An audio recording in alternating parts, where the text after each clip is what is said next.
The Thing from the Lake, by Eleanor M. Ingram. Chapter 1. As well give up the Bible at once as our belief in apparitions. Wesley. The house cried out to me for help. In the after-knowledge I now possess of what was to happen there, that impression is not more clearly definite than it was at my first sight of the place. Let me at once set down that this is not the story of a haunted house. It is, or was, a beleaguered house, strangely besieged as was Prague in the old legend, when a midnight army of specters unfurled pale banners and encamped around the city walls. Of course, I did not know all this, the day that my real estate agent brought his little car to a stop before the dilapidated farm. I believed the house only appealed to be lived in, for deliverance from the destroying work of neglect and time. A spring rain was whispering down from a gray sky, dripping from broken gutters and eaves with a patter like timid footsteps hurrying by. Yet even in the storm the house did not look dreary. There, Mr. Locke, is a bargain. The agent called back to me, where I sat in my car. Finest bit in Connecticut for a city man's summer home. Woodland, farmland, lake, and a house that only needs a few repairs to be up to date. Look at that double row of maples, sir. Shade all summer. Fine old orchard, too, with a trifle of attention. I nodded, surveying the house with an eagerness of interest that surprised myself. A box-like, fairly large structure of commonplace New England ugliness, it coaxed my liking as had no other place I had ever seen. It wooed me like a determined woman. And as one would long to clothe beautifully a beloved woman, I looked at the house and foresaw what an architect could do for it. How creamy stucco, broad white porches, and a gay scarlet roof would transform it. Come inside. My agent urged, hope in his voice as he observed my face. Let me show you the interior. I brought the keys along. Of course, the rooms may seem a bit musty. No one has lived in it for some time. It's the old Mitchell property, been in the family for a couple of 100 years. Last Mitchell is dead now, and it's being sold for the benefit of some religious institute the old gentleman left it to. Trifle wet to walk over the land today, but I've a plan and measurements in my portfolio. I said that we would go in. If he had but known the fact, the place was already sold to me, before I left my car, before I entered the house, before I had seen the 100-odd acres that make up the estate. There was a narrow, flagged path to the veranda, where the planking moved and creaked under our weight while my companion unlocked the front door. Rather astonishingly, the air of the long-closed place was neither musty nor damp when we stepped in. Instead, there was a faint, resinous odor, very pleasant and clean, perhaps from the cedar of which the woodwork largely consisted. The house was partially furnished. Not, of course, with much that I would care to retain, but a few good antiques stood out among their commonplace associates.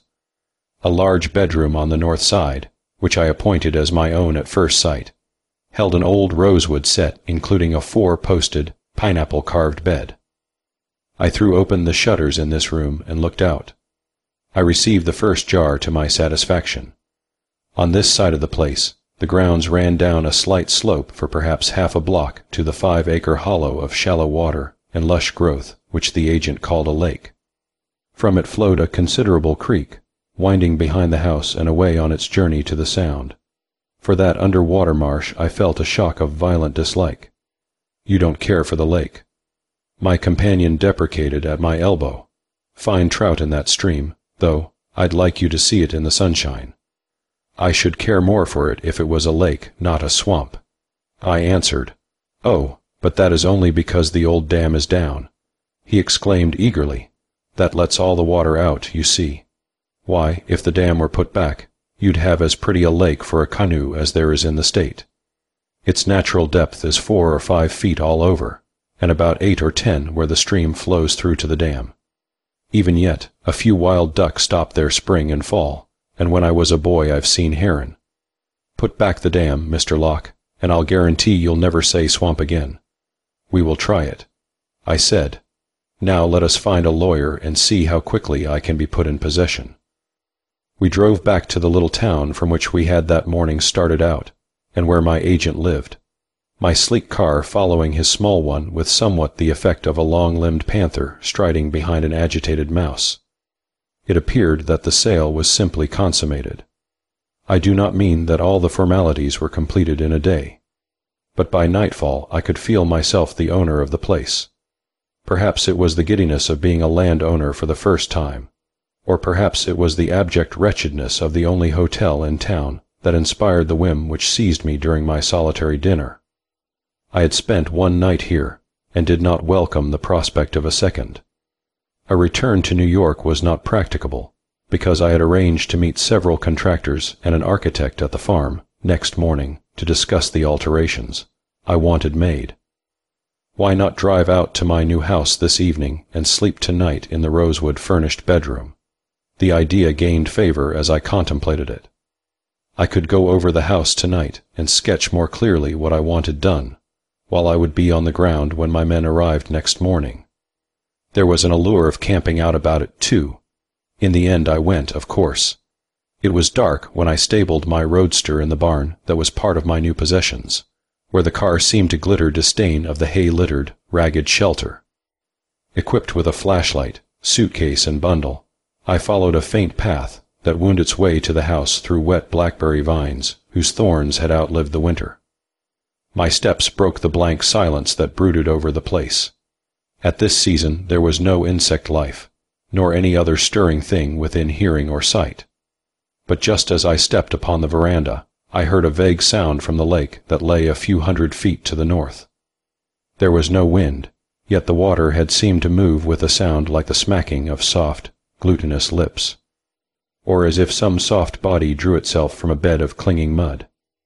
I wondered idly if the tide could run this far back from Long Island Sound. The house reiterated the impression of welcoming me. I shut and locked the old door behind me, and went up to the room I had chosen as my own. There I unshuttered and opened the windows, lighted one of the candles I had brought and set it on a little bookcase filled with dingy volumes, and threw my blankets on the bed. I had moved in. My pleasant sense of proprietorship continued to grow. Before I thought of sleep, I had been through the house several times from cellar to attic, and accumulated a list of things to be done. Back in my room, an hour passed in revising the list by candle light. Near 10 o'clock, I rolled myself in a dressing gown and my blankets, spread an automobile robe over the four-posted bed, and fell asleep. Chapter 2. Beware of her fair hair, for she excels all women in the magic of her locks, as Shelley. It trailed suavely through my fingers, slipping across my palm like a belt of silk. It glided with the noiseless haste of a thing in flight. Quite naturally, even in the dazed moment of awakening, I closed my hand upon it. It was soft in my grasp, yet resilient, solid, yet supple. If I may speak irrationally, it felt as if it must be fragrant. It was a strange visitor to my experience, yet I recognized its identity unerringly as a blind man gaining sight might identify a flower or a bird. In brief, it only could be an opulent braid of hair. When I grasped it, it ceased to move. In the dense darkness of my bedroom, I lay still and considered. I was alone, or rather, should have been alone in the old house I had bought the day before. The agent assured me that it had been unoccupied for years. Who, then, was my guest? A passer-by seeking refuge in a supposedly deserted house would hardly have moved about with such silent caution. A tramp of this genus would be a rarity indeed. I had nothing with me of value to attract a thief. The usual limited masculine jewelry, a watch, a pair of cuff links, a modest pin, surely were not sufficiently tempting to snare so dainty a bird of prey as one wearing such plumage as I held. I have not a small fist, yet that braid was a generous handful. How did it come to trail across my bed, in any case? And why was its owner locked in silence and immobility? Surely startled innocence would have cried out, questioned my grasp, or struggled against it. My captive did neither. I began to paint a picture against the darkness, the picture of a crouching woman, fear-paralyzed, not daring to stir, to sob or pant or shiver lest she betray herself. Or perhaps a woman who was not hushed by panic, but by deliberation. A woman who slowly leveled a weapon, assuring her aim in the blank darkness by such guides as my breathing and the taut direction of her imprisoned tresses. An ugly woman could not have such hair as this. Or could she? I had a doubtful recollection of various long-haired demonstrators glimpsed in drugshop windows, who were not beautiful. Yes, but they would never have found themselves in such a situation as this one. Only resolve or recklessness could bring a woman to such a pass, and with spirit and this hair no woman could be ugly. How quiet she was! I suddenly reflected that she must be thinking the same thing of me, since neither of us had moved during a considerable space of time. Possibly she fancied me only half aroused, and hoped that I would relapse into sleep without realizing upon what my drowsy grasp had closed. No doubt it would have been the course of chivalry for me to pretend to do so, but it was not the course of curiosity.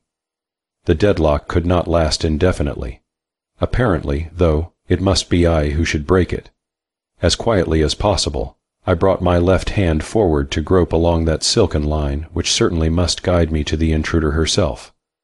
My hand slipped along the smooth surface to the full reach of my arm, and encountered nothing. Check for the first attempt. The candle and matches I had bought in the village were also beyond my reach, unless I released my captive and rolled across the bed toward the little bookcase where I had placed them beside the flashlight. If I should speak, what would she do? And a new thought. Was she alone in the house? There came a gentle draw at the braid, instantly ceasing as I automatically tightened my hold. The pretense that I slept was ended. I spoke, as soothingly and kindly as I could manage. If you will let me strike a light, we can explain to each other. Or if you will agree not to escape. In spite of my efforts, my voice boomed startlingly through the dark, still room. No reply followed, but the braid quivered and suddenly relaxed from its tension. She must have come closer to me. Delighted by so much success attained and intrigued by the novelty of the adventure, I moved slightly, stretching my free arm in the direction of the flashlight. I am not a difficult person. I essayed encouragement, nor too dull, I hope, to understand a mistake or a necessity. Nor am I affiliated with the police. Permit me, I halted abruptly. A cool edge of metal had been laid across the wrist of my groping hand. As the hand came to rest, palm uppermost, I could feel, or imagined I could feel my pulse beating steadily against the menacing pressure of the blade. The warning was eloquent and sufficient. I moved no further toward my flashlight. Of course, if I had lifted my right hand from its guard of the braid, I could easily have pinioned the arm which poised the knife before I suffered much harm. But I might have lost my captive in the attempt, an event for which I was not ready yet. Check. I admitted. Although, it is rather near a stalemate for us both, isn't it? The knife pressed closer, suggestively. No. I dissented with the mute argument. I think not. I do not believe you could do it, not in cold blood anyway. You do not know. Insisted the closer pressing blade as if with a tongue. No, I do not know. I translated aloud, but I am confident enough to chance it. What reason have you for desperate action? I would not harm you. Have I not a right to curiosity? This is my house, you know. Or perhaps you did not know that. A sigh stirred the silence, blending with the ceaseless whisper of the rain that had recommenced through the night. The braid did not move in my right hand, nor did the blade touching my left. Speak.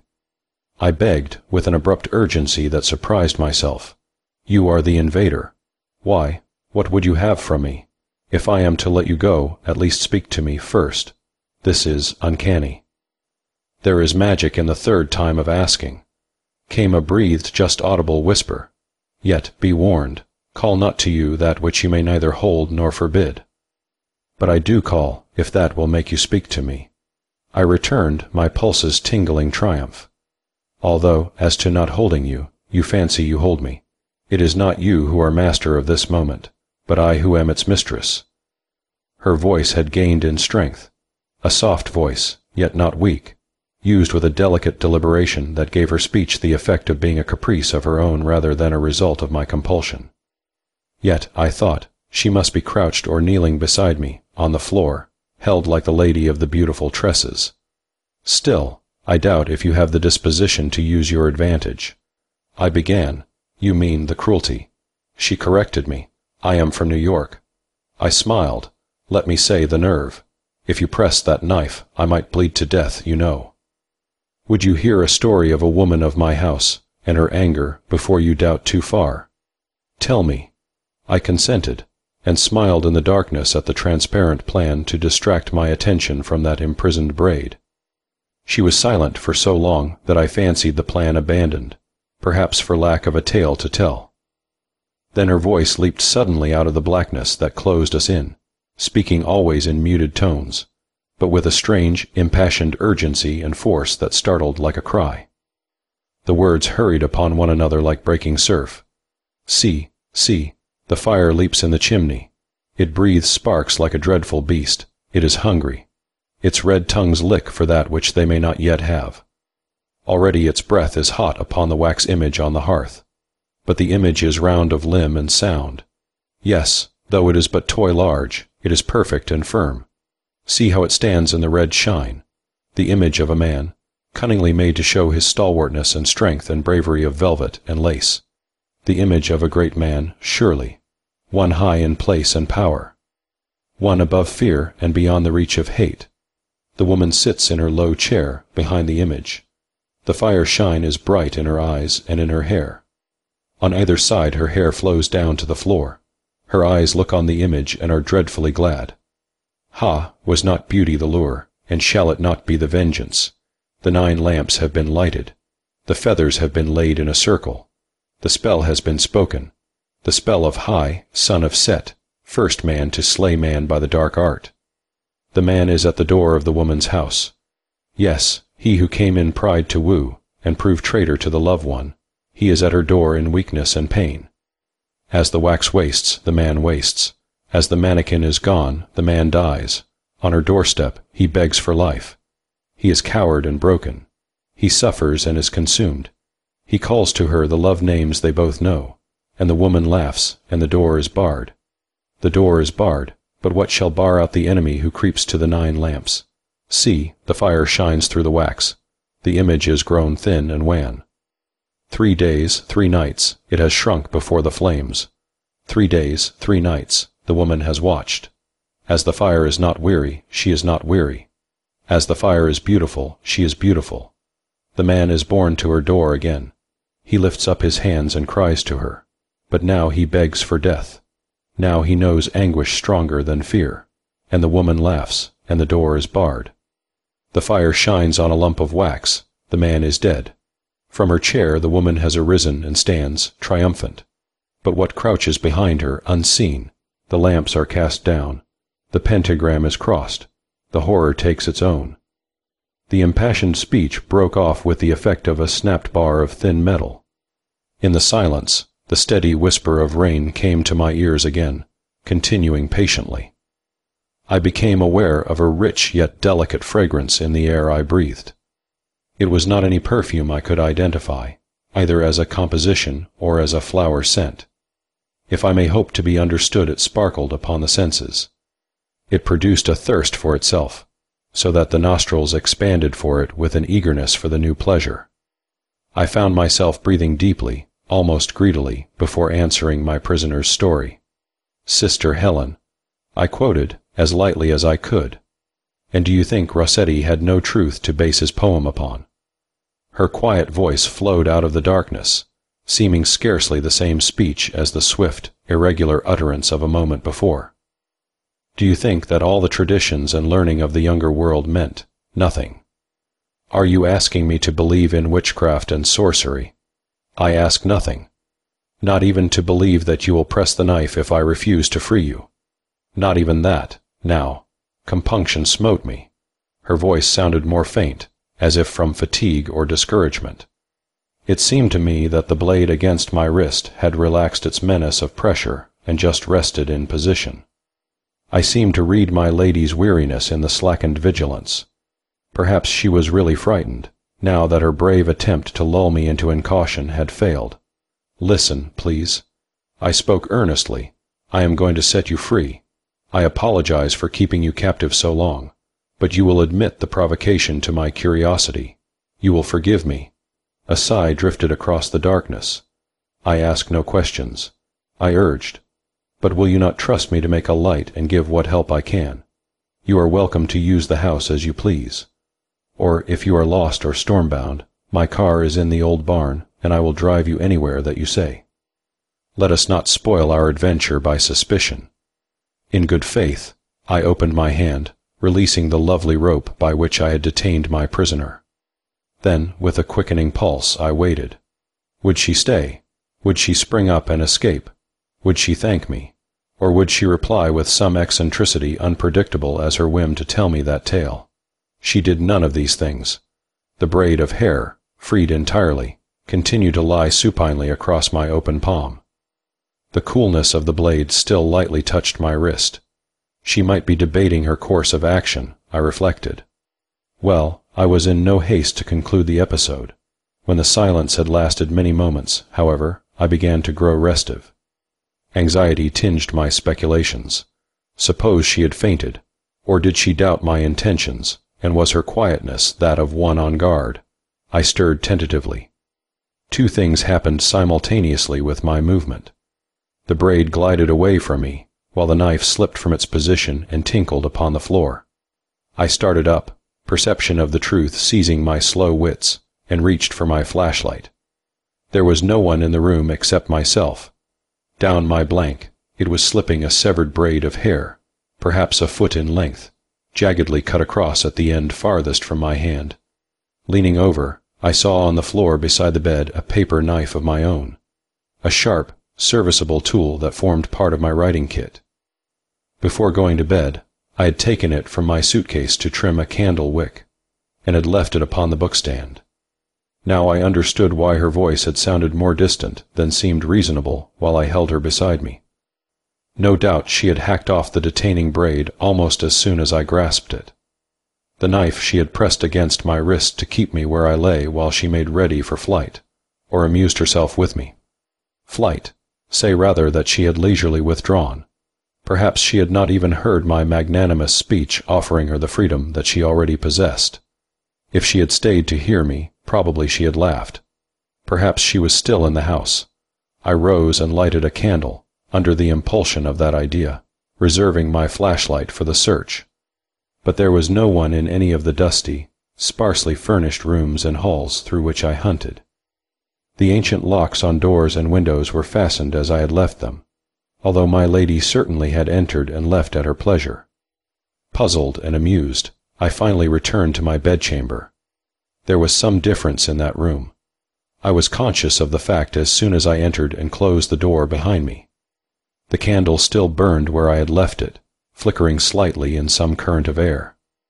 There was no change that the eye could find, no sound except the rain, yet I felt an extreme reluctance to go on even a step from where I stood.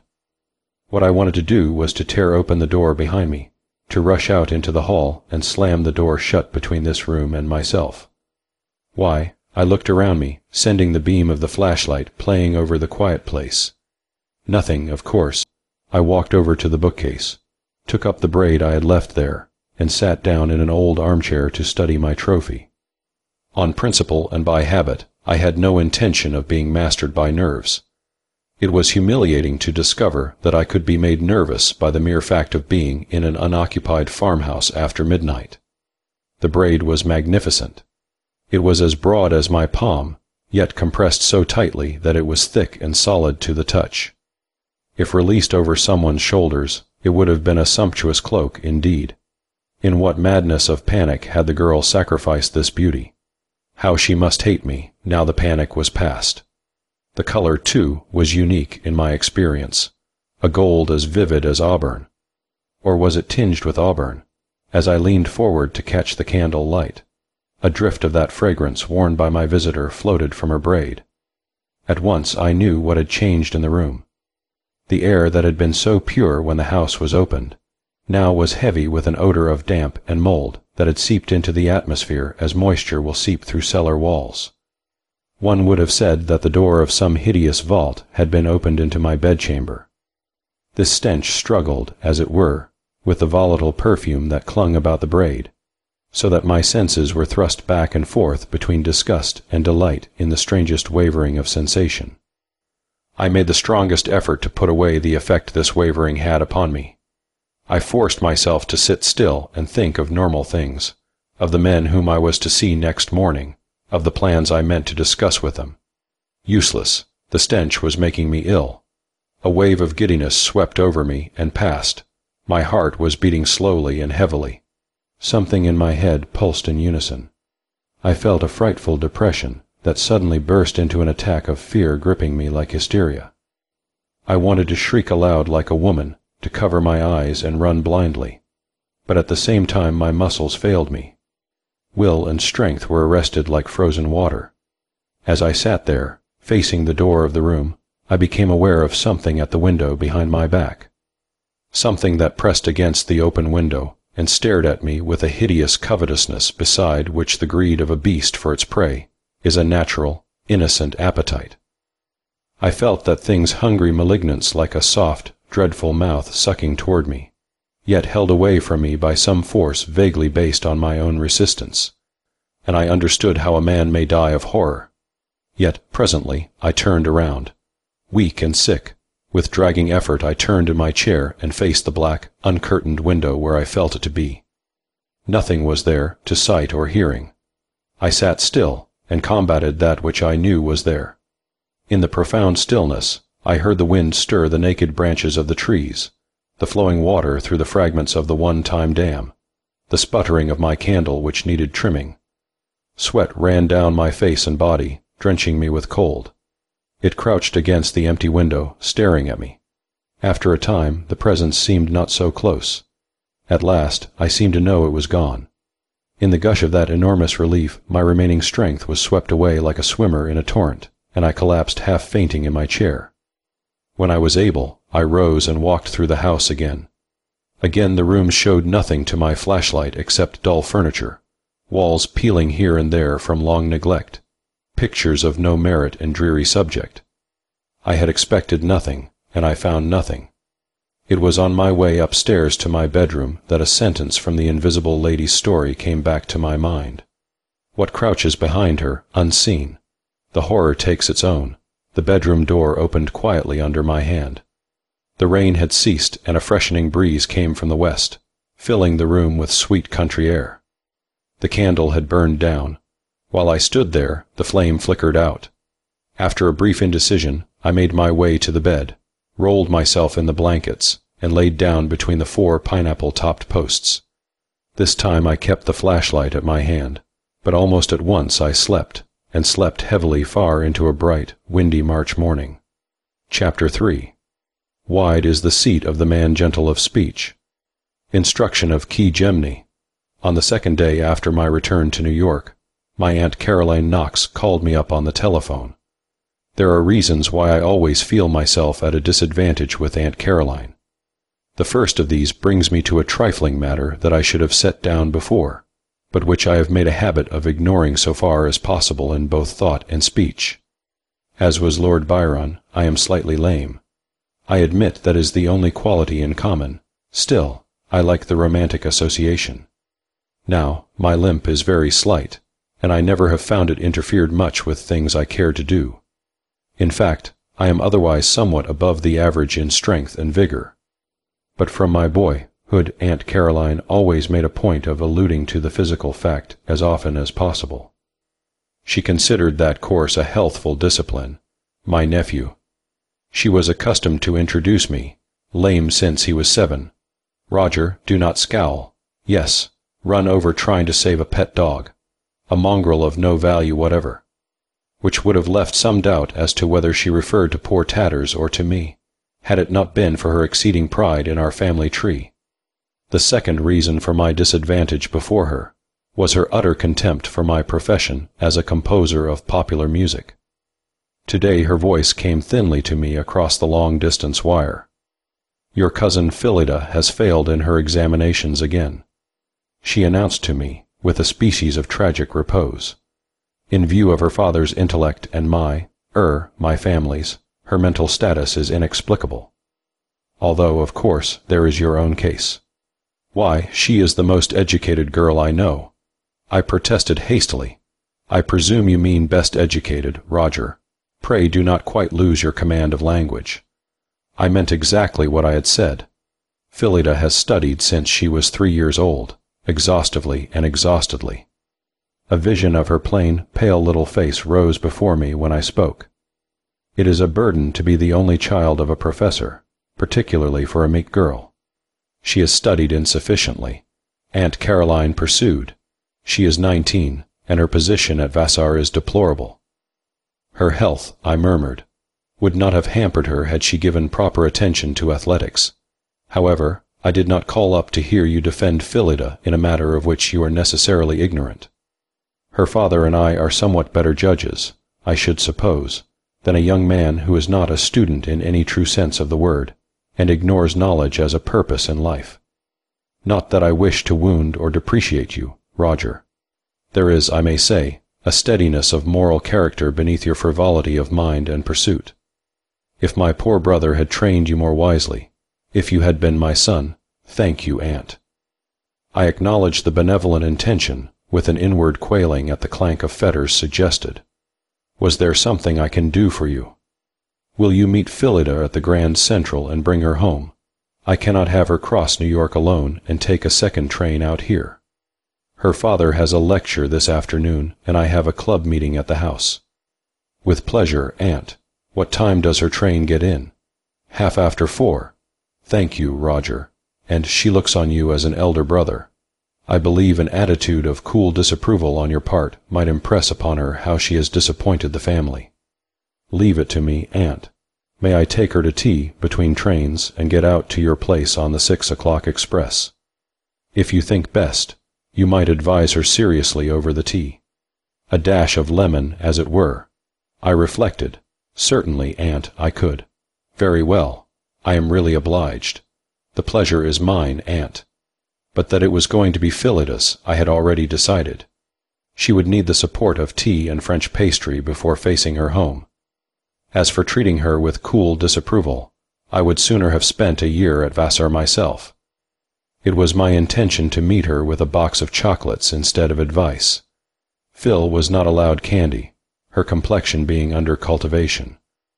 On the occasions when we were out together, it had been my custom to provide a box of sweets, upon which she browsed luxuriously, bestowing the remnants upon some street child before reaching her home.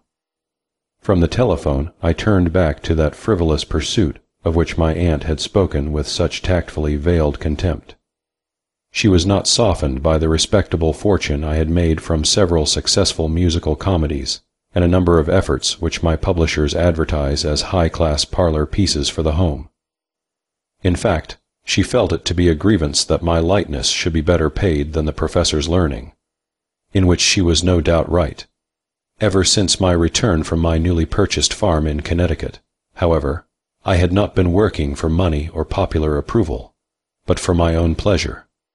There was a work upon which I spent only special hours of delicious leisure and infinite labor. It held all that was forbidden to popular compositions, depth and sorrow and dissonances dearer than harmony. I called it a symphony Polynesian, and I had spent years in study of barbaric music, instruments and kindred things, that this love-child of mine might be more richly clothed by a tone or a fancy. Aunt Caroline had interrupted, this morning, at a very point of achievement toward which I had been working through the usual alternations of enjoyment and exasperation, elevation and dejection that attend most workmen. Pausing only to set my alarm clock, I hurried into recording what I had found, in the tangible form of paper and ink. I always set the alarm clock when I have an engagement, warned by dire experiences. Aunt Caroline had summoned me about 11 in the morning. When the strident voice of the clock again aroused me, I had just time to dress and reach the Grand Central by 4:30.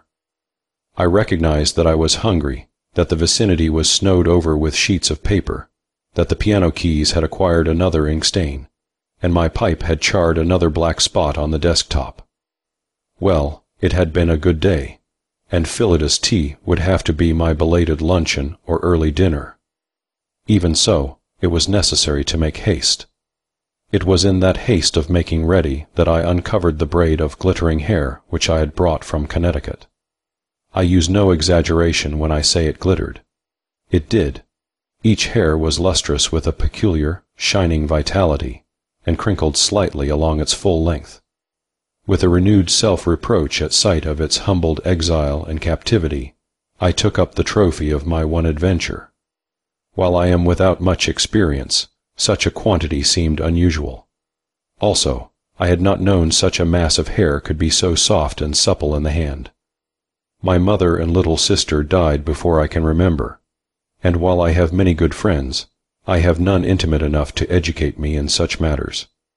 Perhaps a consciousness of that trifling physical disadvantage of mine has made me prefer a good deal of solitude in my hours at home. The faint, tenacious yet volatile perfume drifted to my nostrils as I held the braid. Who could the woman be who brought that costly fragrance into a deserted farmhouse? For so exquisite and unique a fragrance could only be the work of a master perfumer. There was youth in that vigorous hair, coquetry in the individual perfume, panic in her useless sacrifice of the braid I held, yet strangest self-possession in the telling of that fanciful tale of sorcery to me. On that tale, told dramatically in the dark, I had next morning blamed the weird waking nightmare that I had suffered after her visit. The horror of the night could not endure the strong sun and wind of the March morning that followed. Like Scrooge, I analyzed my ghost as a bit of undigested beef or a blot of mustard. Certainly the thing had been actual enough while it lasted, but my reason had thrust it away. That was over, I reflected, as I laid the braid back in the drawer. But surely the lady was not vanished like the nightmare. Surely I should find her in some neighbor's daughter, when my house was finished and I went there for the summer. She could not hide from me, with that bright web about her head, whose twin web I held. It had grown so late that I had to take a taxicab to the terminal, just halting at a shop long enough to buy a box of the chocolates my cousin preferred. But when I reached the great station and found my way through the swirl of travelers to the track where Phil's train should come in, I was told the express had been delayed. Probably half an hour late. The gateman informed me, maybe more, of course, though, she may pull in any time.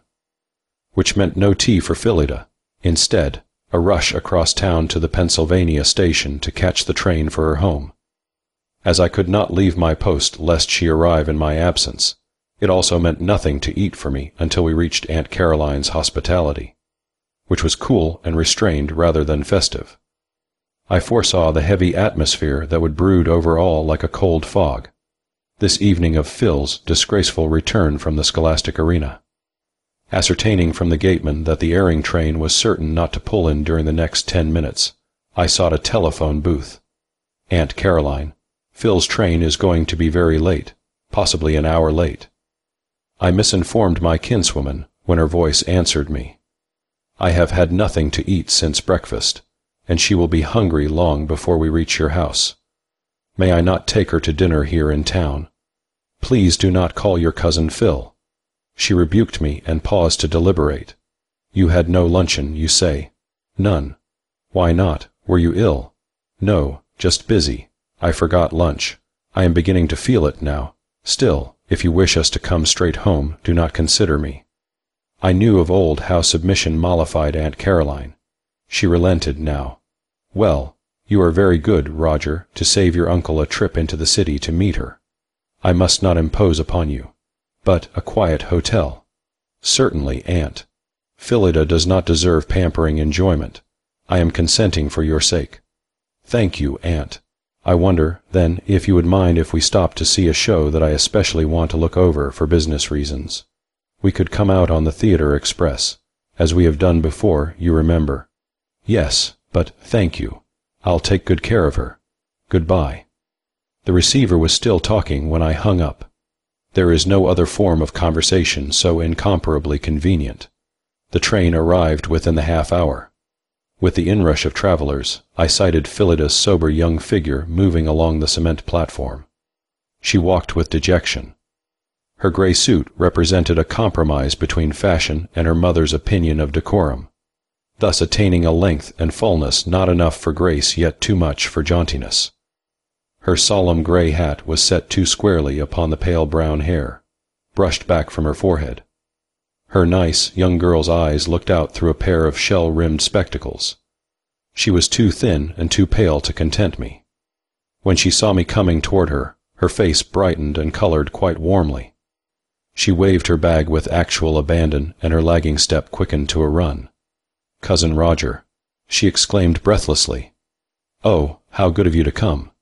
She gripped my hands in a candid fervor of relief and pleasure. "I am so glad it is you," she insisted. "I was sorry the train could not be later. I wished, almost, it would never get in, and all the time it was you who were waiting for me." "It was, and now you are about to share an orgy." I told her, "I have your mother's permission to take you to dinner, Miss Knox. Here, in town, just us. Yes, and afterward we will take in any show you fancy. How does that strike you?" She gazed up at me, absorbing the idea and my seriousness. To my dismay, she grew pale again. I really believe it will keep me from just dying." I pretended to think that a joke, but I recognized that my little cousin was on the sloping way toward a nervous breakdown. "No baggage," I observed. "Good. I hope you did not eat too much luncheon. This will be an early dinner." She waited to take off the spectacles and put them in her little bag. "I do not need them except to study, but I didn't dare meet Mother without them." She explained, "No, I could not eat lunch, or breakfast either, Cousin Roger, nor much dinner last night. Oh, if you knew how I dread the grind, I should rather run away." "So we will, for this evening." "Yes. Where were you going to take me?" We had crossed the great white hall to street level, and a taxicab was rolling up to halt before us. Surprised by the anxiety in the eyes she lifted to mine, I named the staid, quietly fastidious hotel, where I usually took her when we were permitted an excursion together. "Unless you have a choice." I finished. "I have." She breathed resolution. "I want to go to a restaurant with a cabaret instead of going to the theater. May I? Please, may I? Will you take me where I say, this one time?" Her earnestness amazed me. I knew what her mother would say. I also knew, or thought I knew, that Phillida needed the mental relaxation which comes from having one's own way. In her mood, no one else's way, however wise or agreeable, will do it all. "All right." I yielded. "If you will promise me, faith of a gentlewoman, to tell Aunt Caroline that I took you there and you did not know where you were going. My shoulders are broader than yours and have borne the buffeting of 32 years instead of 19. Had you chosen the place, or shall I?" To my second surprise, she answered with the name of an uptown place where I never had been, and where I would have decidedly preferred not to take her. "They have a skating ballet," she urged as I hesitated. "I know it is wonderful. Please, please." I gave the direction to the chauffeur and followed my cousin into the cab. It seemed a proper moment to present the chocolates from my overcoat pocket. When she proved too languid to unwrap the box, I was seriously uneasy. You cannot possibly know how dreadful it is to be the only child of two intellectual people who expect one to be a credit. She excused her lack of appetite, nervously twitching the gilt cord about the package, and to be stupid and a disappointment. Yes, as long as I can remember, I have been a disappointment. If only there had been another to divide all those expectations. If only you had been my brother. Heaven forbid. I exclaimed hastily, "That is, don't bother about explaining." She smiled wanly. "I understand. But you are distinguished, and you look it. I never will be, and I am ugly. Mother expects me to be an astronomer like father and work with him, or to go in for club life and serious writing as she does. I never can do either. Neither could I, Phil. You are clever, successful. Everybody knows your name. When we are out, and people or an orchestra play your music, Mother always says, 'A trifle of my nephew's, Roger Locke.' Very original, is it not? Of course, I do not understand music, but I hear that is last light opera, and then she leans back and just eats up all the nice things said about your work. She would never let you know it, but she does. And that is the sort of thing she wants from me. I want to make cookies, and I love fancy work." The taxicab drew up with a jerk before the gaudy entrance to Silver Isles. I imagine Phillida had the vaguest ideas of what such places were like. When we were settled at a table in a general blaze of pink lights, beside a fountain that ran colored water, I regarded her humorously. but she seemed quite contented with her surroundings, looking about her with an air I can best describe as grave excitement. At this hour, the room was not half filled, and the jazz orchestra had withdrawn to prepare for a hard night's work. After I had ordered our dinner, I glanced up to see her fingers busied loosening the severe lines of her brushed back hair. "Everyone here looks so nice," she said wistfully. "I wish my hair did shine and cuddle around my face like those women's does. Do I look queer, cousin? You are looking at me so." "I was thinking what pretty eyes you have." Her pale face flushed, really, most truthfully. "As for the hair, isn't that a matter of bottled polish and hairdressers? But you remind me of a question for you. Isn't a braid of hair this wide?" I laid off the dimensions on the table, this long and thick, a good deal for a woman to own. "Show me again." I obeyed, while she leaned forward to observe. "Not one girl in 100 has so much." She pronounced judgment. "Who is she? Probably it isn't all her own anyhow." "It is not now, but it was," I said remorsefully. "How could you tell? Did you measure it?" With sarcasm. "Do you remember the maxim we used to write in copybooks? Measure 1,000 times and cut once. One has to be cautious." I cut it first, and then measured. "What? Tell me." At last she was interested and amused. There was no reason why I should not tell her of my midnight adventure. We never repeated one another's little confidences. She listened, with many comments and exclamations, to the story of the unseen lady, the legend of the fair witch, the dagger that was a paper knife by day, and the severed tresses. She did not hear of the singular nightmare or hallucination that had been my second visitor. My reason had accounted for the experience and dismissed it. Some other part of myself avoided the memory with that deep, unreasoning sense of horror sometimes left by a morbid dream. The dinner crowd had flowed in while we ate and talked. A burst of applause aroused me to this fact and the commencement of the first show of the evening. The orchestra had taken their places. "They will hardly begin with their best act," I remarked, surprised by Phillida's convulsive start and rapt intentness upon the stretch of ice that formed the exhibition floor. "Your ballet on skates probably will come later." "I did not come to see the ballet," she answered, her voice low. "No. What then?" "A man I know. Once when I was a little fellow, I raced headlong into the low swinging branch of a tree, the bough striking me across the forehead so that I was bowled over backward amid a shower of apples. I felt a twin sensation now. Here, Phillida. Yes. Someone from your hometown or your college town. I essayed a casual tone. Neither. He belongs here, and they call him Flying Veer. Look, cousin. I turned and saw that the first performer was upon the ice floor. He came down the center like a silver-shod Mercury. In the silence, for the orchestra did not accompany his entrance, the faint musical ringing of his skates ran softly with him. My first unwilling recognition of his good looks and athletic grace was followed by an equally reluctant admission of his skill. Reluctant, because my anger and bewilderment were hot against the man. My little cousin, my pathetic, unworldly Phillida, and this cabaret entertainer. At the mere joining of their names my senses revolted. What could they have in common? How had she seen him? Having seen him, it was easy to understand how he had fascinated her in experience. Only, what was his object? He had seen us, where we sat. I saw his dark eyes fix upon her and flash some message. Her plain little face irradiated, her fingers unconsciously twisting and wringing her napkin. She leaned forward to watch and answer glance for glance. I would rather not put into words my thoughts. Yet I watched his performance. In spite of myself, he held me with his swift, certain skill, his vitality and youth.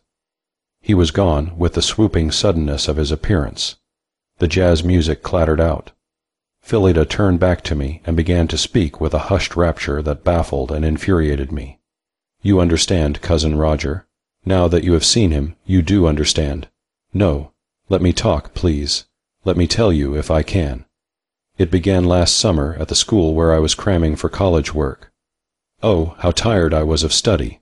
How tired of it I am and always shall be. I think that side of me never will get rested. Then, in the woods, I met him.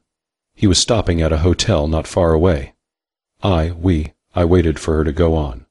Instead, she abruptly spread wide her hands in a gesture of helplessness. After all, I cannot tell you. Not even you, cousin. He liked me. He treated me just as a really, truly girl who would have partners at dances and wear fluffy frocks and curl her hair. He thought I was pretty. The naive wonder and triumph of her cry, the challenge in her brown eyes, to my belief, were moving things. I registered some ugly mental comments on the rearing of Phil and the kind of humility that is not good for the soul.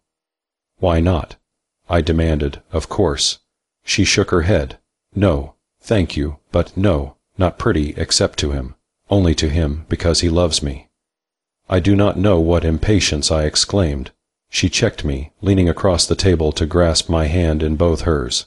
Hush, oh, hush, dear cousin Roger, for it is quite too late. We were married 6 months ago, last autumn. When I could, I asked, married legally, beyond mistake, were you not under 18 years old? I was 18 years and a half. There is no mistake at all. We walked over to the city hall in the nearest town and took out our license and were married. Very well. I will take you home to your father and mother now, then see this man myself. If there is indeed no flaw in the marriage and it cannot be annulled, a divorce must be arranged. Any money I have or expect to have would be a small price to set you free from the miserable business. But the first thing is to get you home. We will start now. She detained my hand when I would have signaled our waiter. Her eyes, shining and solemn as a small child's, met mine. No, cousin, please. I am not going home any more. At least not alone. I asked you to bring me here where he is, because I am going to stay with my husband. Never. I stated firmly, yes. Not if I have to send for your father and take you home by force. You cannot. I am of age. Phillida, I am responsible for you to your parents tonight. Let me take you home, explain things to them, and then decide your course. But that is what I most do not want to do. She naively exclaimed, You will not. I'm sorry, no. Then I must see the man. Not hurt. I recalled the man we had just seen on the skating floor with a qualm of quite unreasonable bitterness. That anxiety of Phillida's had a flavor of irony for me. Hardly. I returned. There are fortunately other means of persuasion than physical force. Oh, but you cannot persuade him to give me up. I was silent, at which, being a woman, she grew troubled. How could you? She urged. You have had no opportunity of judging what influence money has on some people, Phil. She laughed out in relief. Is that all? Try, cousin. You trust him so much. In everything, forever. Then if I succeed in buying him off, promise me that you will come home with me. If he takes money to leave me, yes. I should die, but I will promise if you want me to, because I know it never will happen. Just as I might promise to do anything, when I knew that I never would have to carry it out. Oh, very well. I accepted the best I could get. I will go find him. There is no need. He is coming here to our table as soon as he is free. I will not have you seen with him in this place. But I am going to stay here with him, she said. Her eyes, the meek eyes of Phillida, defied me. My faint authority was a sham. What could be done, I recognized, must be done through the man. We sat in silence after that. Presently, her gaze fixed aslant on me as if to dare my interference. She drew up a thin gold chain that hung about her neck and ended beneath her blouse. From it she unfastened a wedding ring and gravely put the thing on her third finger. The schoolgirl romanticism of the gesture blended with an air of little girl naughtiness. She looked more fit for a nursery than for this business. I could tell from the change in her expression when the man was approaching. I rose, meaning to meet him and turn him aside from our table. But Phillida halted me with one deftly planted question. You would not leave me alone in this place, cousin. Certainly I would not leave her alone at a table here. Not even alone in appearance while I had my interview with the man close at hand. Yet it seemed impossible to speak before her. She calmly answered my perplexity. You must talk to him here, of course. I want to listen to you both. Indeed, I shall not interfere at all, or be angry or hurt. I know how good you mean to be, dear, only you do not understand. I sat down again perforce. When the man's shadow presently fell across our table, it did not soothe me to see Phil thrust her hand in his, her small face enraptured, her fingers locking about his with a caress plain as a kiss. She said proudly, if tremulously, "Cousin Roger, this is my husband, Mr. Locke, Ethan dear." He said nothing. His hesitating movement to offer his hand I chose to ignore. I admit that my spirit rose against him to the point of loathing as he stood there, tall, correct in attire, the focus of admiring glances from other diners, in every way the antithesis of my poor Phillida. "Sit down," I bade curtly when he did not speak. "Miss Knox insists that we have our interview here. I should have preferred otherwise, but her presence must not prevent what has to be said." "It won't prevent anything I want to say, Mr. Locke," he answered. He spoke with a drawl, not the drawl of affectation, nor the drawl of South or West so cherished by the romantic, but the slow, deliberate speech of New England's upper coasts. It had the oddest effect, that honest, homely accent on the lips of a performer in this place. Phil drew him down to the third chair at the table. After which, she folded her hands on the edge of the cloth as if to signify to me how she kept her promise of neutrality, and looked fixedly at her glass of water instead of at either of us. Plainly, all action was supposed to proceed from me. My cousin has just told me of her marriage. I opened, as dryly concise as I could manage explanation. It is of course impossible that she should adopt your way of living, as she seems to have in mind. You may not understand, yet, that it also is impossible for you to adopt hers. No doubt you have supposed her to be the daughter of wealthy people, or at least people of whom money could be obtained. You were wrong. Professor Knox has nothing but his modest salary. Her parents are of the scholarly, not of the moneyed class. She has no kin who could or would support her husband or pay largely to be rid of him. Of all her people, I happen to be the best off, financially. It happens also that I am not sentimental, nor alarmed at the idea of newspaper exploitation for either of us. It is necessary that all this be plainly set forth before we go further. Now, for your side, you have involved Miss Knox to the extent of marriage. To free her from this trap into which her inexperience has walked is worth a reasonable price. I will pay it. I shall take her home to her father and mother tonight, and consult my lawyer tomorrow. He will conduct negotiations with you. The day Miss Knox is divorced from you without useless scandal or trouble-making, I will pay to you the sum agreed upon with my lawyer. If you prefer to make yourself objectionable, you will get nothing, now or later. He took it all without a flicker of the eyelids, not interrupting or displaying any affectation of being insulted. I acknowledge now that it was an outrageous speech to make to a man of whom I knew nothing, but it was so intended, summing up what I considered an outrageous situation brought about by his playing upon a young girl's ignorance of such fellows as himself. Phillida's usually pale cheeks were burning. Several times she would have broken in upon me with protests, if Vere had not silenced her by the merest glances of warning, a proof of his influence over her which had not inclined me toward gentleness with him. When I finished there was a pause before he turned his dark eyes to mine, and held them there. Honest enough. He drawled, with that incongruous coast of Maine tang to his leisureliness, "I'll match you there, Mr. Locke.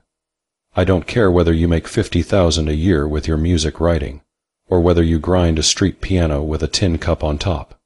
It's nothing to me. I guess we can do without your lawyer, too, because, you see, I married Mrs. Vere because I wanted her, and I figure on supporting her.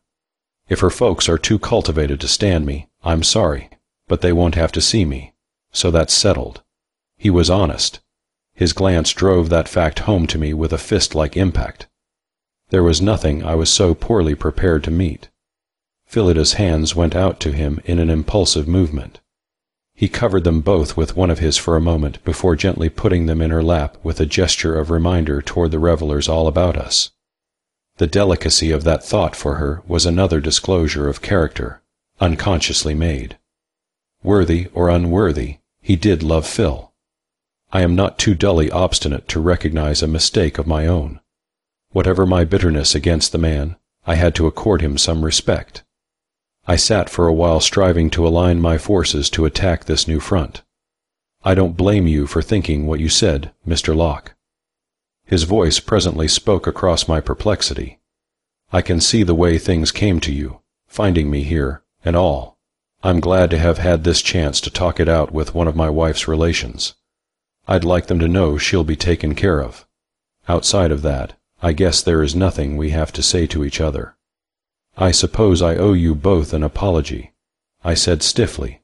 "Oh, that's all right for both of us. I can see how much store you set by her. But what are you going to do with her, man?" I burst forth. "Do you expect to keep her here, sitting at a table in this place and watching you do your turn, making your fellow performers her friends, seeing and learning?" I checked my outpouring of disgust. "Or do you propose to shut her up in some third-class boarding house day and night while you hang around here?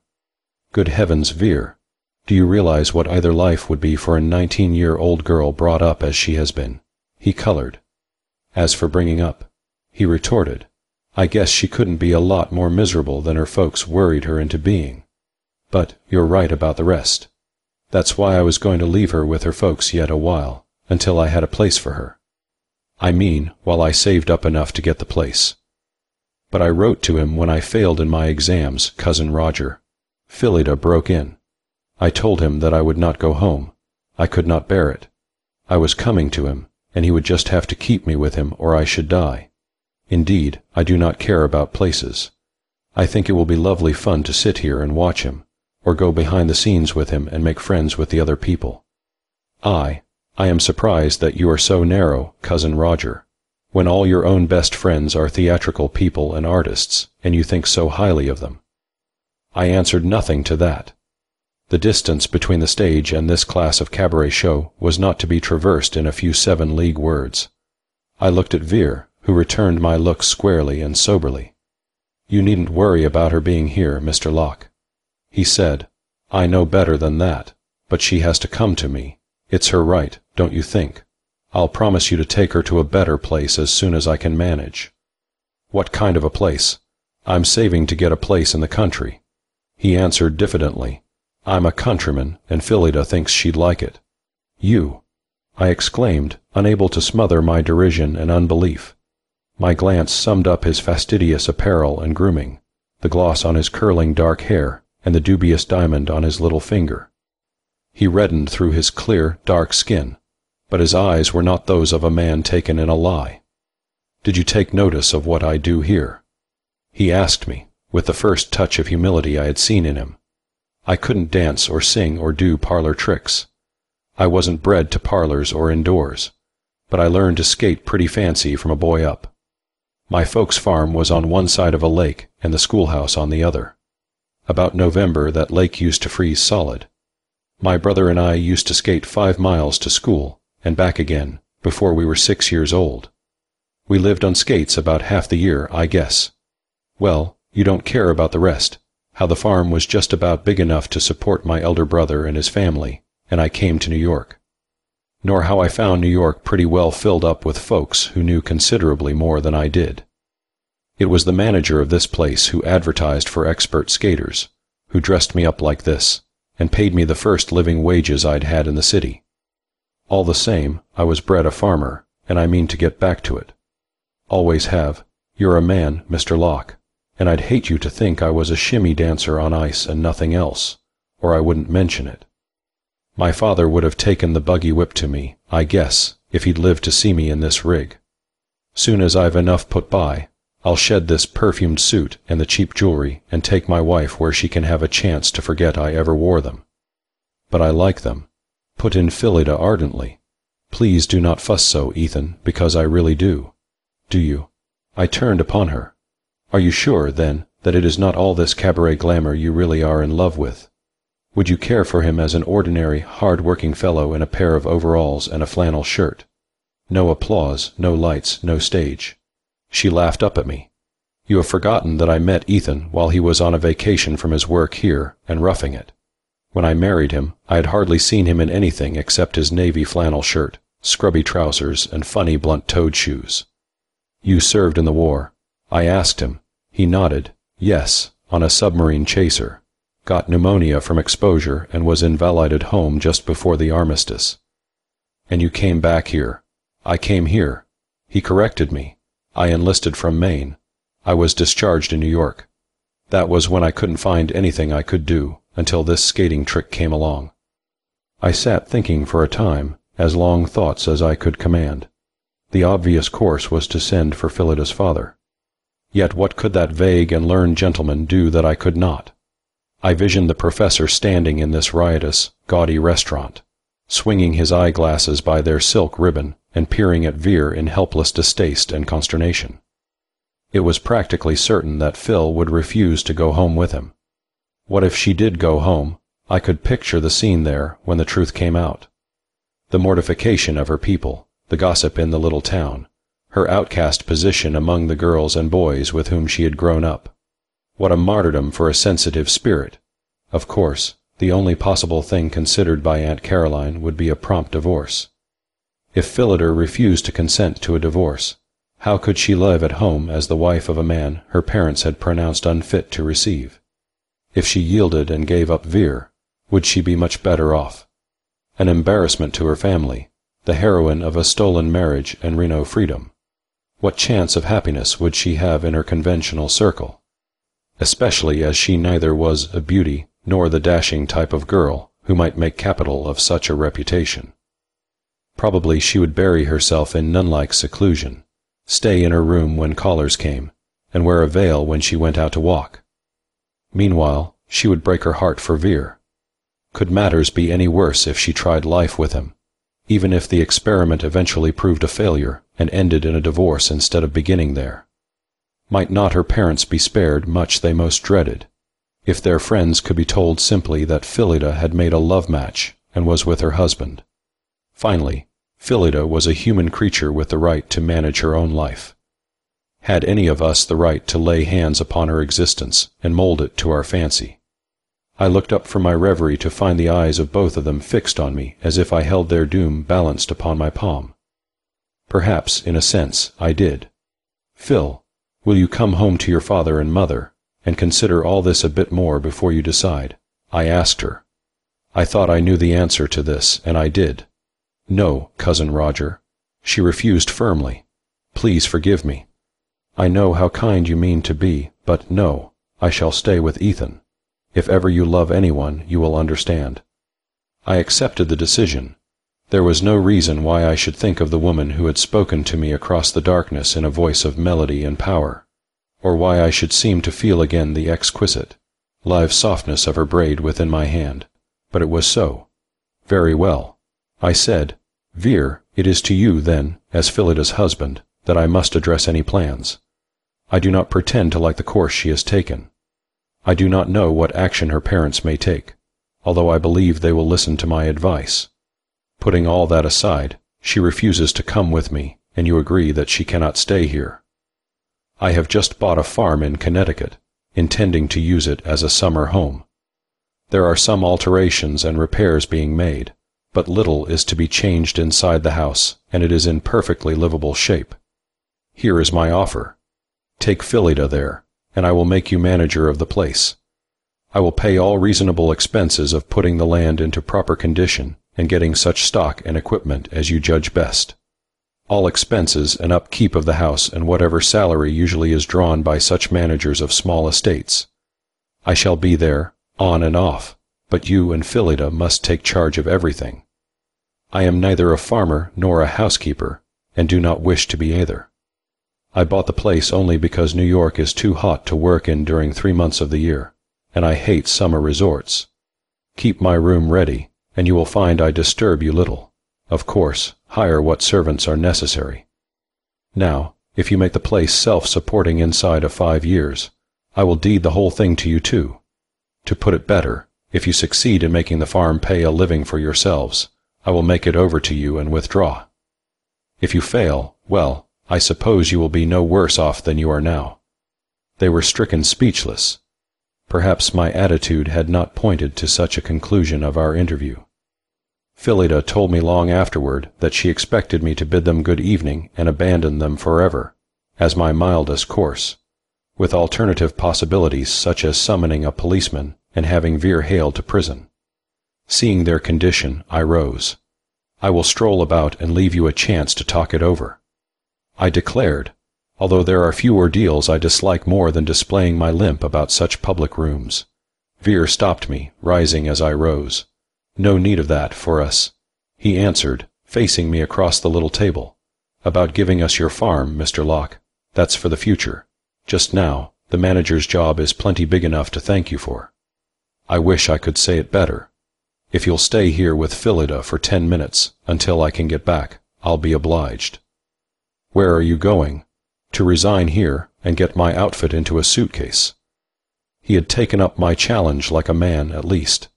There were none of the hesitations and excuses to stay in town that I had half expected. It pleased me that he decided for Phil as well as himself. Some of my ideas about marriage are antiquated, I admit. I nodded to him and sat down again. It is unnecessary to record the childish things Phillida tried to say to me while he was gone. I am so happy, was her apology for threatened tears. I never knew anyone, except Ethan, could be so kind. And will you tell father and mother? Yes. I winced, though, at that prospect. Give me that little bag you carry on your wrist. She obeyed, wide-eyed. You do tote a powder puff. I did not know whether Aunt Caroline permitted it. Rub it on your nose, I advised, passing the bit of fluff to her. While she complied, almost like a normally frivolous girl, I used the moment to transfer a few banknotes to the bag, so some need might not find her penniless. Veer came back in not much more than the promised 10 minutes. He had changed to gray street clothes and carried a suitcase. I noted that the diamond had disappeared from his finger, and his curly head looked as if it had been held under a water faucet and vigorously toweled to lessen the brilliantine gloss. If you'll tell us where your farm is, Mr. Locke, we'll start. He volunteered. Phillida looked up at him with eyes of adoring trust. I had the porter at the terminal check my suitcase to be called for. We shall have to get it, dear. In spite of myself, I smiled at their amazing promptitude. There was both reassurance and pathos in its unconscious youth. All this eagerness pressing forward, where, they did not know, nor I certainly we did not dream how strange a goal awaited one of us three, or on what weird, desolate path that traveler's foot was already set. You had better go to a good hotel for tonight. I modified their plan. Tomorrow is time enough to go out to the farm by daylight. Phil has had enough excitement for one day. I will write full directions for the trip, Veer, on the back of this timetable of the railroad you must take. They were enchanted with this suggestion. Indeed, they were in a state of mind to have assented if I advised them to sit out on a park bench until morning. Yet, when I had put them and their scanty luggage into a taxicab, I suffered a bad pang of misgiving. What responsibility was I assuming in letting my little girl cousin go like this? What did I know of this man, or where he would take her? I think Phillida divined something of my trouble, for she leaned out the door to me and held up her face like a child's to be kissed. I am so happy, she whispered. I turned to Veer, who had a long envelope in readiness to put in my hand. I guess you might like to have these for a while, Mr. Locke, he said, with one of his slow, straightforward glances, with which farewells I had to be content, and watch their taxi swing out into the bright dark flow of traffic where it was lost from my sight. After which, I entered another taxicab by my unromantic self, and was driven to that railroad station where I would find a train bound to the college town that was the home of Aunt Caroline and her husband. One always thought of Phil's parents in that order, although the professor was a moderately distinguished scientist and his spouse merely masterful in her own limited circle. The envelope Veer had given me contained their marriage certificate, his release from the Navy, and his membership card in the American Legion. Chapter 4. Fair speech is more rare than the emerald found by slave maidens on the pebbles. Ta-Hotep. At 10 o'clock next morning, I was summoned from my sleep by the bell of the telephone beside my bed. It was not a pleasant sleep, although I had not returned to my apartment until dawn. Nightmare doubts galloped ruthless hoofs over any repose. Phillida's voice came over the wire to me like the morning song of a bird. "Good morning, Cousin Roger. We are going to take the train in a few moments, but I could not leave New York without telling you how happy I am. Are you? Did I wake you up? I was afraid that I might, but Ethan said you would like me to call, even so." "My dear, it was the kindest thought you ever had." I told her fervently. "Was it?" She hesitated. Then, "Were they pretty dreadful to you at home?" "Quite." "Do you suppose they will do anything dreadful about us?" "No, nothing." It did not seem necessary to tell her that Aunt Caroline did not know where the runaways had gone, and was thereby debarred from hasty action.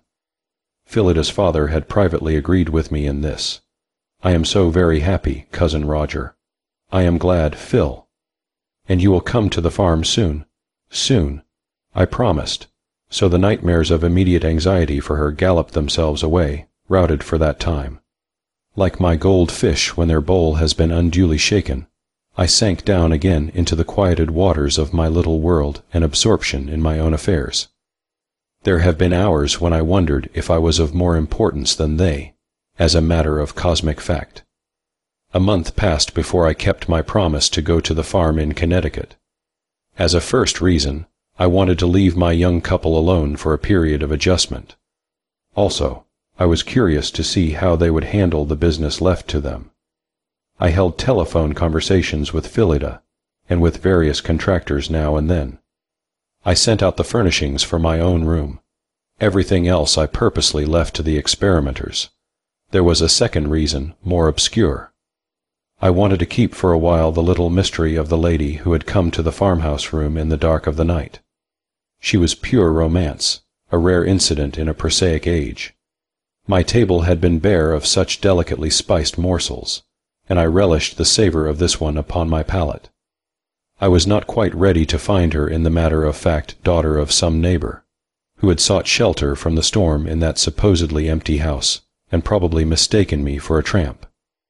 Perhaps I was equally reluctant to go back and prove that the adventure was ended, that she had been a bird of passage who had gone on with no thought of return.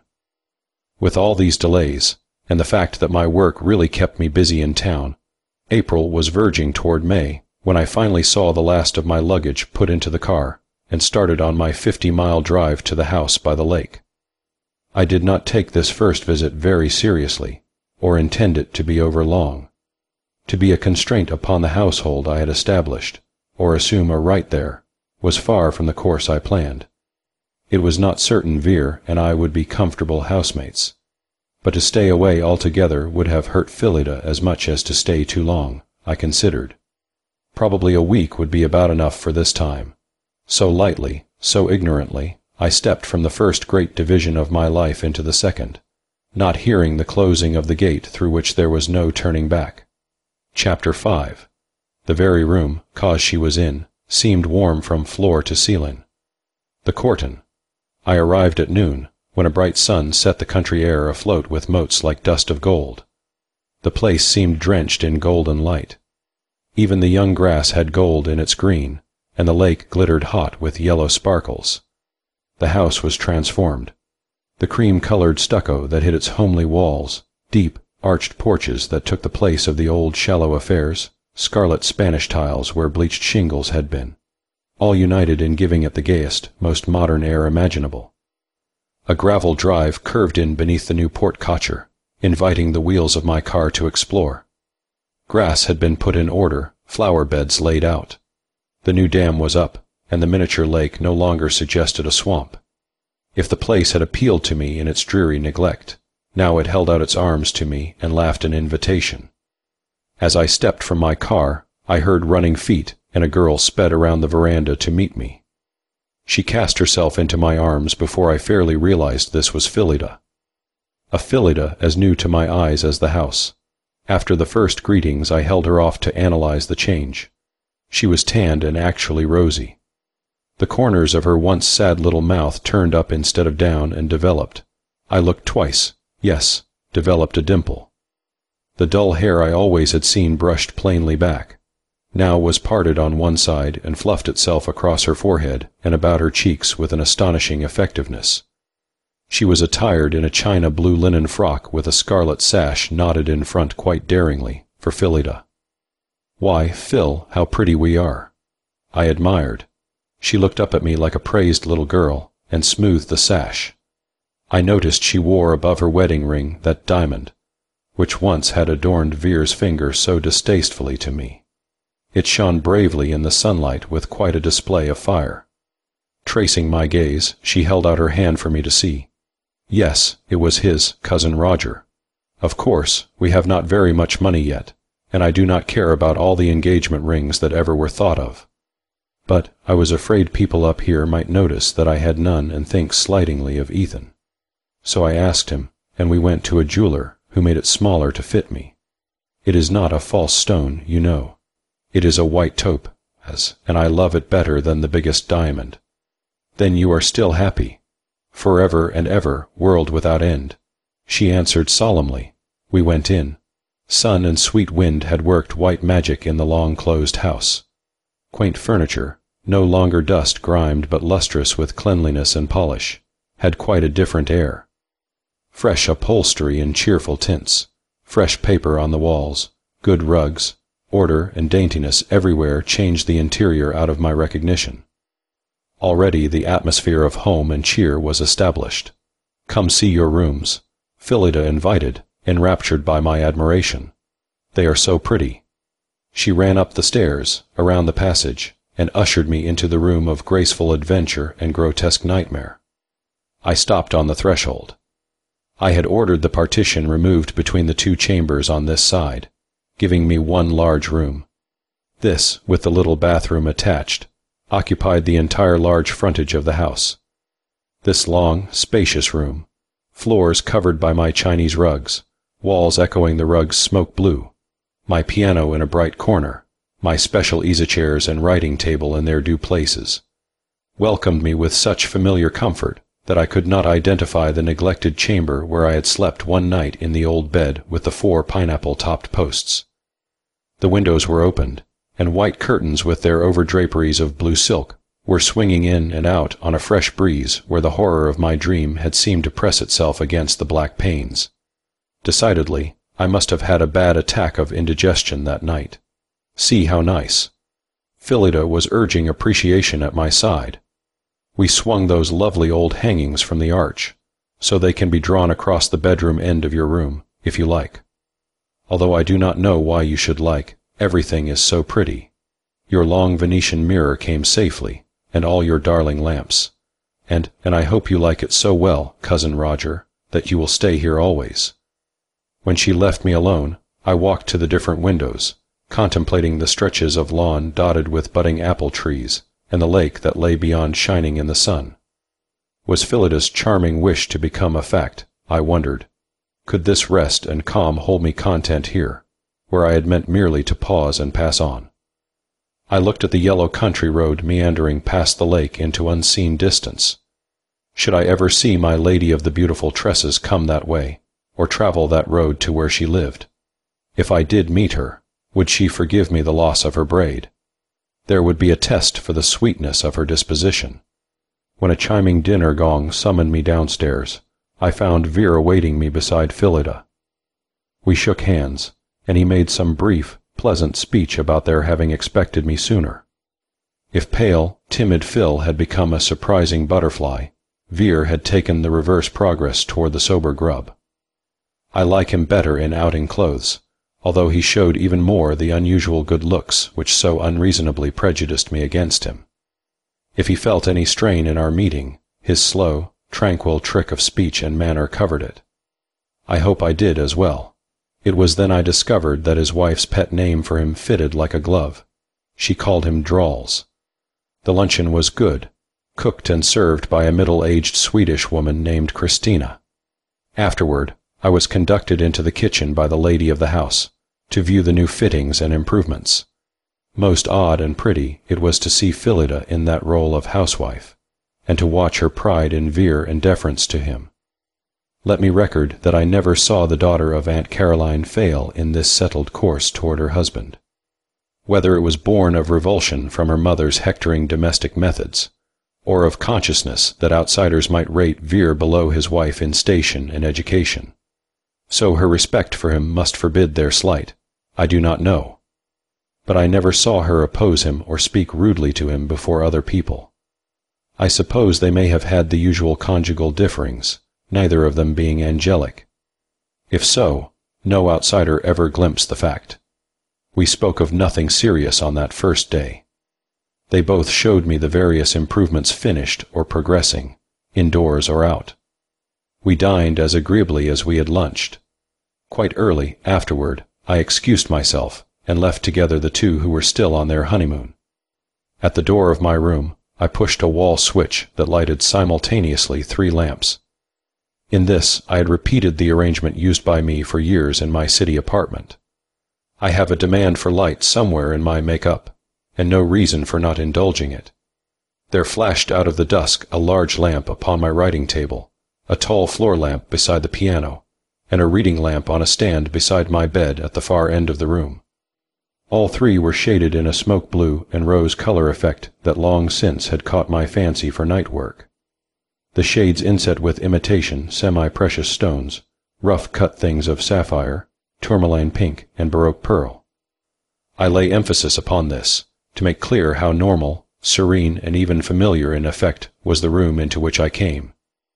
Yet, as I closed the door behind me and stood in that softly brilliant radiance, a shudder shook me from head to foot with the violence of an electric shock. A sense of suffocation caught at my throat like an unseen hand. Both sensations were gone in the time of a drawn breath, leaving only astonishment in their wake. Presently I went on with the purpose that had brought me upstairs, lifting a portfolio to the table and beginning to unpack the work which I had been doing in New York. As I laid out the first sheets of music, there drifted to my ears that vague sound from the lake I had heard on my first night visit here, while I stood on the tumble-down porch. The sound that was like the smack of glutinous lips, or some creature drawing itself out of thick, viscid slime. As before, I wondered what movement of the shallow waters could produce that result. Not the tide now, for the new dam was up and the lake cut off from Long Island Sound. The pouring of the waterfall flowed on as a reminder of that fact. The sound was not repeated. The dusk outside the windows offered nothing unusual to be seen. I finished my unpacking and sat down at my writing table. I am not accustomed to heed time. There never has been anyone to care what hours I kept, and I work best at night. Midnight was long past when I thought of rest. I declare that I thought of nothing more, not even recalling the vague unease felt on entering the room. A day spent in the fresh air, followed by an evening of hard work and journeyings between the piano and table, had left me utterly weary. When I lay down, it was to sleep at once. Chapter 6. I have made a story that hath not been heard, a great feat of arms that hath not been seen. Amenem, het, I woke slowly. It seemed that I struggled to wakefulness as a spent swimmer struggles toward shore. Up through deep pools of sleep I dragged myself, driven by some dimly sensed necessity. Peril had stolen upon me in my unconsciousness, a stalking beast. I knew that with nightmare certainty. It was as if my soul stood affrighted beside my brain, wailing upon its ally to arouse and stand with it against the menace.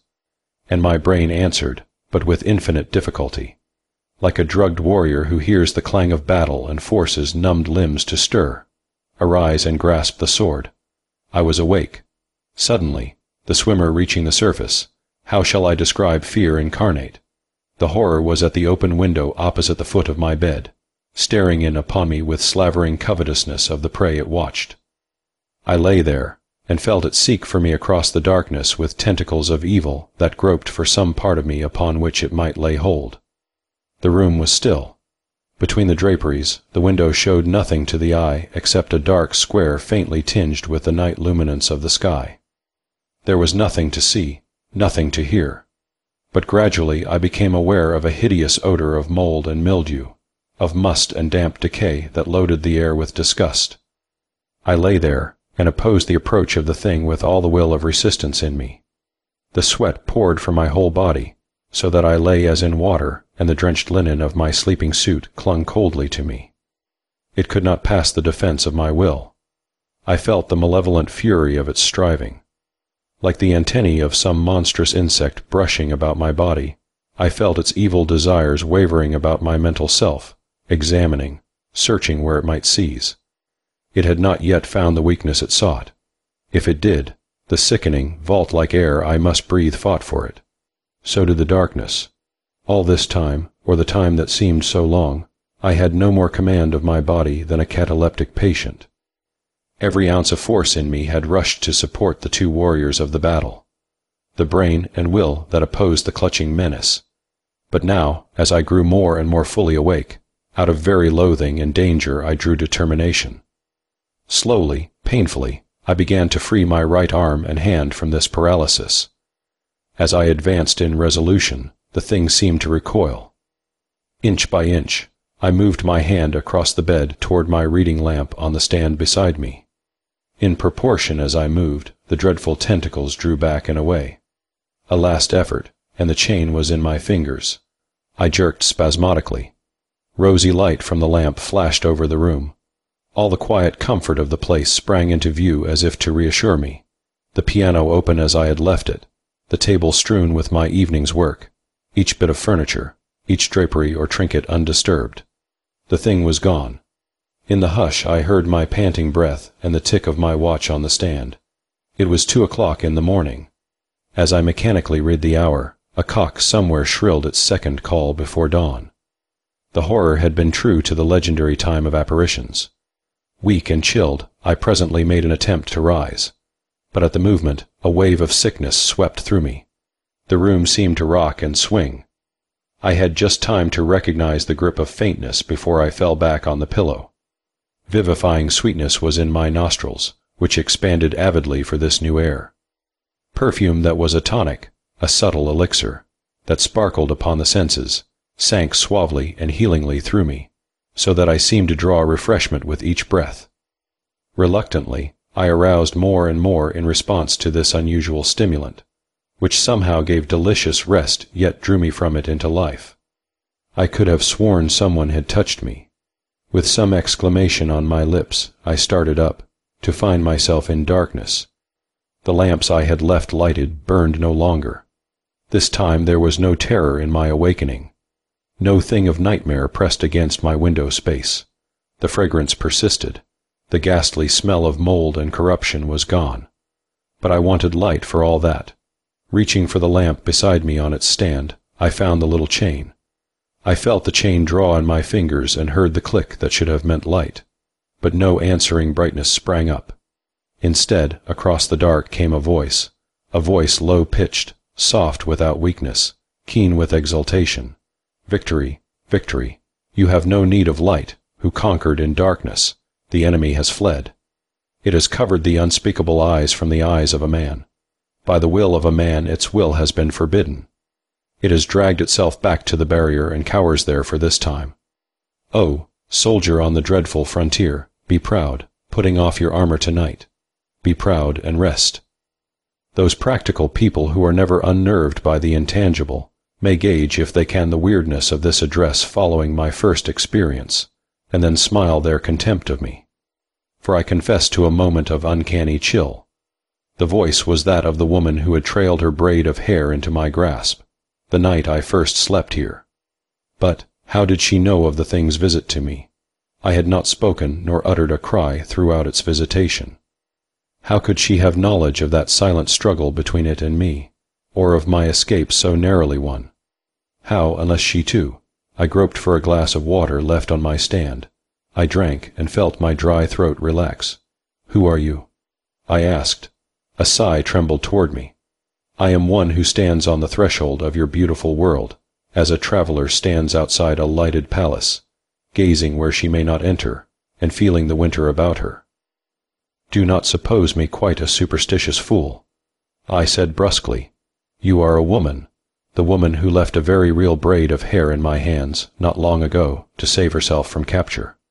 Yes, yet I am neither more nor less real than the one which came for you a while since. Then my nightmare was real, a thing of flesh and blood, or clever mechanism. You know it. Perhaps you produced it. The rush of my angry suspicion dashed in useless heat against her cool melancholy. Real, what is real? She challenged me. Turn to the sciences that you should understand better than I, and ask. Stretch out your arm. For 1,000,000 years men have vowed you touch empty air. They saw and felt it empty. But now a child knows air swarms with life.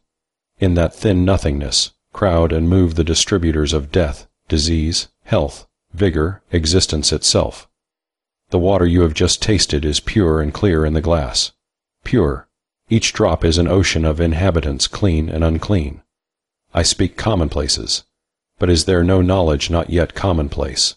O man, with all the unfathomed universe about us, dare you pronounce what is real? What is natural? I began. She interrupted me. Doubtless what is not natural cannot and does not exist. Have you, then, measured nature? He was a great thinker, one of deep knowledge, who compared man to a child wandering on the shore of a vast ocean and picking up a pebble here and there. Of what would you convince me? And why? Of what? Danger. Why?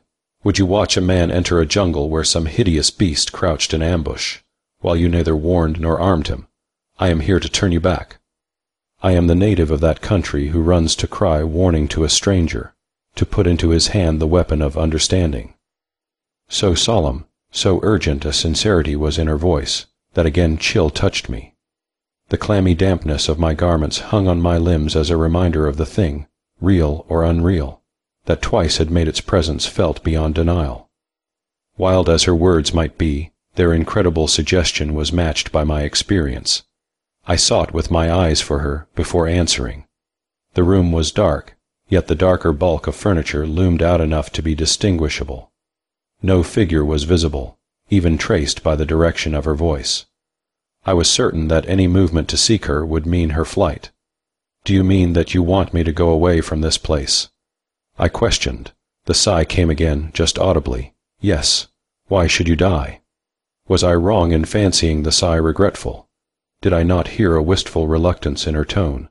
Excitement ran along my veins like burning oil on flowing water. The woman hidden in the dark, the association of her voice with the strange, exquisite fragrance I breathed, the thought of beauty in her born of that lovely braid of hair I had seized, all blended in a spell of human magic. I have said I was a man much alone, and a lame man who craved adventure. Just now, I said, you spoke of some victory. You called me soldier. Is it not victory to have driven back the Dark One? Is he not a soldier who, aroused in the night to meet dreadful assault, sets his face to the enemy and battles front to front? Before the eyes men and women have died or lost reason, or fled across half the world, broken by fear. What are the wars of man with man, compared with a man's battle against the unknown? I honor you. I salute you. But, soldier alone on the forbidden frontier, go. Join your fellows in the world allotted to you.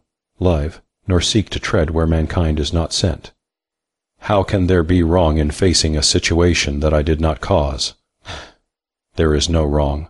There is danger. What danger? I persisted. Can you ask me? She retorted with a hint of impatience. You who have felt its grope toward your inner spirit. I shuddered, remembering the brush of those antennae, exploring, examining. But I persisted, beyond my everyday nature. Her speech was for me like that liquor distilled from honey that inflamed the Norsemen to war fury. You say I came off victor. I reminded her, yes, but can you conquer again and again and again? Will you not feel strength fail, health break, madness creep close? Will you not be worn down by the thing that knows no weariness and fall its prey at last? It will come often.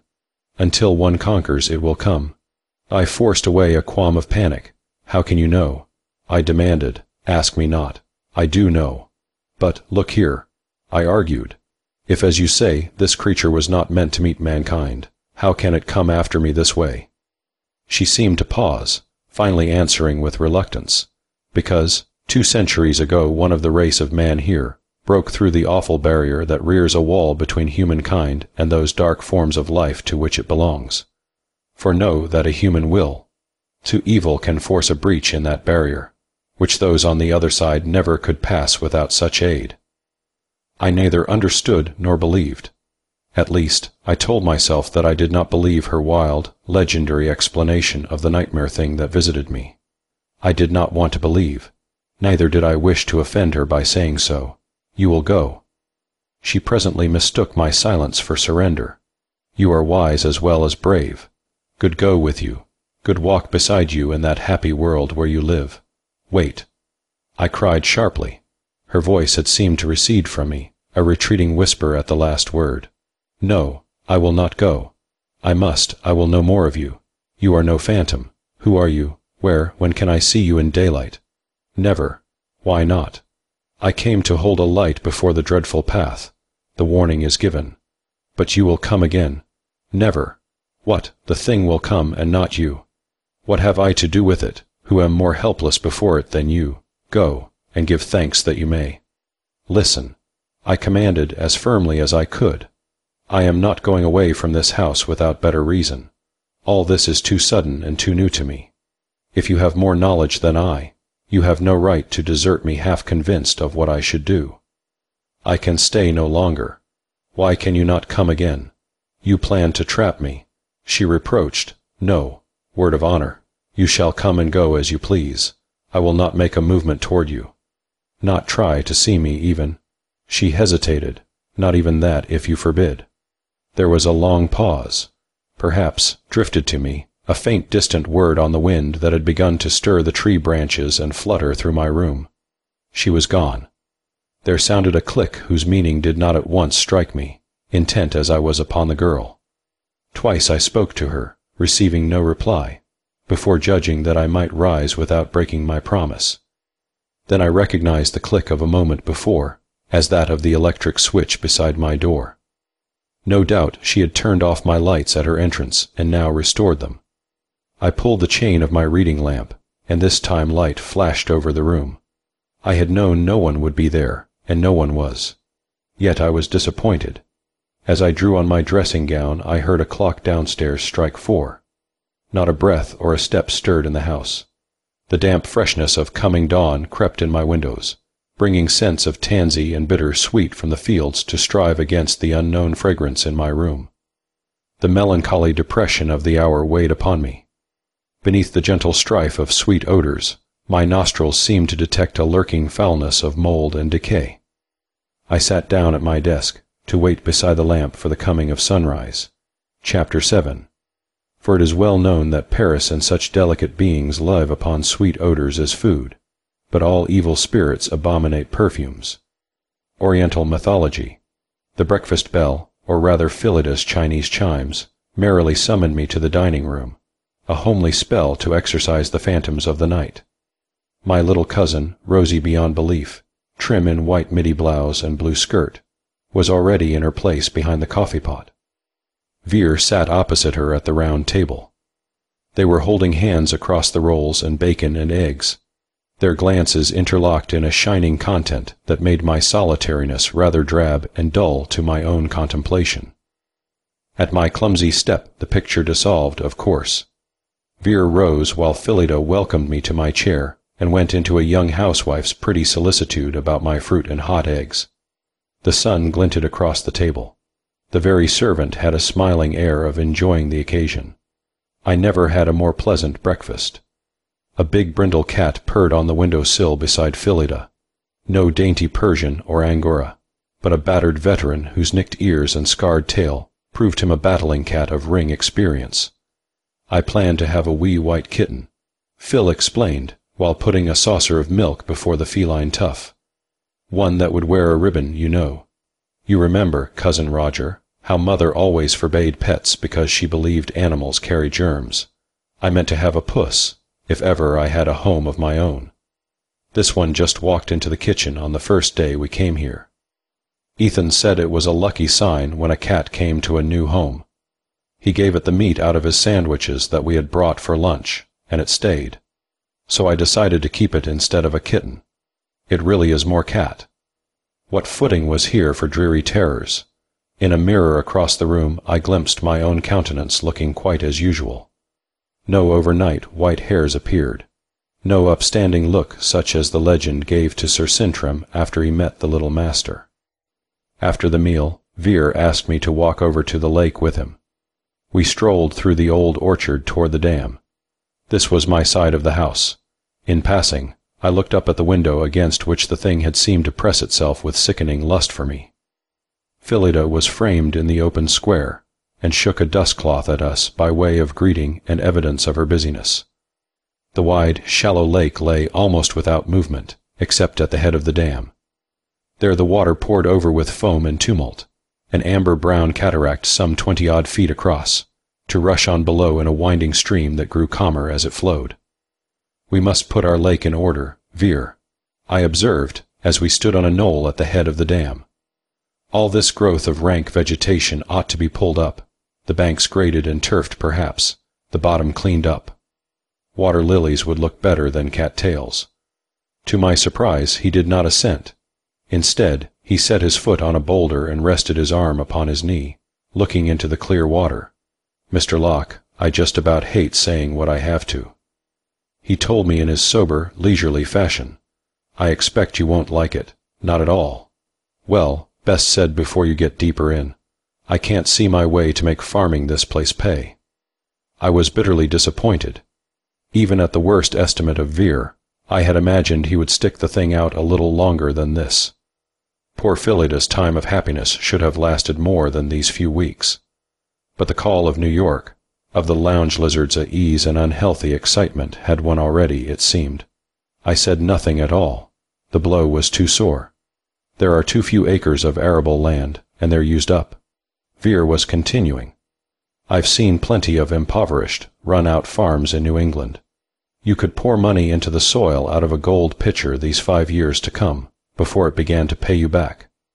And then your money might better have been put anywhere in bank, for profit. I saw that, the first week here. Since then I've been looking around for something better to do.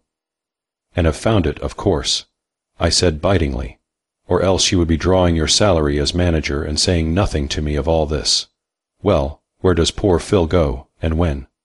He turned his dark curled head and regarded me with calm surprise. I didn't exactly know that my wife was going anywhere, Mr. Locke. What, you do not mean to leave the farm? Not unless you're tired of our bargain. I've been calculating how to make it pay. That won't be by planting corn and potatoes and taking a wagon load into town. If you think I'm wrong, call in any practical man who knows this sort of business. We've got to think closer to win here. That's why I'd like to set the lake to work instead of just prettying it up. The lake, Veer. There isn't enough water power over the dam to do any more than run a toy, is there? He motioned me nearer to where he stood gazing down. Notice what kind of water this is, Mr. Locke. Brown like forest water, sort of green lighted because the bottom is like turf. Neither mud nor sand, but a kind of underwater moss. You see, it's pure and clean, with a little fishy smell about it. Matter of fact, it is forest water. Comes from way off yonder, the stream does, before it spreads out into our lake, here. I borrowed a boat and followed back 2 miles before it got too shallow for me. Boys have caught trout here 3 times since I've been watching. Well, my father was fish warden in our district. I learned the business. If you're willing, I can start some trout raising that ought to pay well. You know, the state is glad to help game preserving free. He proceeded to give me a brief lecture on the subject, in his quiet, unpretentious manner, producing notes and diagrams from his pockets. He had written to various authorities and exhibited their replies. He knew exactly what the state would do, what he himself must do, and what investment of money would be required. I listened to him in admiration and astonishment.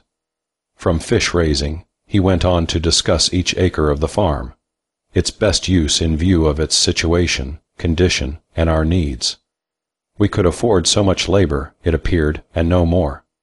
We must have certain apparatus, methodically listed with prices.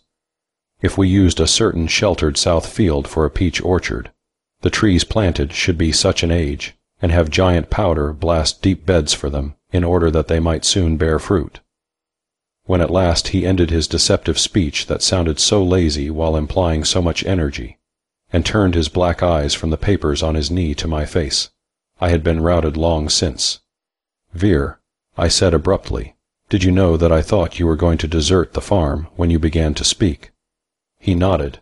Yes, I guess so. You don't exactly like me, Haven't had any occasion to. You don't judge me a fit match for your cousin. Well, neither would anyone else, yet. He began to gather his papers together, his attention divided with them while he finished his answer. There will be plenty of time before that yet runs out. Mighty pleasant time, thanks to you, Mr. Locke. Phillida and I expect to enjoy building things up as much as we'll enjoy it after they're all built. Meantime, I prize what you're doing all the more because I know how you feel. Now, if you'd be interested to look over these plans or submit them to someone you've confidence in, for inspection, I'll just turn them over to you. He had so accurately measured me that I was disconcerted. It was quite true that he was compelling my respect, while my first dislike of him still obstinately lurked in the background of my mind. I felt ungenerous, but I would not lie to him. I am a queer fellow, Vere, I said. Leave that to time, as you say. As for the plans, they are far beyond my scope. A city man, it has been my way to phone for an expert when anything was to be done, or to buy what I fancied and pay the bills. In this case, you are the expert. The plans seem brilliant to me. Certainly they are moderate in cost. Keep them and carry them out as soon as that may be done. You are master here, not I. We walked back together through the sun and freshness of the early spring morning. As we neared the house, Phillida's voice hailed us. She was at my window again, leaning out with her hair wind ruffled about her face. Cousin Roger. She summoned me. I have found out what makes your room as sweet as a garden of spices. See what it is to be a composer completely surrounded by royalties, able to buy the most gorgeous scents to lay on one's pillow, and all enclosed in antique gold. She held up some small object that shone in the sunlight. Throw it down, I begged, startled into excitement. She complied, laughing. Vere sprang forward, but I made a quicker step and caught the thing. It was one of those filigree balls of gold wrought into openwork, about the size of a walnut, that fine ladies used to wear swung from a chain or ribbon and call a pomander. The toy held a chosen perfume or essence supposed to be reviving in case Milady felt a swoon or megrim about to overwhelm her, as ladies did in past centuries and do no longer, whose gentle pity had brought this pomander to my pillow, to help me from that faintness which had followed my struggle with the thing, whose was the exquisite individual fragrance contained in the ball I held. I had a vision of a figure, surely light and soft of movement, haloed with such matchless hair as the braid I had captured, stealing step by timid step across my room, within my reach while I lay inert. Perhaps her face had bent near mine in her doubt of my life or death. Hidden eyes had studied me in the scanty starlight. Oh, for Ethan Vere's good looks and athlete's grace to lure my lady from her masquerade. Where did you buy it, Cousin Roger? Fess up. Phillida's merry voice coaxed me. It was given to me. I slowly answered, I cannot offer it to you, Phil, but I will buy any other pretty thing you fancy instead next time I go to town. She made a gesture of disclaim. I did not mean that. Only, do tell me what the perfume is. I was going to ask if you knew. No, something very expensive and imported, I suppose. Perhaps whoever gave it to you had it made for herself alone, as some wealthy women do. It is the most clinging, yet delicately refreshing scent I ever met. Tuberose, suggested Vere. Drawls no. How can you, like an old-fashioned funeral? She cried. Tuberose didn't always go to funerals. He corrected her teasingly as she made a face at him. I remember them growing in my Aunt Bathsheba's garden. Creamy-looking posies, kind of kin to a gardenia, seems to me, thick-petalled, like white plush, and holding their sweet smell everlastingly. But Mr. Locke's perfumery isn't just that, either. There was something else grew in that garden. I can't call to mind what I mean. Basil, maybe. The basil plant that feeds on dead men's brains, quoted Phil with a mock shiver. You are happy in your ideals, drawls. He laughed. Well, that garden smelled pretty fine when the dew was just warming up in the sun, mornings, and so does this little gilt ball. I'll guess Mr. Locke's lady never got it from France. Smells like old New England. There was no reason why a vague chill should creep over me, or the sunshine seemed to darken as if a thin veil drifted between me and the surrounding brightness. Let me say again that no place could have been more unlike the traditional haunted house. There hung about it no sense of morbidity or depression. Yet, what was I to think? I was not sick or mad, and the thing had come to me twice. I turned from the married lovers and made my way to the veranda, where I might be alone to consider the pomander whose perfume was like a diaphanous presence walking beside me. Seated there, in one of the deep willow chairs, Phillida had cushioned in peacock chintz, and marked especially mine by laying my favorite magazines on its arm. I studied my new trophy of the night. There was a satisfaction in its material solidity. It was real enough, resting in my palm. Yes, but it was not ordinary among its quaint kind. As I picked out the design of the gold work, that fact was borne in upon my mind. Here was no pattern of scroll or blossom or cupids and hearts. The small sphere was belted with the signs of the zodiac, beautiful in minute perfection.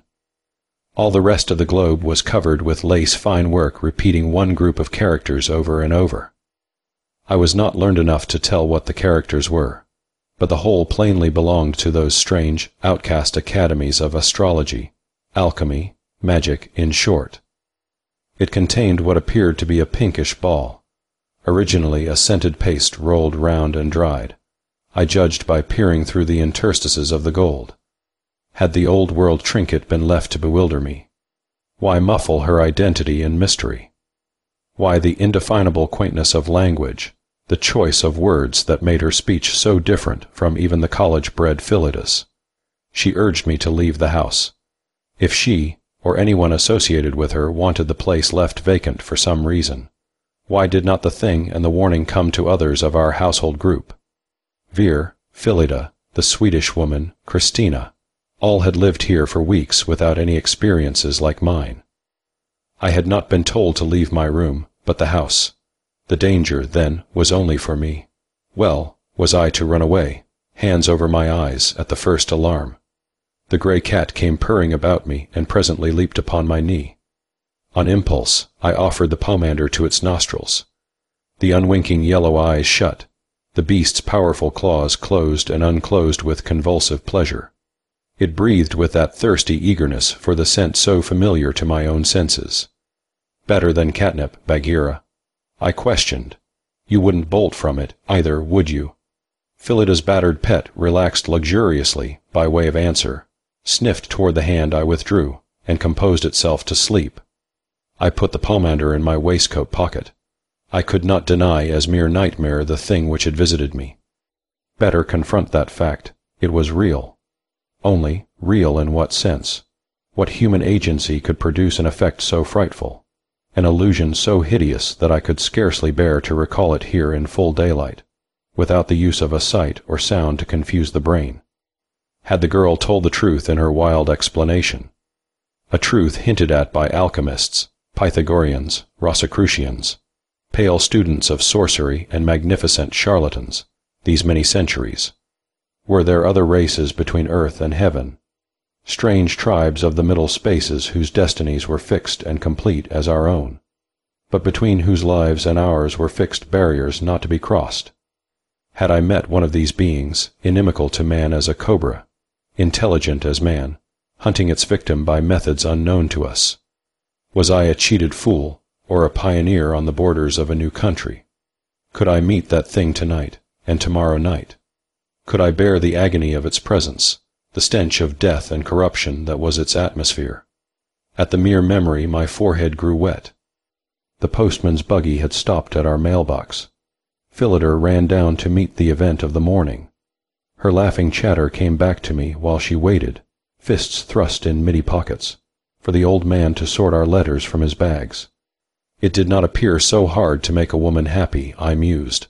A man might attempt it with hope, if he could but persuade her to try him. My lady had promised to come again. Perhaps, with patience, Phillida came across the lawn with an armful of gaudy covered catalogues and a handful of letters. Catalogues for Ethan, letters for you. She called in advance of her arrival. What an important person you are, Cousin Roger. It always gives me a quivery thrill to realize who you are as well as how nice you are. Now, isn't that a jumbled speech to tumble out of me? I took her tanned little hand along with the letters, letters that were so many voices summoning me back to pleasant, busy Manhattan. It is a fine speech for a humble person to answer, Phil, but does that sort of thing matter to you women? What do you love Vere for at bottom? Because he is strong and supple and has curly hair? No. As she shook her head. Because he has worn the uniform then, proved his courage in war at sea, because he had the glamour about him of real adventure and cabaret glitter, or because he took you away from a life you hated, or perhaps because he is kind and loves you. No, for none of these reasons. Why, then, love Ethan Vere? She stopped vigorously shaking her head in repeated denial, and smiled at me triumphantly. Because he is Ethan Vere. She promptly responded, "Oh, Cousin Roger, you clever people are so stupid. It would not make any difference at all if Drawls were ugly, or never had been a sailor, or could not skate or do things, or had not been able to make me happy. It is something very much bigger than all that. And all the divorce courts, Phil, the breach of promise suits, and the couples who make each other miserable. But they never had anything," she said. "Perhaps they will have it some day. Don't you know, Cousin Roger, that the most important things in the world are those most people never know about?" I was not sure whether I knew that or not. After last night, I was not sure of many things. Still, if such gifts were given as she believed, if it was merely a question of being Ethan Vere or Roger Locke. But I had never seriously considered leaving the adventure. Chapter 8.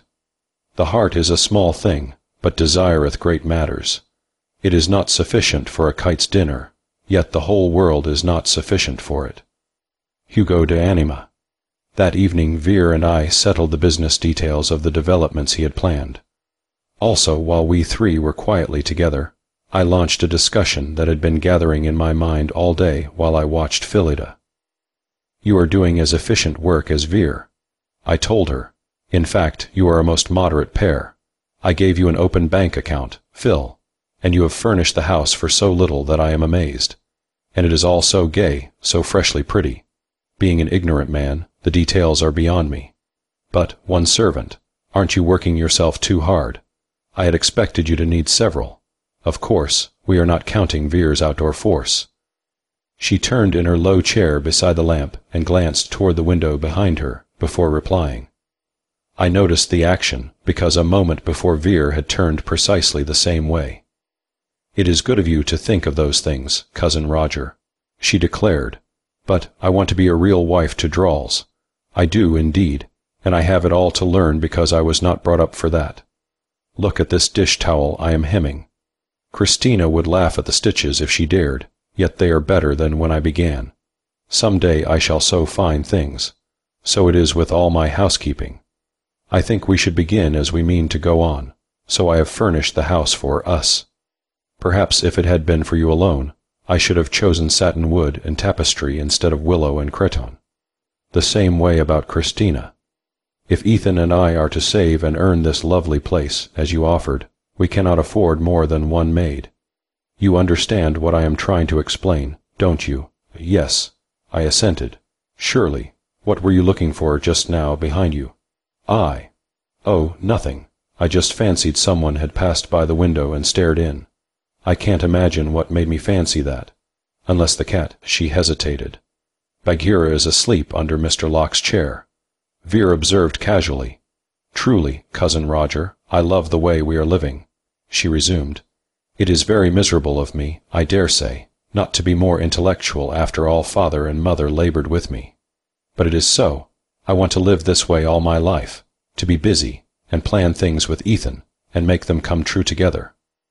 Under cover of the table she put her hand into Vere's, and silence held us a little while. I watched Bagheera the cat, who sat beside my chair staring with unblinking yellow eyes toward the window across the room. Did I imagine a slight uneasiness in those eyes, a wary readiness in gathered limbs and muscles bulking under the old cat's scant fur? Now the tail twitched with a lashing movement. Presently Bagheera looked away and relaxed. A moment more, and he curled down, composing himself to sleep. "You like the place, Phil?" I questioned. "You do not find it lonely here, or in any way depressing?" The candor of her surprise told me that no dweller between the worlds had visited her. Cousin Roger, this darling house, why? I passed that question safely, and after a few minutes bade them good night. They had a fashion of gazing at one another that made it a matter of necessary kindness to leave them alone together. As I made my solitary way upstairs, I will not deny a growing excitement, or that dread fought with my resolution. Who would keep tryst with me tonight? The horror or the lady, both, as each time before? If so, which one would come first, and what might be my measure of success or failure? If some trick were being played upon me, I meant to pluck it out of the mystery. The quietly pleasant room received me without a hint of the unusual. I lighted the lamps and sat down to my work. The house was still by 10 o'clock, all lights out except mine. At midnight I lay down in the dark, the pomander under my pillow. Whether I put the gold ball there from sentiment, or from some absurd fancy about its perfume and mystic carving being somehow a talisman against evil, or because I feared the trinket might be taken from me during the night, I should be troubled to answer. I did place it there, and lay lapped in its sweet odor while the moments dragged past. Heavy, slow-footed moments of strain and dreadful expectation, scarcely relieved by a hope uneasy as fear. The cock crowed for the first hour, and for the second. I slept at last. When I awoke, level sun rays were striking across the world. Nothing had happened. Chapter 9. These Macedonians are a rude and clownish people that call a spade a spade. Plutarch. Next morning, I took my car and began a systematic investigation of the neighborhood. There proved to be few houses within reasonable distance where such a woman as my lady could be lodged. However, I made my cautious inquiries even where the quest seemed useless, resolved to leave no chance untried. No better plan occurred to me than exhibition of the pomander with a vague story of wishing to return it to a young lady with red gold hair. But nowhere did a native show recognition of the top or the description. On my way home I overtook a familiar, travel-stained buggy that inspired me with a fresh disrespect for my own abilities. Why had I not put my question to our rural mail deliverer in the beginning? Surely here was a man who knew everyone and went everywhere. The old white horse rolled placid eyes toward the car that drew up beside it, then returned to cropping the young grass by the roadside. The postman looked up from the leather sack open before him and nodded to me. "Morning, Mr. Locke," he greeted. "Now let me get the right stuff into this here box, and I'll sort your families right out for you. There's a sample package of food sworn to make hens lay or kill 'em, for Cliff Brown here. That's gone to the bottom of the bag. I don't know but Cliff's poultry'd thank me to leave it be. Up it's got to come, though. Will it make them lay?" I asked, watching the ruddy old face peering into the sack. I guess it might, if Cliff told 'em they'd have to lay or eat it, judgin' from the smell that samples put in my bag. Not as sweet as this, I suggested, and leaned across to lay the pomander in his gnarled hand. The familiar expression of acute, almost greedy pleasure flowed into his face. His nostrils expanded with eager intake of the perfume that seemed an elixir of delight. He said nothing, absorbed in sensation. "Do you know of a lady who wears that scent?" I asked. "A lady with bright fair hair, colored like copper bronze." "Not I." He denied briefly. "No one at all like that, with hair warmer in shade than ordinary gold color, and a lot of it. No, not around here, nor anywhere I've been. What do you call this perfumery, Mr. Locke?" "I have no idea," I answered, sharply disappointed. "No one knows except the young lady I am trying to find. Are you sure you cannot help me at all?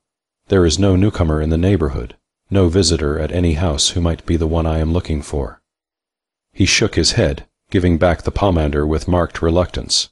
"No one who might be able to tell more than yourself." I persisted. A gleam of humor lit his eyes. He dropped a cardboard cylinder into Mr. Clifford Brown's mailbox and began to sort out my letters. "Far as that goes, I guess Miss Hill don't miss much of what goes on around here. When she hears a good bit of tattle, she has her husband hitch up, and she goes driven all day.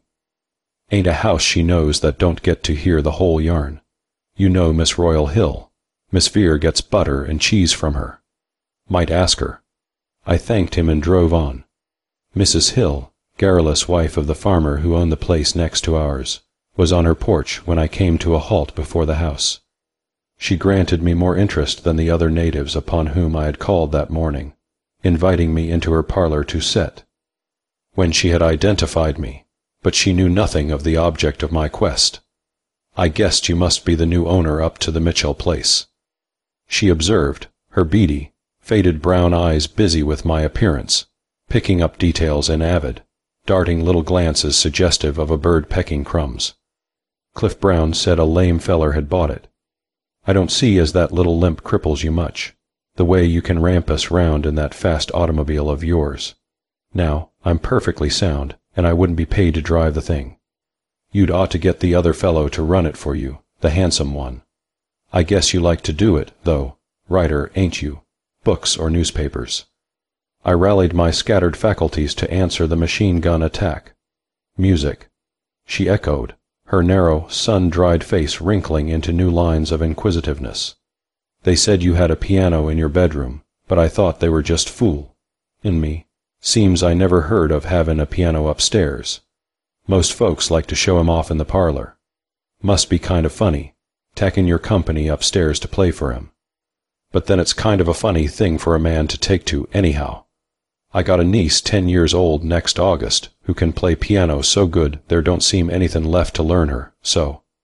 But there ain't no use of you driven round here looking for a fair-headed girl, Mr. Locke. The Slav folk down in the shanties by the post road are about the only light-complected ones in this neighborhood. Somehow, we run mostly to plain brown. Senator Allen has 2 girls, but they're only home from a boarding school for vacation. How do you like your place? Very much, I assured her. Only, I do not know a great deal about it yet. Its history, I mean. Are there any interesting stories about the house? You know, we city people like a nice legend or ghost story to tell our friends when they come to visit us. She chuckled, swinging in her plush-covered rocking chair, arms folded on her meager breast. Guess you'll have to make one up. I never heard of none. The Mitchell family always owned it, and they were so stiff, respectable, and upright everyone was scared of them. Most of the men were clergymen in their time. The last, Reverend Cotton Mather Mitchell, went abroad to foreign parts for missionary work with the heathen 20-odd years ago, and died there. He never married, so the family's run out. The Mitchells were awful hard on women, called 'em vessels of wrath and beguilers of Adam. Preached it right out of the pulpit, so I guess no girl in these parts could have been hired to wed with him if he'd wanted. His mother died when he was born, so he'd had no softening influence. After news came of his death, the house was shut up till you bought it.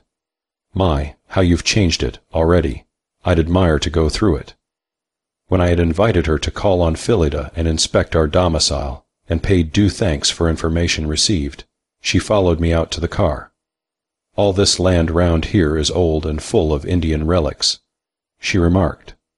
Over to the Sound where the swamps used to be, there was lots of fightin' with savages. And they say a witch was stoned to death where the Catholic convent stands now, on the road up above your place. So I guess you can figure out a story to tell your company if you like. A convent, I repeated, my attention caught by a new possibility. Do they perhaps have visitors there, ladies in retreat for a time, as convents often do abroad? Mrs. Hill laughed, shaking her tightly combed head. No hope of your girl there. She chuckled. They're the strictest sisterhood in America, folks say. Poor Clares, I think they're called. No one, not even their relations, ever see their faces after they join. They're not allowed to talk to each other even.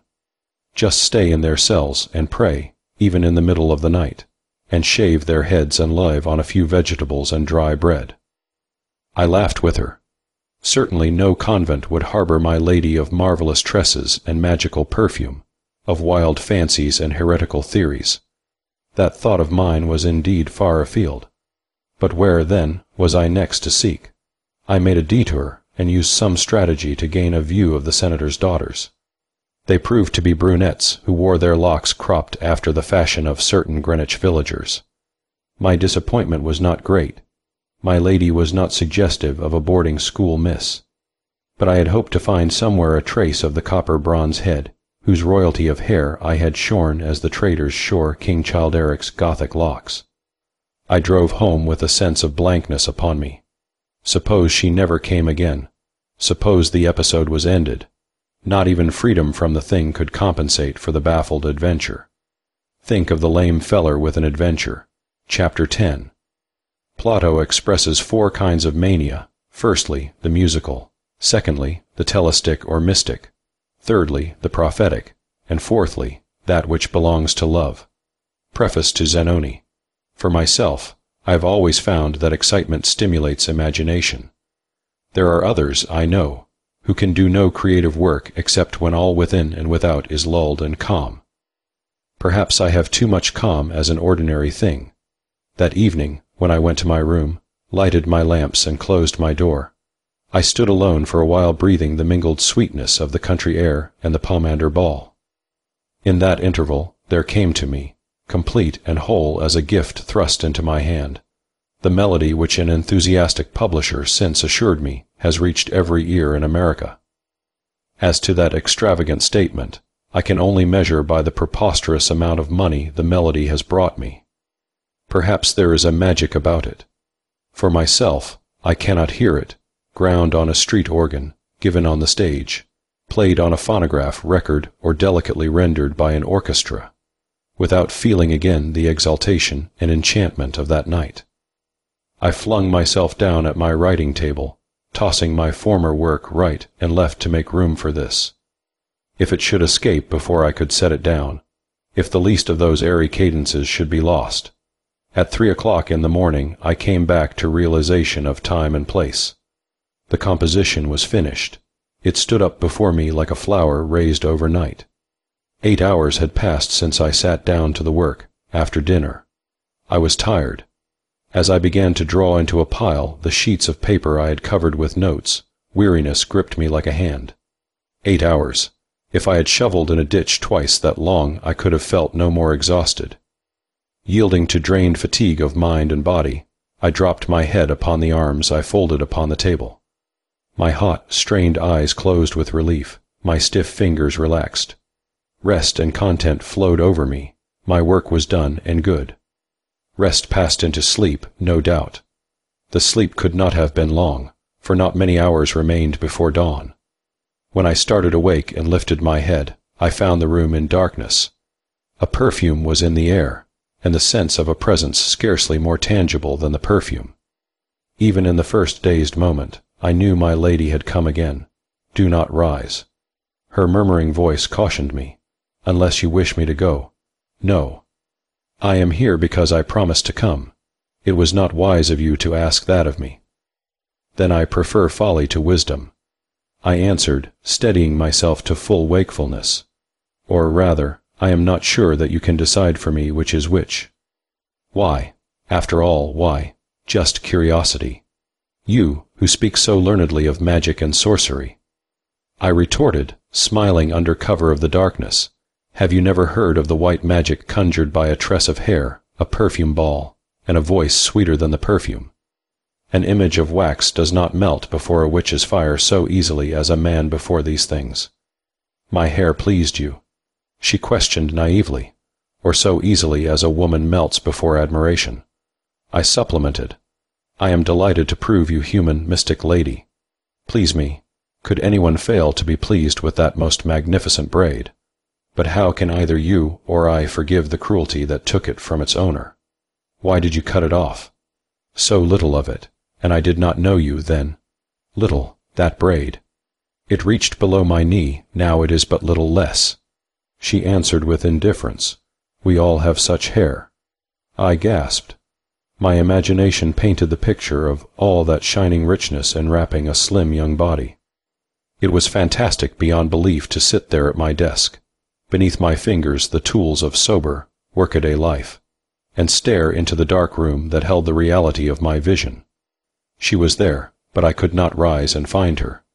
She was opposite my eyes, but my promise forbade me to touch the lamp and see her. Who are we?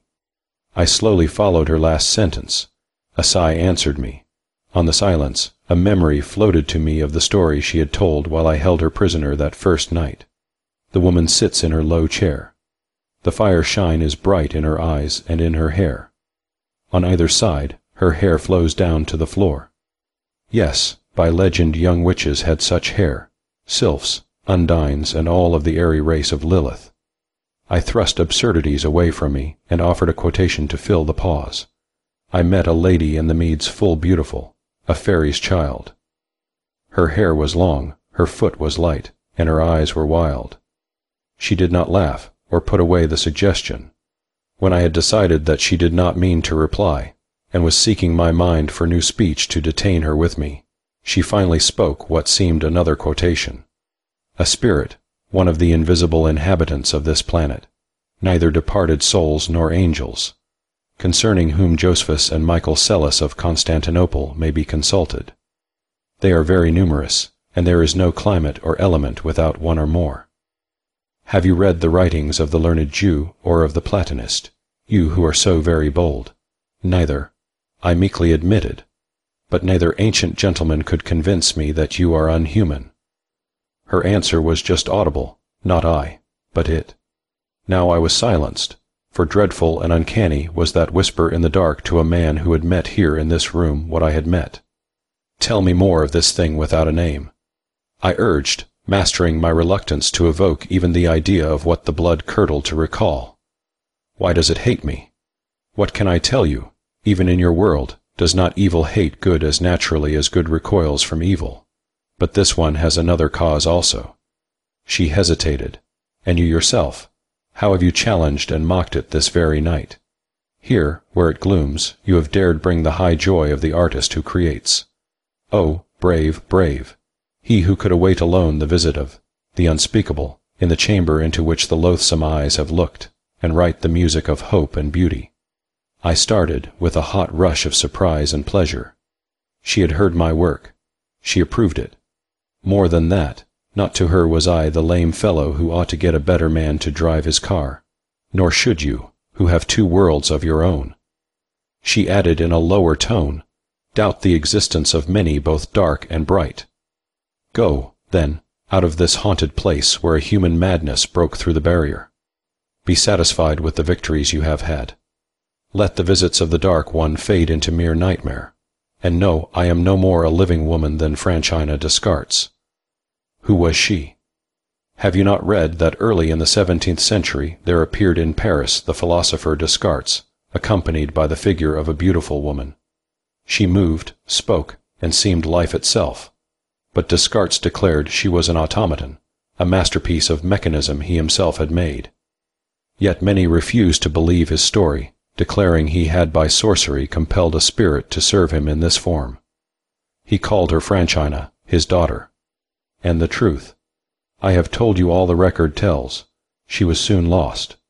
Descartes took her with him upon a journey by sea, when, a storm arising, the superstitious captain of the vessel threw the magic beauty into the Mediterranean. Thank you. But are you fairy or automaton? Do not laugh. She exclaimed with sudden passion. You know I would say that I have no part in the world of men and women. Not through me shall the ancient dread seize a new life. A little time now, then the doors will close upon me as the sea closed over Franchina.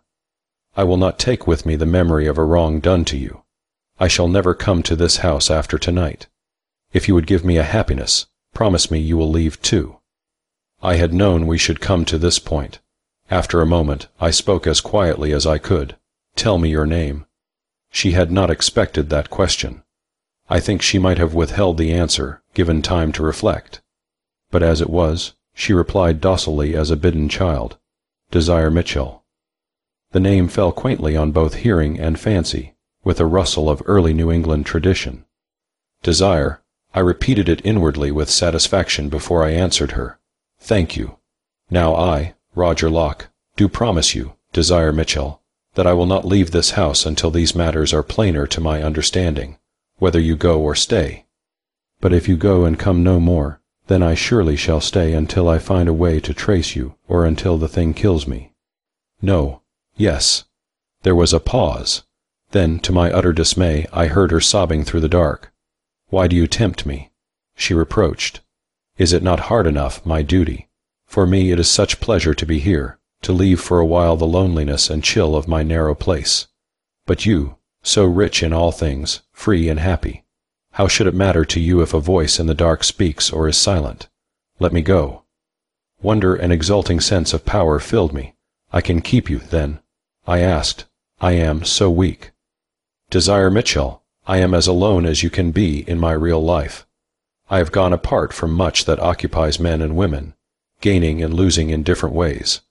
One of the gains is freedom to dispose of myself without grief or loss to anyone, except the perfunctory regret of friends.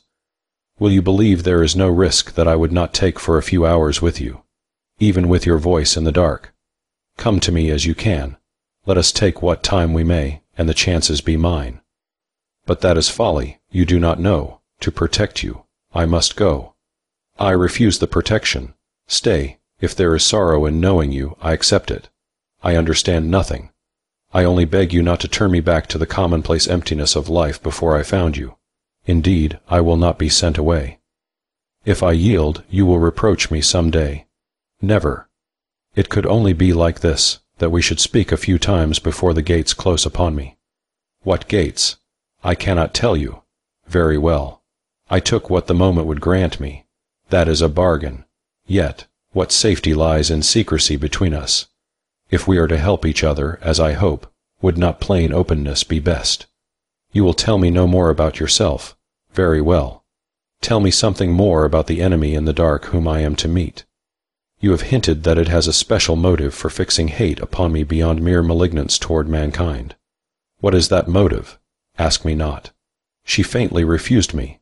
I do ask you. My ignorance of everything concerned is a heavy drawback in this combat. Arm me with a little understanding. What moves it against me? The pause following was filled with a sense of difficulty and recoil, her struggle against some terrible reluctance. So painful was that effort, somehow clearly communicated to me, that I was about to devour my curiosity and withdraw the question when her whisper just reached my hearing. Jealousy. Jealousy of what? For whom? For me. The monstrous implication sank slowly into my understanding, then brought me erect, gripping the edge of the table lest I forget restraint and move toward her. By what right? I cried. By what claim? Desire Mitchell, what has the horror to do with you? The vehemence and heat of my cry struck a shock through the hushed room distinct as the shattering of crystal. There was no answer, no movement, no rebuke of my movement. I was alone. With that confession she had fled. My cry had been louder than I knew. Presently I heard a door open. Steps sounded along the hall from the rooms on the opposite side of the house. Someone knocked hesitatingly. Are you all right, Mr. Locke? Vere's voice came through the panels. I crossed to the door and opened it. He stood at the threshold, an electric torch in his hand. We thought you called. He apologized. I thought maybe you were sick, or wanted something, and no light showed around your door. I found the wall switch and turned on the lamps. As on the last occasion, she had switched the lights off there, beyond my reach unless I broke my promise not to move about the room while she remained my guest. Come in. I invited him. Much obliged to you and Phillida for looking me up. I had been working late and dropped asleep in my chair, with a nightmare as the result. It was pleasant to have his normal presence, prosaic in bathrobe and pajamas, in my cheerfully lighted room. His dark eyes glanced toward the music-scrawled papers scattered about, then returned to meet my eyes smilingly. We heard some of that work, he admitted. Phil and I, well, I guess we were guilty of sitting on the stairs to hear you play it over. I never listened to a tune that took hold of me, kind of, like that one. We'd certainly prize hearing all of it together, sometime, if you didn't mind. The warmth of achievement flowed again in me. I crossed to the piano to assemble the finished sheets, answering him with one of those expressions of thanks artists use to cloak modestly their sleek inward vanity. I was really grateful for this first criticism that soothed me back to the reality of my own world. Across the top of the uppermost sheet of music, in small, square script quaint as the pomander, was written a quotation strange to me. We walk upon the shadows of hills across a level throne, and pant like climbers. I did not know that I had read the words aloud until Vere answered them. So we do. I guess there is more panting over shadows and less real mountain climbing done by us humans than most folks would believe. Most roads turn off to easy ways before we reach the hills we make such a fuss about. Who wrote that, Mr. Locke? I don't know. I replied vaguely, intent upon Desire Mitchell's meaning in leaving this to me. He nodded and turned leisurely to go. Kind of seems to me as if he must have felt like you did when you wrote that piece tonight. He observed diffidently, as if trouble did not amount to much, taken right. I'll get back to Phil now. She might be anxious.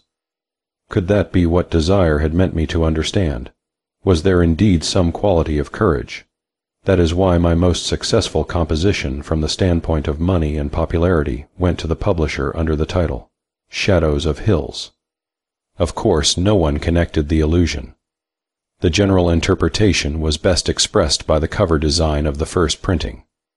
A sketch of a mountain-shaded lake on which floated a canoe containing 2 young persons. I was well pleased to have it so. But in what land unknown to man towered the vast mountains in whose shadow I panted and strove? Or was my foot indeed upon the mountain itself? I did not know. I do not know now. Chapter 11. If the dreamer finds himself in an unknown place, ignorant of the country and the people, let him be aware that such place is to be understood of the other world. One year a critica at Schmetti's. In the morning I drove down to New York. There were affairs demanding attention. Also, I was pressed by an eagerness to get my overnight work into the hands of the publisher. To be exact, I wanted to put the manuscript out of reach of the thing at the house. Without reason, I had awakened with that instinct strong within me. The atmosphere of the city was tonic. Merely driving through the friendly, crowded streets was an exhilaration. The practical employment of the day broomed away fantastic cobwebs. In the evening I turned toward Connecticut with a feeling of leaving home behind me. But I would not stay away from the house for a night, risking that Desire Mitchell might come and find me missing. She might believe I had been seized by cowardice and deserted. She might never return. I will not deny that I had lied to her. There was no intention in me of accepting her fleeting visits as the utmost she could give. I meant to snatch her out of darkness and mystery, to set her in the wholesome sunlight where Phillida flitted happily. If I could prevent, those gates of which she vaguely spoke never should close between us. But it was plain that I must tread warily. Once frightened away, how could she be found? Her home, her history, even her face, were unknown to me. Tracing her by a perfume and a tress of hair had been tried and failed. Of her connection with the dark thing I refused to think too deeply. Her connection with me must come first. It was not until I passed the cottage of Mrs. Hill, glimmering whitely in the starlight, where the road made an angle toward the farm, that I recalled our talk in her best room. The Mitchell family always owned it. The Reverend Cotton Mather Mitchell went to foreign parts for missionary work 20 years ago and died there. My lady of the night was Desire Mitchell. A clue. He never married, so the families run out. It was damp here in the hollow where the road dipped down. A chill ran coldly over me. Arrived at the garage which had taken the place of our tumble-down barn, I put the car away as quietly as possible. 10 o'clock had struck as I passed through the last village, and our household was asleep. Moving without unnecessary noise, I crossed to the house.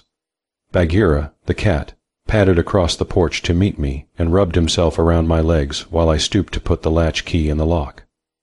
As the key slid in place, I heard the waterfall over the dam abruptly change the sound of its flow, swelling and accelerating as when a gust of wind hurries a greater volume of water over the brink. But there was no wind. Immediately followed that sound from the lake which I can liken to nothing better than the smack of huge lips unclosing, or the suck of a thick body drawing itself from a bed of mud. The cat thrust himself violently between my feet and pressed against the house door, uttering a whimpering mew of urgency. Startled, I looked in the direction of the lake. At this distance it showed as a mere expanse of darkness, only the reflection of a star here and there revealing the surface as water. What else could be shown? I rebuked my nerves by querying of them, and turned the key. Bagheera rushed into the hall when the door opened wide enough to admit his body. I followed more sedately and closed the door behind us both. Now I was not acquainted with Bagheera's night privileges. Did Phillida allow him in the house or not? After an instant's consideration, I bent and picked him up from his repose on the hall rug. He should spend the night shut in with me, out of mischief yet comfortable. Purring in the curve of my arm, he was carried upstairs without objection on his part. Until we reached my room, on its threshold I felt his body stiffen, his yellow eyes snapped open alertly. Cat antipathy to a strange place, I reflected, amused as I switched on the lights. All right, Bagheera. I spoke soothingly and put him upon the rug. He bounded erect, fur bristling, tail lashing from side to side after the fashion of a miniature panther. When I stooped to stroke him, he eluded my hand. In a gliding run, body crouched, ears flattened, he sped toward the doorway, was through it and gone. Well, I decided, he could not be pursued all through the house. It would be easier to explain him to Phillida next morning. I was tired, pleasantly tired. The day had been filled with the enthusiasm and congratulations of my associates, with conferences and plans for launching the new music via theaters and advertising. It ought to go big, they assured me. In my optimism of mood, I wondered if I had not already driven off the dark thing. Since the girl had come to me, the night passed without it appearing before or afterward. Perhaps, woman timid, she exaggerated the danger, and it had retreated after the second failure to overpower me. I fell asleep with a tranquil conviction that nothing would disturb my rest this night. Stillness enveloped me, absolute, desolate. Silence contained me, yet the thought of another scorched against my understanding in a burning communication of intelligence. Man, it commanded, I am here, fear. And I knew that which was my body did fear to the point of death, but that which was myself stood up in revolt. Crouch. It bade, crouch, pygmy, and beg. Fear, the blood crawls in the veins, the heart checks, the nerves shrink and wither. Man, your life wanes thin and faint. Down, shall your race affront mine. My heart did stagger and beat slow. Life crept a sluggish current, but there was another force that stiffened to resistance, and gathered itself to compact strength within me. No. My thought refused the dark intelligence. I am not yours. Command your own, not me. Weakling, you have touched that which is mine. Into my path you have dared step. Back, for in my breath you die. The air my lungs drew in was foul and poisonous. With more and more difficulty my heart labored. Confused memories came to me of men found dead in their beds in haunted rooms. Would morning find me so? Better that way than to yield to the thing. Better, I struggled erect, or fancied so. Now I saw myself as one who stood with folded arms fronting a breach in a colossal wall. Huge, immeasurably huge, that cliff reared itself beyond the sight, and ranged away on either side into unknown distances, dully glistening like gray ice, unbroken save in this place. The gray strand on which I stood was a narrow strip following the foot of the wall. Behind me lay a vast, unmoving ocean banked over with an all-concealing mist. Not a ripple stirred along that weird beach, or a ray changed the fixed gray twilight. And I was afraid, for my danger was not of the common dangers of mankind, but that which freezes the blood of man when he draws near the supernatural, the ancient fear. I stood there, while sweat poured painfully from me, and fronted my enemy who pressed me hard. The thing was at the breach, couched in the great cleft that split the barrier, darkness within darkness. Unseen, I felt the glare of its hate beat upon me. From it emanated deathly cold, like the nearness of an iceberg in the night, with an odor of damp and mold. Puny earth-dweller, lost here. Its menace breathed, what keeps you from destruction? For you the circle has not been traced, nor the pentagram fixed. For you no law has been thrust down. Trespass is death. Die, then. Only my will held it from me, and I felt that will reel in sickened bewilderment. I had no strength to answer, only the steadfast instinct to oppose. The thing did not pass. There in the breach it ravened for me, thrust itself toward me, pressed against the thin veil of separation between us. I saw nothing, yet knew where it raised itself, gigantic in formlessness, more dreadful than any shape. Its whispered threats broke against me like an evil surf. Man, the prey is mine. Would you challenge me? The woman is mine by the pact of centuries. Save yourself. Escape. The woman, startled wonder filled me. Was I then fighting for Desire Mitchell? Out of the air I was answered as if her voice had spoken. Certainty came to grip me as if with her small hands. She had no help but in me. If I fell, she fell. If I stood firm, exultant resolve flared strong and high within me. My will to protect leaped forward. The thing shrank. It dwindled back through the gap in the barrier. But as it fled, a last venomous message drifted to me. Again and again. Tire but once, pygmy. I was sitting up in bed in my lighted room, my fingers clutching the chain of the lamp beside me. Was some dark bulk just fading from beyond my window? Or was I still dreaming? I was trembling with cold, drenched as with water, so that my relaxing hand made a wet mark on the table beneath the lamp. This much might have been caused by nightmare. But what sane man had nightmares like these? When I was able, I rose, changed to dry garments, and wrapped myself in a heavy bathrobe.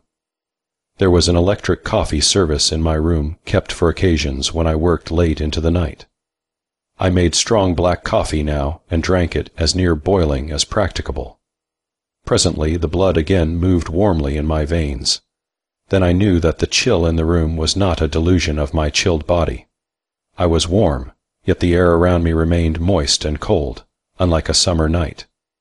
It seemed air strangely thickened and soiled, as pure water may be mudded by the passage of some unclean body. In this atmosphere persisted a fetid smell of mold and decay, warring with the homely scent of coffee and the fragrance of the pomander beneath my pillow. I was more shaken, more exhausted by this encounter with the unknown than by either of my former experiences, a fact which drove home the grim farewell of my enemy. Tire but once, pygmy. Desire herself had foretold that the dark thing would wear me down. Well, perhaps, but not without fighting for its victory. At least I would be no supine victim. Already I had forced my way. Where was that barrier before which I had stood? Awe sank coldly through me at memory of that colossal land where I was pygmy indeed, an insolent human intruder upon the unhuman. What other shapes of dread stalked and watched beyond that titanic wall? By what swollen conceit could I hope to win against them? I would not consider escape by flight, even if the end had been certain destruction. But my head sank to my hands beneath the weight of a profound depression and discouragement. It was the hour before dawn, traditionally the worst for man. The hour superstition sets apart for its own, when the life flame burns lowest. At a distance a dog had treed some little wood creature, and bayed monotonously. There was a weakness at the core of my strength. I waged this combat for the sake of Desire Mitchell. But what was she to whom the thing laid claim by the pact of centuries? Darkness began to tinge with light. Pale gray filtered into the dusk with grudging slowness. As day approached, I saw that a fog enfolded the house in vapor, stealing into the room in coils and swirls like thin smoke. The lamps looked sickly and dim. I forced away my languor, rose and walked to the nearest window. Something was moving up the slope from the lake, a dim shape about which the fog clung in steamy billows. My shaken nerves thrilled unpleasantly. What stirred at this empty hour? What should loom so tall? A moment later the figure was near enough to be distinguished as Ethan Vere, bearing several long fishing rods over his shoulder. Vere. I hailed him with mingled relief and utter disgust with myself. Anything going on so early?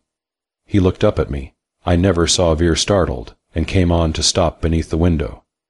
Taking off his cap, he ran his fingers through his black curls, pushing their wetness from his forehead. I noticed how the mists painted him with a spectral pallor. "Good morning, Mr. Locke." He greeted me. "Just as I've been thinking, there are some big snapping turtles about the lake and creek.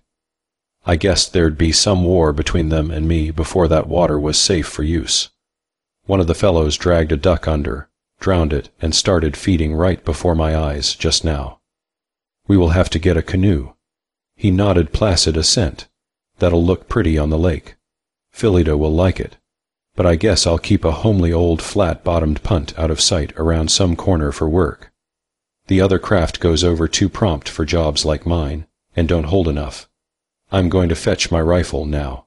I'd admire to blow that duck-eater's ugly head off. I will get into some clothes and be right with you. I invited myself to the hunt. I'd like to have you." He replied with his quaint politeness. There were times when I could visualize Vere's New England mother as if I had known her. The human interlude had been enough to dispel the black humors of the night. When I was ready to go out, I opened the drawer that held the copper-bronze braid and took it into my hand. How vital with youth its crisp resilience felt in my clasp, I thought. Young, too, were its luxuriance and shining color. Nonsense, indeed, to fancy ghostliness here or the passing of musty centuries over the head that had worn this tress. A flood of reassurance rose high in me. Whatever the thing might be, I would trust the girl Desire Mitchell. Yes, and for her, I went downstairs to join Vere. The brightening mist was cool and fresh. There was neither horror nor defeat in the promise of the morning. Chapter 12. In vain I called on rest to come and stay. We were but seated at the festival, of many covers, when one cried, "Away! Rose garden of Saadi." Now I entered a time of experiences differing at every point, yet interwoven closely, so that my days might compare to a rope whose strands are of violently contrasted colors. The rope would be inharmonious, startling to the eye, but strong to bind and hold. As I was bound and held, all day I lived in the wholesome household atmosphere evoked by Vere and Phillida. It is impossible to describe the sunny charm they created about the commonplace. Our gay, simple breakfasts where Phillida presided in crisp midi blouse or flowered smock, where the gray cat sat on the arm of Vere's chair, speculative yellow eye observant of his master's carving, while the Swedish Christina served us her good food with the spice of an occasional comment on farm or neighborhood events. How perfect a beginning for the day! How stale beside our breeze-swept table was any board at which I had ever sat! I do declare that I have never seen a more winning face than the bright one of my little cousin, whom her world had pronounced plain. Vere and I basked in her sunbeams gratefully. Afterward, we each had our work. Of the three, Vere was the most industrious, slow, steady, and unsparing of himself to a degree that accomplished surprising results. Phillida flitted over the place indoors and out, managing the house, following Vere about, driving to village or town with me on purchasing trips for our supplies. I did rather more of my own work than usual, that summer, and consequently had more of the commercial side to employ me. A healthy, normal life, yes, until the hours between midnight and dawn. I never knew when I laid down at night whether I should sleep until sun and morning overlay the countryside, whether the whispering call of Desire Mitchell would summon me to an hour more exquisite than reality, less satisfying than a dream, or whether I should leap into consciousness of the loathsome eyes fixed coldly malignant upon me, while my enemy's inhuman hate groped toward me across the darkness its presence fouled. For my two guests kept their promises. If I speak briefly of the coming of the thing during this time, I do so because the mind shrinks from past pain. It came again and again. It craftily used the torture of irregularity in its coming.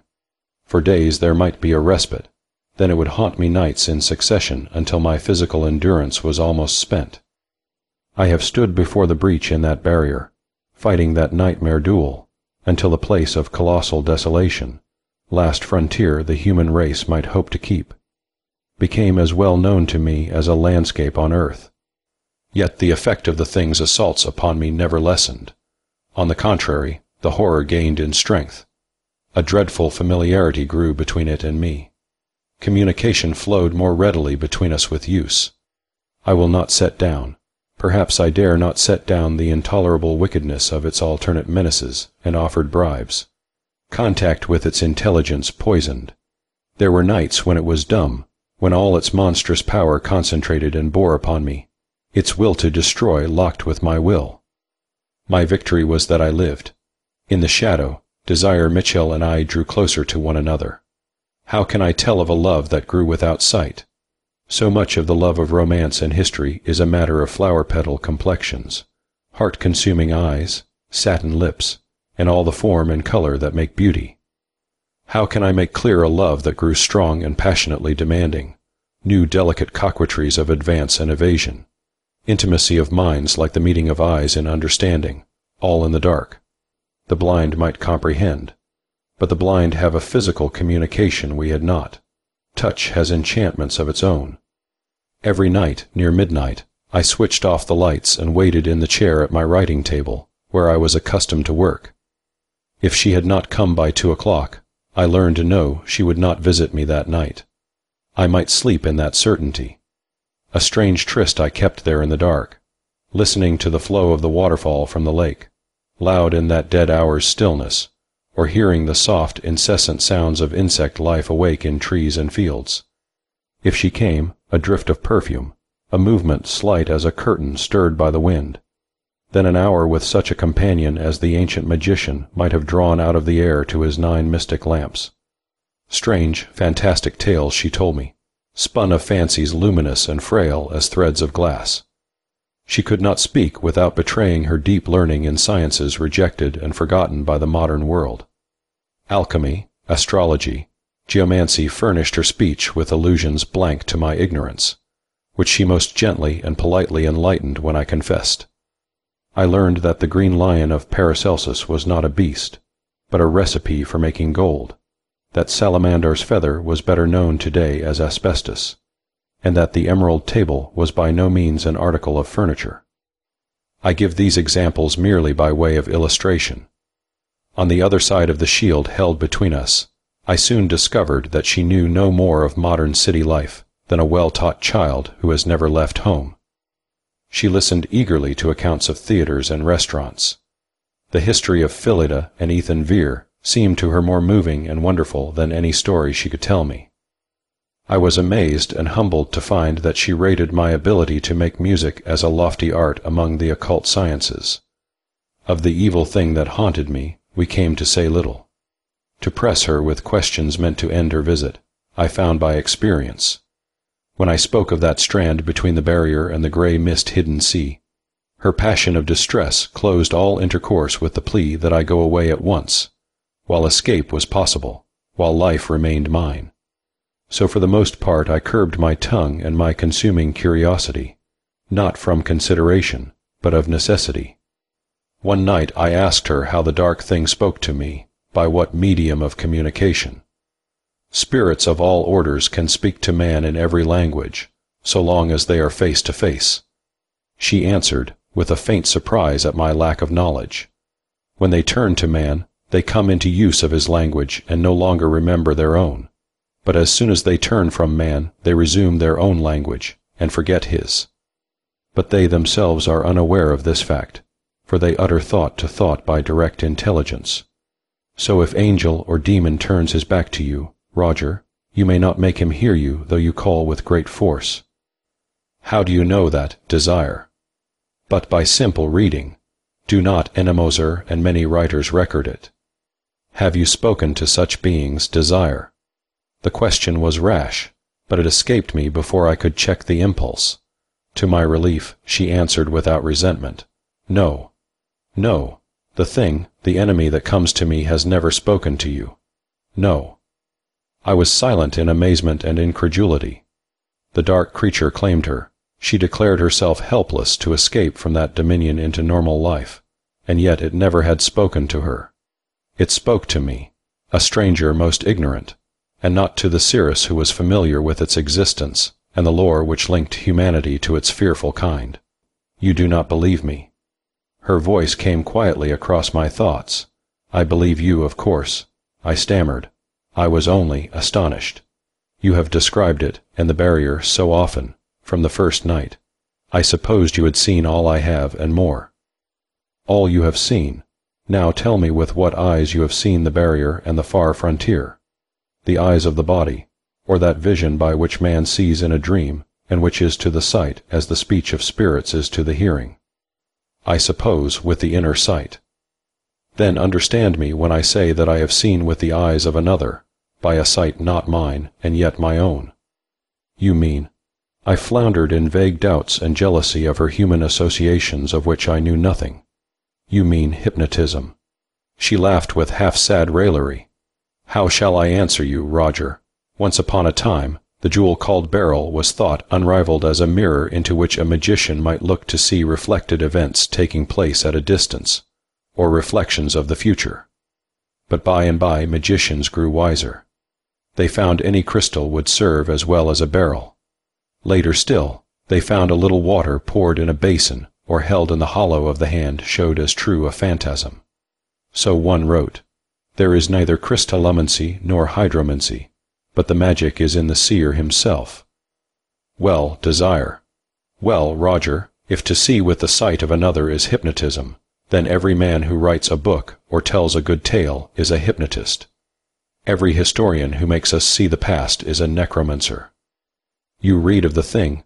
No, she replied after a long pause. I knew it through sympathy with one who died as I would not have you to die, my friend Roger, of whom I shall think long in that place to which I go presently. Question me no more. When the time comes for you to throw a certain braid of hair and a pomander into the fire, I will never do that. No. Well, you might keep the pomander, which is pure gold engraved with ancient signs and the name of the shining dawn, Dahana, in Sanskrit characters. Also the perfume it contains is precious, being blent with the herb vervain which is powerful against evil spirits. It is not the pomander that I should keep, nor the pomander that holds the powerful spell. You value the braid so much. I value only one other beauty as highly. Yes, Roger. Yes, Desire. And that beauty is she who wore the braid. Now the darkness in the room was dense, yet I thought I sensed a movement toward me as airy as the flutter of a bird's wing. The fragrance in the atmosphere eddied as if stirred by her passing. But when I spoke to her again, after a moment's waiting, she had gone. I am sure no housekeeper was ever more nice in her ideas of neatness than my little cousin Phillida, and no maid more exact in carrying out orders than Christina. Nevertheless, automobiles pass on the quietest roads, and my windows are always wide open. There is the fireplace, too, with possibilities of soot. Anyhow, there was a light gray dust overlaying the writing table on the following morning, and in the dust was a print as if a small hand had rested there, a yard from my chair. A slim hand it must have been. I judged the palm had been daintily cupped, the fingers slender, smooth and long in proportion to the absurd size of the whole affair. My hand covered it without brushing an outline. I could not put this souvenir away with the braid and the pomander, but I could put its evidence with their witness of Desire Mitchell's reality. Chapter 13. For may not the divil send to their fantasy, their senses being dulled, and as it were asleep, such hills and glistering courts, whereunto he pleaseth to delude them. Whereunto he pleaseth to delude them. King James Demonology. Now I have to record how I walked into the oldest snare in the world. Perhaps it was the sense of her near presence brought home to me by her hand print on the table so close to where my hand rested. Perhaps it was her speech of presently leaving me to return no more. Or perhaps both these joined in urging on my determination to learn more of Desire Mitchell before some unknown bar fell between us. I only know that I passed into a mood of trapped exasperation at my helplessness and lack of knowledge.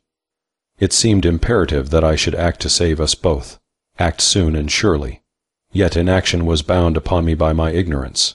Who was she? Where did she live? What bond held her subject to the thing from the barrier? What gates were to close between us?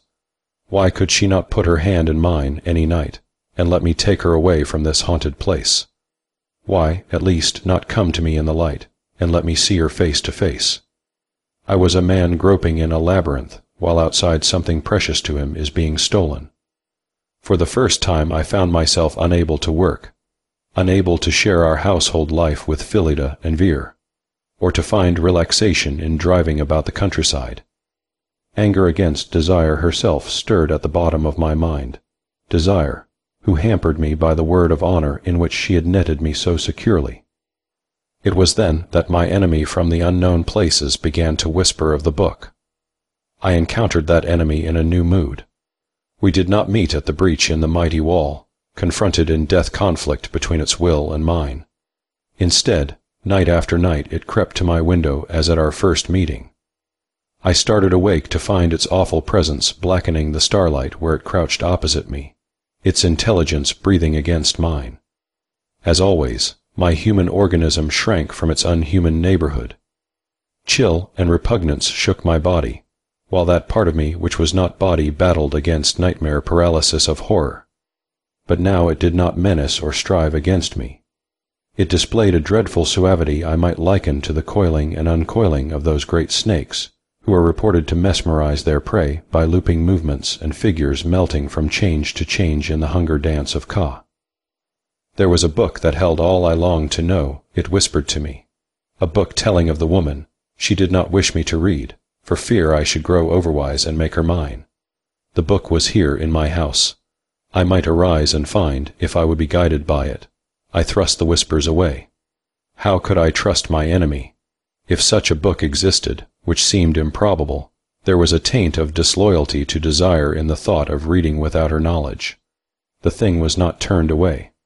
How could I do harm by learning what she was, unless she had evil to conceal? Did I fear to know the truth?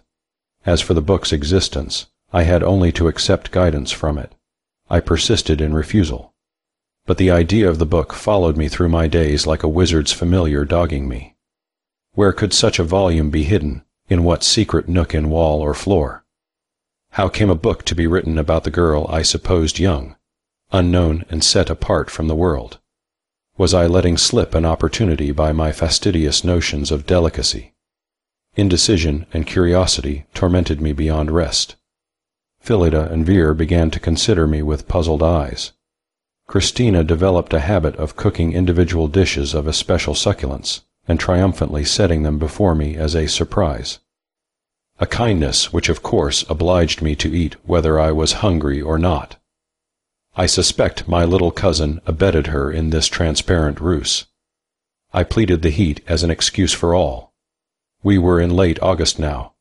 Cicadas sang their dry chant in the fields, where the sun glared down upon Veer's crops and painted him the fine bronze of an Indian. Our lake scarcely stirred under the hot, still air. It was after a day of such heat, succeeded by a night hardly more cool, that the lights in my room quietly went out. I was sitting at my table, some letters which required answers spread before me while I brooded, pen between my fingers, upon the mystery which had become my life. For the moment I attributed the sudden failure of light to some accident at the power-house. Not for long. The hateful cold that crept like freezing vapor into the room, the foul air of damp and corruption pouring into the scented country atmosphere, the frantic revolt of body and nerves. Before I turned my eyes to the window, I knew the monster from the frontier crouched there. Weakling. It taunted me. Puny from of old, how should you prevail? By your fear, the woman stays mine. Miserable earth-crawler, in whose hand the weapon was laid and whose shrinking let it fall unused, the end comes. The book. I gasped against my better judgment. The book was the weapon. No, or you would not have offered it to me. Coward, believe so. Hug the belief while you may. The offer is past. Past. A madness of bafflement and frustrated curiosity gripped and shook me. I take the offer. I cried in passion and defiance. If there is such a book, show it to me. The thing was gone. Light quietly filled the lamps. Or was it that I had opened my eyes? I gripped the arms of my chair, waiting. For what? I did not know. Only, all the horror I ever had felt in the presence of the thing was slight compared to the fear that presently began to flow upon me as an icy current. There in the pleasantly lighted room, alone, I sank through depths of dread, down into an abyss of despair. Down, a long sigh of rising wind passed through the house like a sucked breath of triumph. Windows and doors drew in and out against their frames with a rattling crash, then hung still with unnatural abruptness. Absolute stillness succeeded. I felt a very slight shock, as if the ground at my feet was struck. I fled from the terror for the first time. Yes, coward at last, deserter from that unseen frontier's defense. I found myself in the hall outside my room, leaning sick and faint against the wall.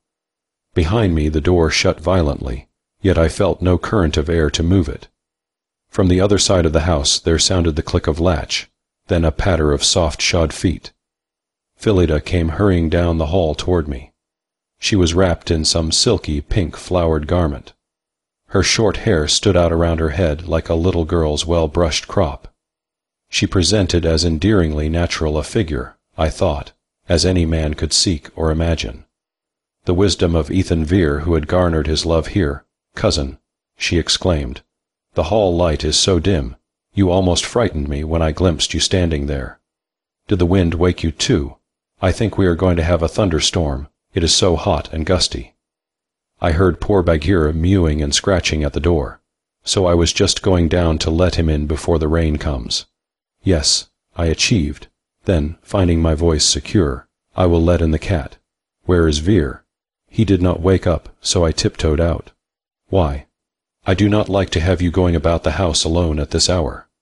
Her eyes widened and she laughed outright. Why, Cousin Roger, what a funny idea to have about our very own house. I have one of the electric flashlights you bought for us all. See. What could I tell her of my vision of her womanly softness and timidity brought to bay by the thing of horror, down in those empty lower rooms? How did I know it stalked no prey but me? Its clutch was upon Desire Mitchell.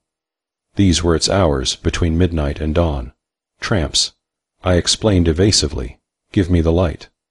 But she pattered down the stairs beside me, kimono lifted well above her pink-flowered slippers, one hand on the balustrade. The light glinted in the white taupe, as that guarded her wedding ring, a richer jewel than any diamond in the sight of one who knew the tender thought with which she had set it there. No, the horror was not for her, clothed in her wholesome goodness as in armor of proof. Surely for such as she the barrier stood unbreached and strong. When I opened the front door, Bagheera darted in like a hunted cat. A drift of mist entered with him. Looking out, I saw the night was heavy with a low-hanging fog that scarcely rose to the tree-tops, a ground mist that eddied in smoke like waves of gray where our light fell upon it. Such mists were common here, yet I shivered and shut it out with relief. While I refastened the lock, Bagheera purred around my ankles, pressing caressingly against me as if thanking me after the manner of cats. I remembered this was not the first time he had shown this anxiety and gratitude for shelter. "Bagheera does love you," Phillida commented, stooping to pat him. "Isn't it funny, though, that he never will go into your room? He is always petting around you downstairs. When Christina or I are doing up your quarters, he will follow us right up to the door sill, but we can't coax him inside. Perhaps he doesn't like that perfume you always have about." A qualm ran through me, recalling the night I had taken the cat there by force and its frantic escape. But I snapped the key fast and straightened myself with sharp self-contempt. Had I fallen so low as to heed the caprices of a pet cat? Was it not enough that I had fled from my enemy after accepting the knowledge it had striven so long to force upon me? For I had that knowledge. When I had halted in the passage outside my room, in the moment before Phillida had joined me, there had been squarely set before my mental sight the place to seek the book.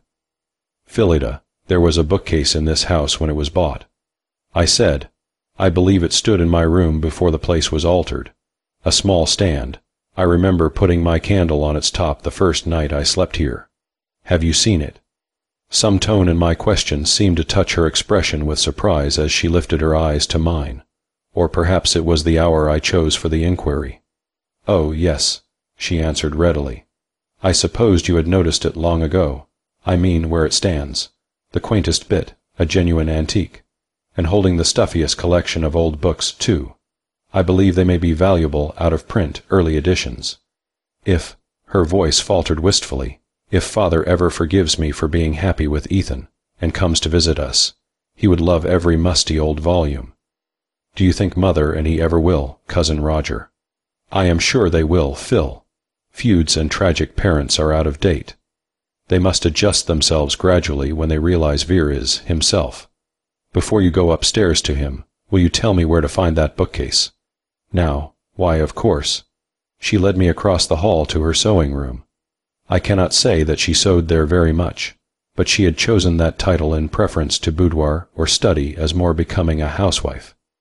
She had assembled here a spinning wheel from the attic, some samplers, a Hepplewhite sewing table and chairs discovered about the house. Her canary's cage hung above a great punch bowl of floured ware in which she kept gold fish. A pipe of Vere's balanced beside the bowl showed that his masculine presence was not excluded. In a corner stood the bookcase. Phillida pulled the chain of a lamp bright under a shade of peacock chintz, and watched me stoop to look at the faded bindings. "Thank you, Phil," I said. "It may take some time to find the book I want. You had better hurry back to bed before Vere comes hunting for a missing wife." "Are you going to stay and hunt for the book tonight, then? Unless you are afraid I shall disturb your canaries." She did not laugh. Drawing nearer, she stroked my sleeve with a caressing doubt and remonstrance. "But you have not been to bed at all, and soon it will be morning. Do you have to write your lovely music at night, Cousin Roger? You have been growing thin and tired this summer. Are you quite well? You are so good that you should be happy, but are you?" "Good, Phil." I wondered, touched. Why, how did your lazy, tune-spinning, frivolous cousin get that reputation in this branch of the family? "You are so kind," she said simply. "Ethan says so. You know, Cousin Roger, that I was over-educated in my childhood. My brain choked with little stupid knowledge that hardly matters at all. We went to church Sundays because that was the correct thing to do. But I was almost a heathen when Ethan married me. He doesn't trouble about church. He doesn't trouble about the past, or life after death, or punishment for sin. He believes if one tries to be kind and straight, the big kindness and straightness takes care of everything. So I have learned to feel that way, too. It is a calm sort of feeling all the time, if you know what I mean. And that is the way you are good, although perhaps you never thought of it." "Thank you, Phillida," I acknowledged, and walked with her to the foot of the stairs. When her pink-clad figure had vanished behind her bedroom door, I went back to the sewing room and drew up a chair before the case of books. Phillida had not unreasonably stigmatized them as stuffy. They were a sober collection. Burton's Anatomy of Melancholy, an ancient copy of the Apocrypha, and a 3-volume Life of Martin Luther loaded the first shelf. I looked at the second shelf and found it filled with the bound sermons of a divine of whom I had never heard. The lowest shelf held strange companions for the sedate volumes above. Erudite works on theosophy, magic, the interpretation of dreams and demonology huddled together here. Not all of them were readable by my humble store of learning. There was a Latin copy of Artemidorus, Mesmer's Shepherd, Matthew Paris, some volumes in Greek, and some I judged to be Arabian and Hebrew. At the end of the row stood a thin, dingy book whose title had passed out of legibility. I took it out and opened the covers. Fronting the first page was a faded woodcut, the portrait of a woman. Beneath, in old long S type, dim on the yellowed paper, was printed the legend, "Desire Mitchell, ye foul witch." Closing the book, I forced reason to come forward. I was resolved that panic should not drive me again, nor my defense fall from within its walls. Master of my enemy I might never be. Master of my own inner kingdom I must and should be. But I was glad to be here instead of upstairs while I read, glad of the interlude in Phillida's company, and of the presence of the 3 sleepy canaries who blinked down at the disturbing lamp. The date stamped into the back of the book in Roman numerals was of a year in the 1700s. What connection could its Desire Mitchell have with the girl I knew? Perhaps she had adopted the name to mystify me. Or at most, she might be of the family of that unfortunate woman branded witch by a bigoted generation. Reopening the book, I studied the dim, stiff portrait. The face was young, delicate of line, with long eyes set wide apart, eyes that even in this wretched picture kept a curious drowsy watchfulness. The inevitable white Puritan cap was worn, but curls clustered about the brow, and 2 massive braids descended over either shoulder. The perfumed bronze-colored braid up in my drawer. The volume was entitled Some Manifestations of Satan in Witchcraft in Ye Colonies, by Abimelech Featherstone. Disregarding the satanic manifestations set forth in the other 4 chronicles, I turned to Ye Foul Witch, Desire Mitchell. As I began to read, another breath of wind sighed through the house, sucking windows and doors in and out with the shock of sound, instantly ended, that is produced by a distant explosion. I thought a flash of lightning whipped across my eyes. But when I glanced toward the windows, I saw only the smoke like fog banked in drifts against the panes. Chapter 14. Beauty is a witch. Much ado about nothing. I will tear the core out of many yellow pages of diffuse writing spiced with smug moral reflections. Desire Mitchell had been no traditional old hag, hideous and malevolent. No pallid, raving epileptic to accuse herself in shrieking tales of black men, and sabbats, and harm done to neighbors' cattle or crops. Her father was a clergyman who brought his goods and his motherless daughter from England to the colonies, and settled in ye Pequot marsh country. There he found a congregation, and they lived much respected. Their culture appeared to be far beyond that of their few, hard-working neighbors.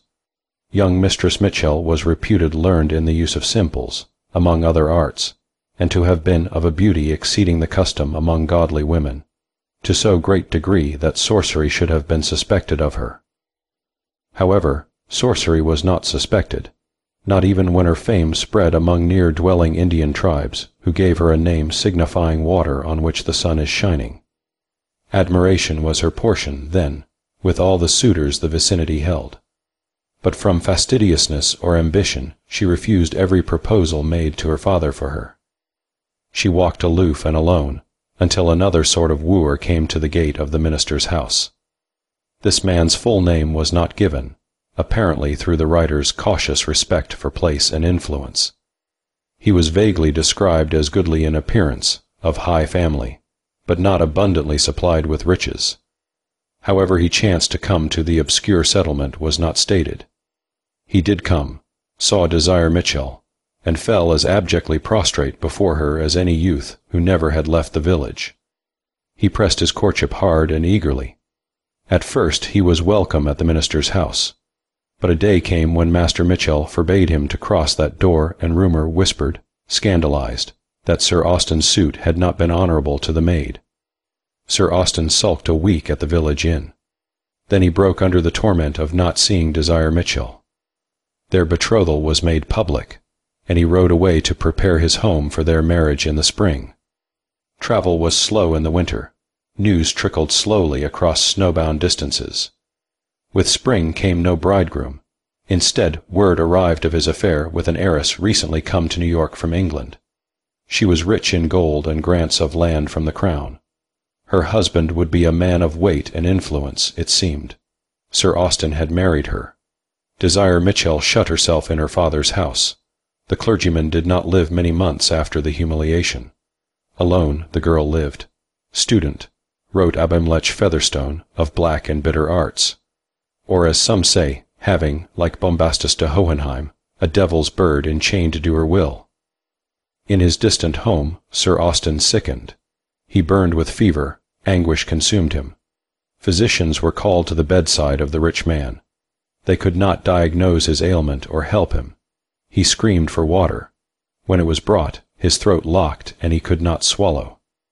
He raved of Desire Mitchell, beseeching her mercy. In his times of sanity, he begged and commanded his wife and servants to send for the girl. In her pardon he saw his sole hope of life. Finally, he was obeyed. Messengers were sent to the village.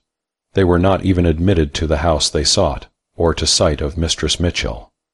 Your master came himself to woo. Let him come himself to plead. That was the answer they received to carry back to the sick man. Sir Austen heard, and submitted with trembling hope. Writhing in the anguish wasting him by day and night, he made the journey by coach and litter to Desire Mitchell's house. At her door sill he implored entrance and pity. The door did not open. It never opened for him. For 3 days in succession he was borne to her threshold, calling on her in his pain and fear. His servants and physician clustered about staring at the house which stood locked and blank of response. At night fire shine was seen from an upper room. Some declared they heard wild, melodious laughter. On the 3rd day Sir Austen died. A stern-faced deputation of men went to the house of the late clergyman. They found the door unlatched and open to their entrance. In the upper room they found Mistress Mitchell seated before her hearth where a dying fire fell to embers, her hair flowing down in great bataille. What have I to do with Sir Austen, or he with me? She calmly asked the men who gaped upon her. How should I have harmed him, who came not near him, as ye know? Bury him, and leave me in peace. If she had been aged and ugly, she might have been hung. Gossip ran rife through the countryside. But indignation was strong against the man who had jilted the local beauty.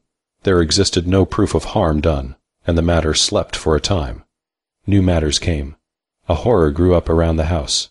The girl was seen flitting across the fields at dawn, a monstrous shadow following. Her voice was heard from the room where she locked herself alone, raised in unknown speech. Strange lights moved in her windows in the deep night. The old woman who had served in the house for years was stricken with a palsy, and was taken away mumbling unintelligible things that iced the blood of superstitious hearers. There was a young man of the neighborhood whose love for Mistress Mitchell had been long and constant. One morning he was found dead on her doorstep, his face fixed in drawn terror. Under his hand 4 words were scrawled in the snow, "Sarah, daughter of Yule." There were those who could finish that quotation. Next Sabbath the new minister took as his text, "Ye shall not suffer a witch to live." And he spoke of Sarah, the daughter of Yule, who was wed to 10 bridegrooms, each of whom was dead on the wedding eve, for she was beloved by an evil spirit that suffered none to come to her.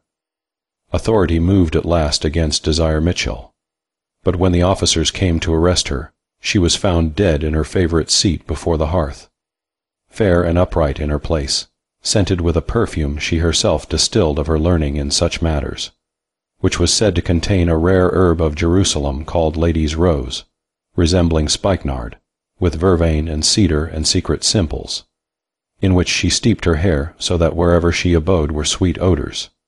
So did she escape justice, but shall not escape hell's damnation and heaven's casting out. I closed the book and laid it down. Reading those dim, closely printed pages had taken time. I was astonished to find the window spaces gray with dawn when I glanced that way. The night was past. Neither from desire nor from the thing without a name which had sent me to this book could I find out what I was expected to glean from the narration. My enemy had made no conditions on directing me to the book. It had asked no price, uttered no menace. Why, then, had I so solemn a certainty that a crisis in our affair had been reached? I had come to an end. A corner had been turned. I had opened a door that could not be closed. How did I know this? Why? Why was the fog against the windows this morning so like the fog that shrouded the unearthly sea opposite the barrier? By and by Christina came downstairs and busied herself in the kitchen. Bagheera, who had slept beside my chair all night, rose and padded out to the region of breakfast and saucers of milk. Next, the voices of Phillida and Veer drifted from above. To have Phillida find me there in her sewing room, finishing an all-night vigil, involved too many explanations. I did an unwise thing. From the lowest shelf of the bookcase I gathered such books as were readable by my knowledge, and carried the armful up to my room. After a hot bath and breakfast I would look over these companions of the New England witch book. Chapter 15. Not a drop of her blood was human, but she was made like a soft, sweet woman. Lilith. The fog stayed all day. The mist was so dense that it gave the effect of a solid mass enclosing the house. No wind stirred it, no cheering beam of sun pierced it. Through it sounds reached the ear distorted and magnified. All day I sat in my room reading. There are books which should not be preserved. I, who am a lover of books, who detest any form of censorship, I do seriously set down my belief that there exist chronicles which would be better destroyed. With this few people will agree. My answer to them is simple. They have not read the books I mean. Not all the volumes from the old bookcase were of that character, of course. Nearly all of them were well known to classical students, at least by name. Obscure, fantastic, cast aside by the world they were, but harmless to a fairly steady head. But there were 2 that clung to the mind like pitch. I have no intention of giving their titles. Ugly and sullen, Early Night closed in when I was in a mood akin to it. Dinner with Phillida and Veer was an ordeal hurried through. We were out of touch. I felt remote from them, fenced apart by a heavy sense of guilt and defilement left by those hateful books, most incongruously blended with contempt for my companion's childish light-heartedness. As soon as possible, I left them. Alone in my room, in my chair behind the writing table again, I pushed aside the pile of books and sank into somber thought. What should I say to Desire Mitchell if she came tonight? Who was she, who was claimed by the unspeakable and who did not deny its claim? Was I confronted with two beings from places unknown to normal humanity? If she was the woman that she had seemed to be throughout our intercourse, how could the dark enemy control her? Even I, a common man with full measure of mankind's common faults and weaknesses, could hold its clutch from me by right of the law that protects each in his place. Was she one of those who have stepped from the permitted places, Sarah the daughter of Reuel, who was beloved by an evil spirit who suffered none to come to her? There was a young gentlewoman of excellent beauty, daughter of a nobleman of March, who loved a foul monstrous thing very horrible to behold, and for it refused rich marriages, until the gospel of St. John being said suddenly, the wicked spirit flew his way as with sore noise. I put out my hand and thrust the pile of books aside from my direct sight, but I could not so easily thrust from my mind the thoughts these books had implanted. I could not forget that Desire Mitchell herself had alleged jealousy as the thing's reason for attacking me. What if we came to an explanation tonight and ended this long delirium? Was it not time? Had not my weeks of endurance earned me this right? Resolution mounted in me, defiant and strong. The evening had passed to an hour when I might look for the girl to come. I switched off the lights and sat down to keep our nightly tryst. In the darkness of the haunted room, the thoughts I would have held at bay rushed upon me as clamorous besiegers. Desire, desire of the world, desire of mine and of the unhuman thing, did we grasp at Eve or Lilith, at the fire on the hearth or the cold phosphorescence of swamp and marsh? A drift of fragrance was afloat on the air. A delicate stir of movement passed by me. I raised my head from my hands, expectant. I am here.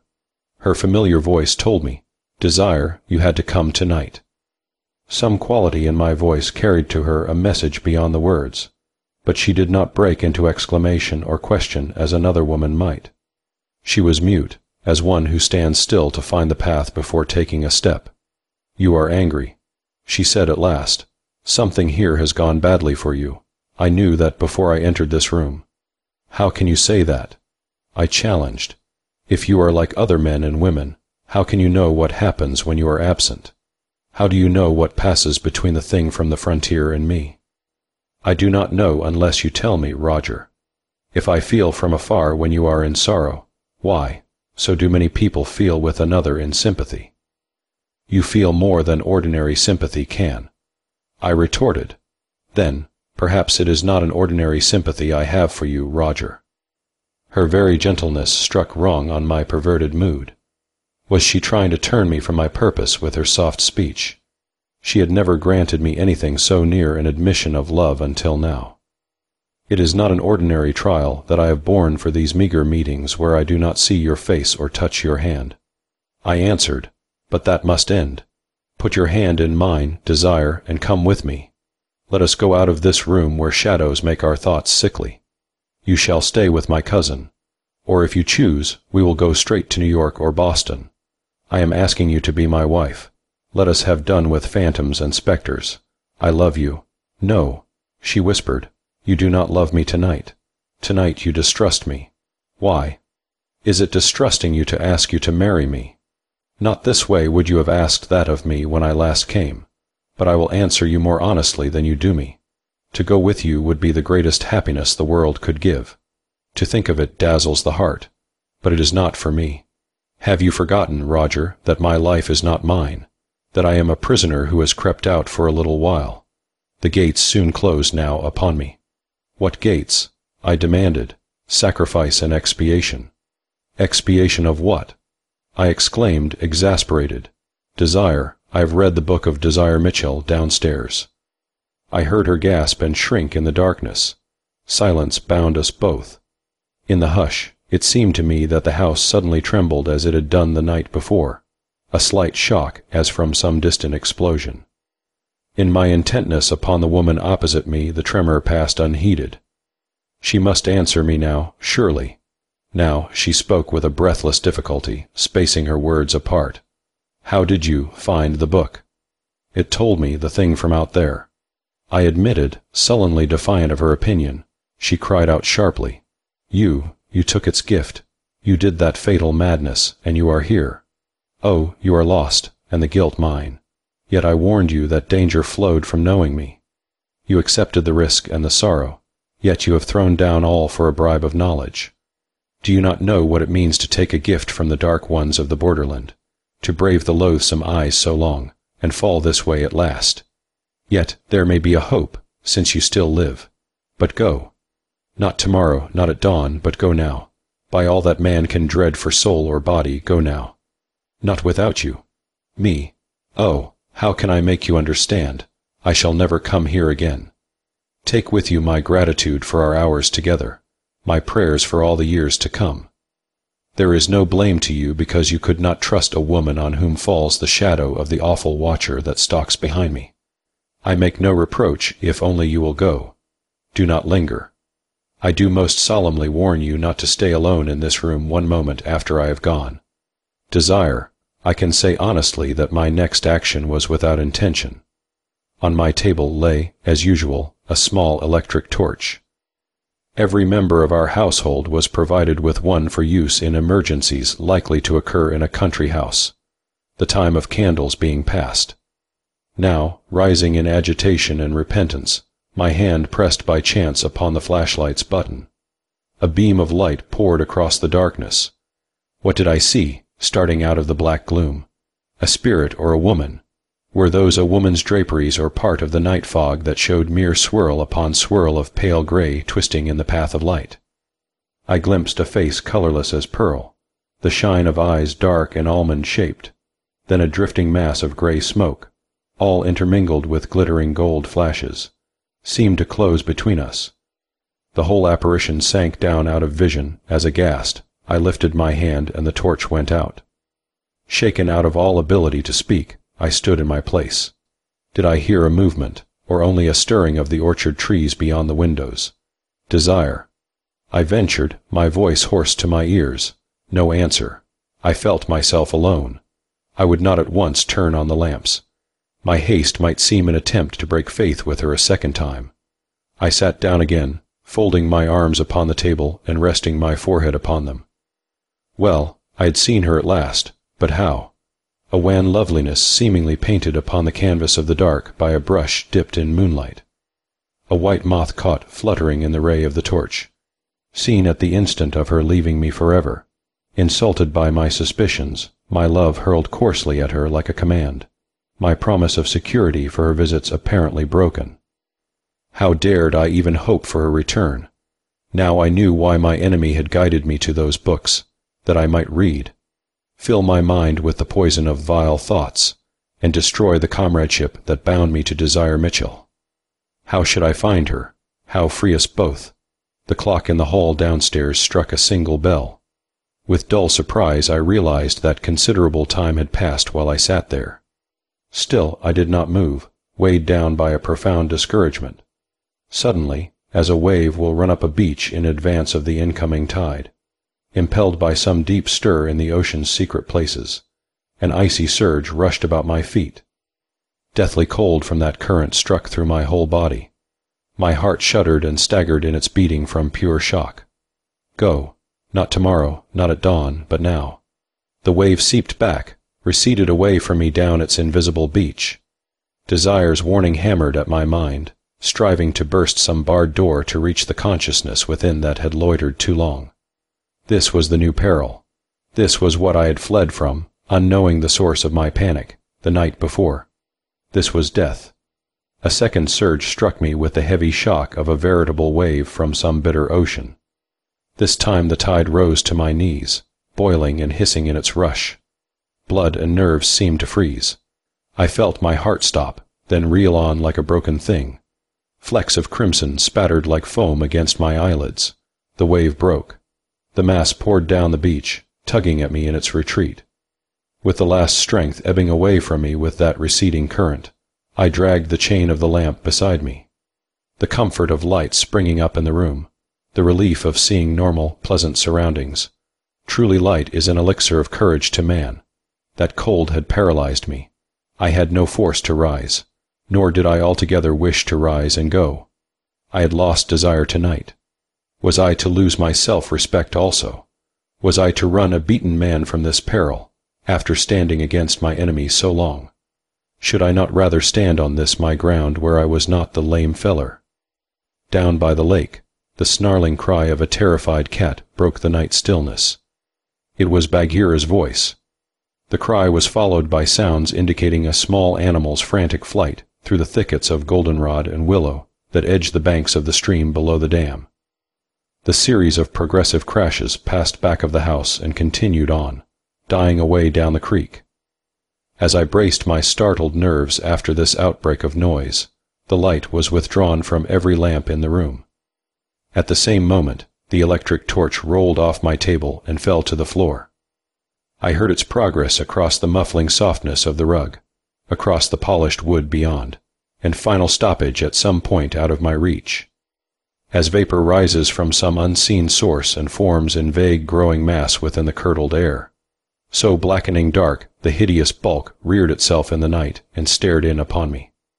As so many times I felt the eyes I could not see.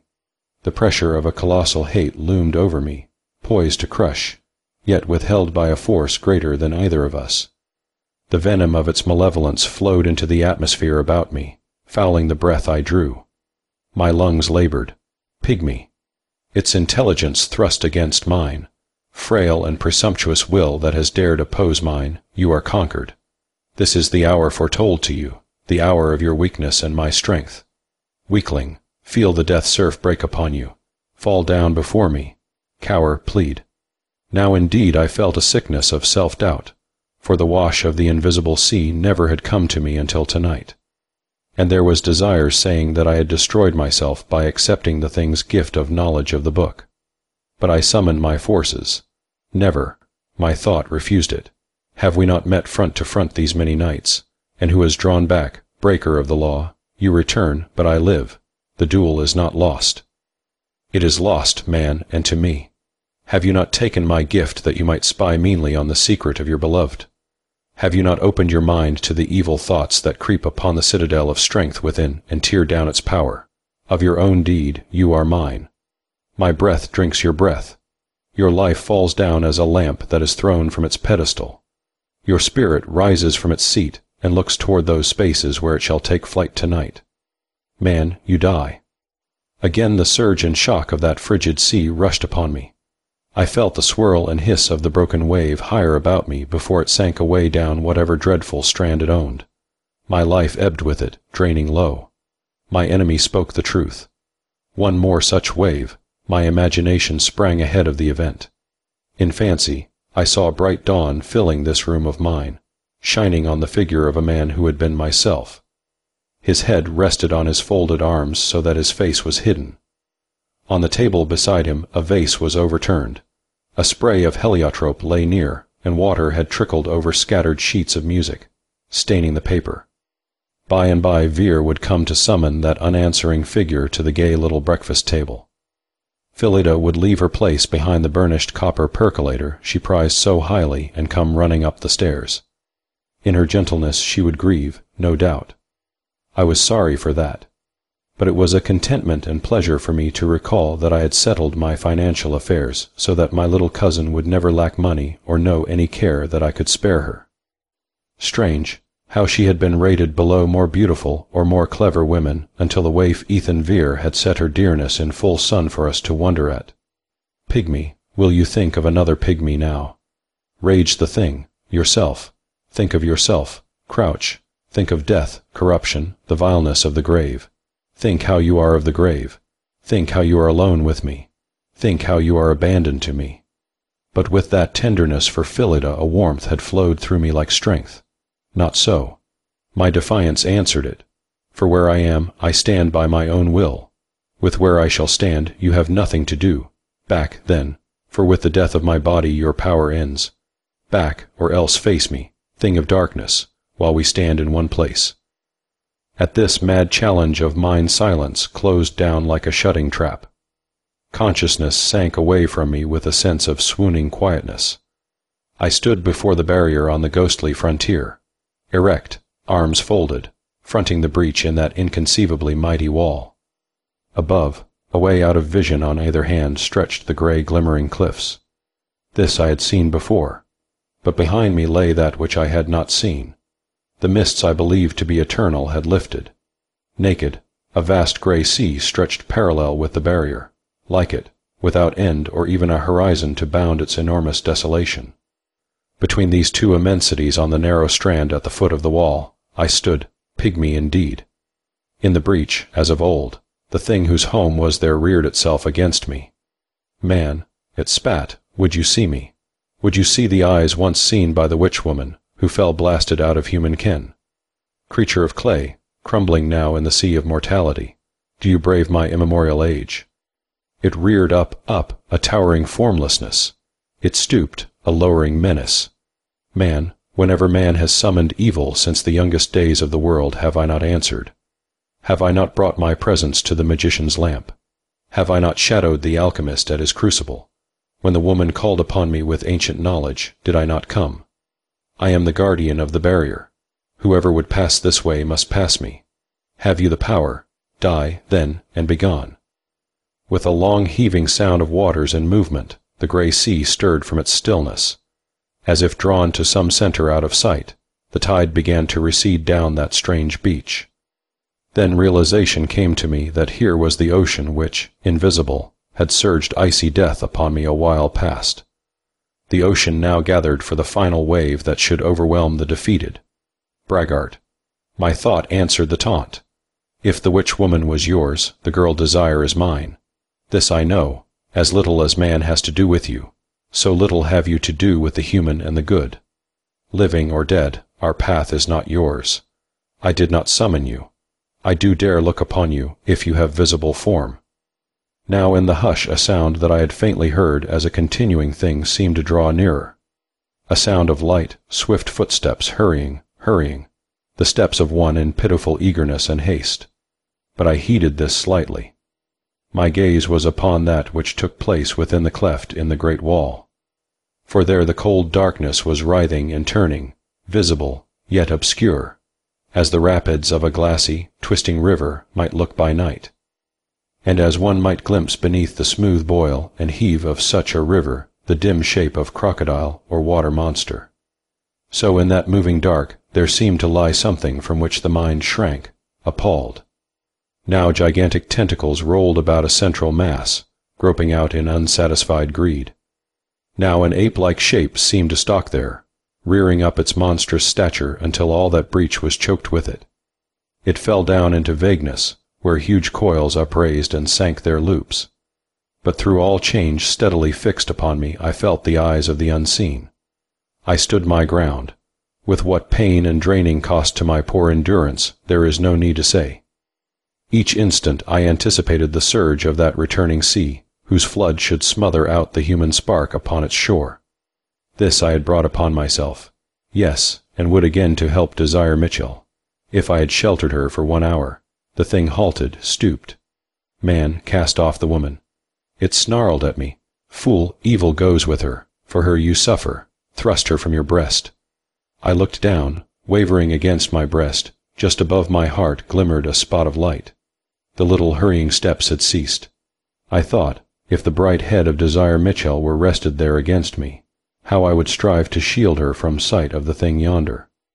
In the sweep of that will to protect, I drew my coat about the spot of hovering brightness. I felt her press warm against me. I heard the roar of the death wave far out in that sea. Before me, O horror of the frontier, what broke through the dread breach? What formed there, more inhuman from its likeness to humanity? What hand reached for me, Chapter 16. I have had a dream past the wit of man to say what dream it was. Midsummer Night's Dream. Mr. Locke, Mr. Locke. I opened heavy eyes to meet the eyes of Ethan Vere, who bent over me. Phillida was there, too, pale of face. But what was that just vanishing into the darkness beyond my window sill? What malignant glare seared disappointment and grim promise across my consciousness? Had I brought with me, or did I hear now a whispered, "Pygmy again. Cousin, cousin, are you very ill?" Phillida was half sobbing. "Won't you drink the brandy, please? Oh, Ethan, how cold he is to touch."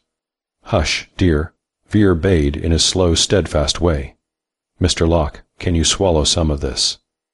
I became aware that his arm supported me upright in my chair while he held a glass to my lips. Mechanically, I drank some of the cordial. Vere put down the glass and said a curious thing. He asked me, "Shall I get you out of this room?" Why should he ask that, since the spectre was for me alone? Or if he had not seen it, how did he know this room was an unsafe area?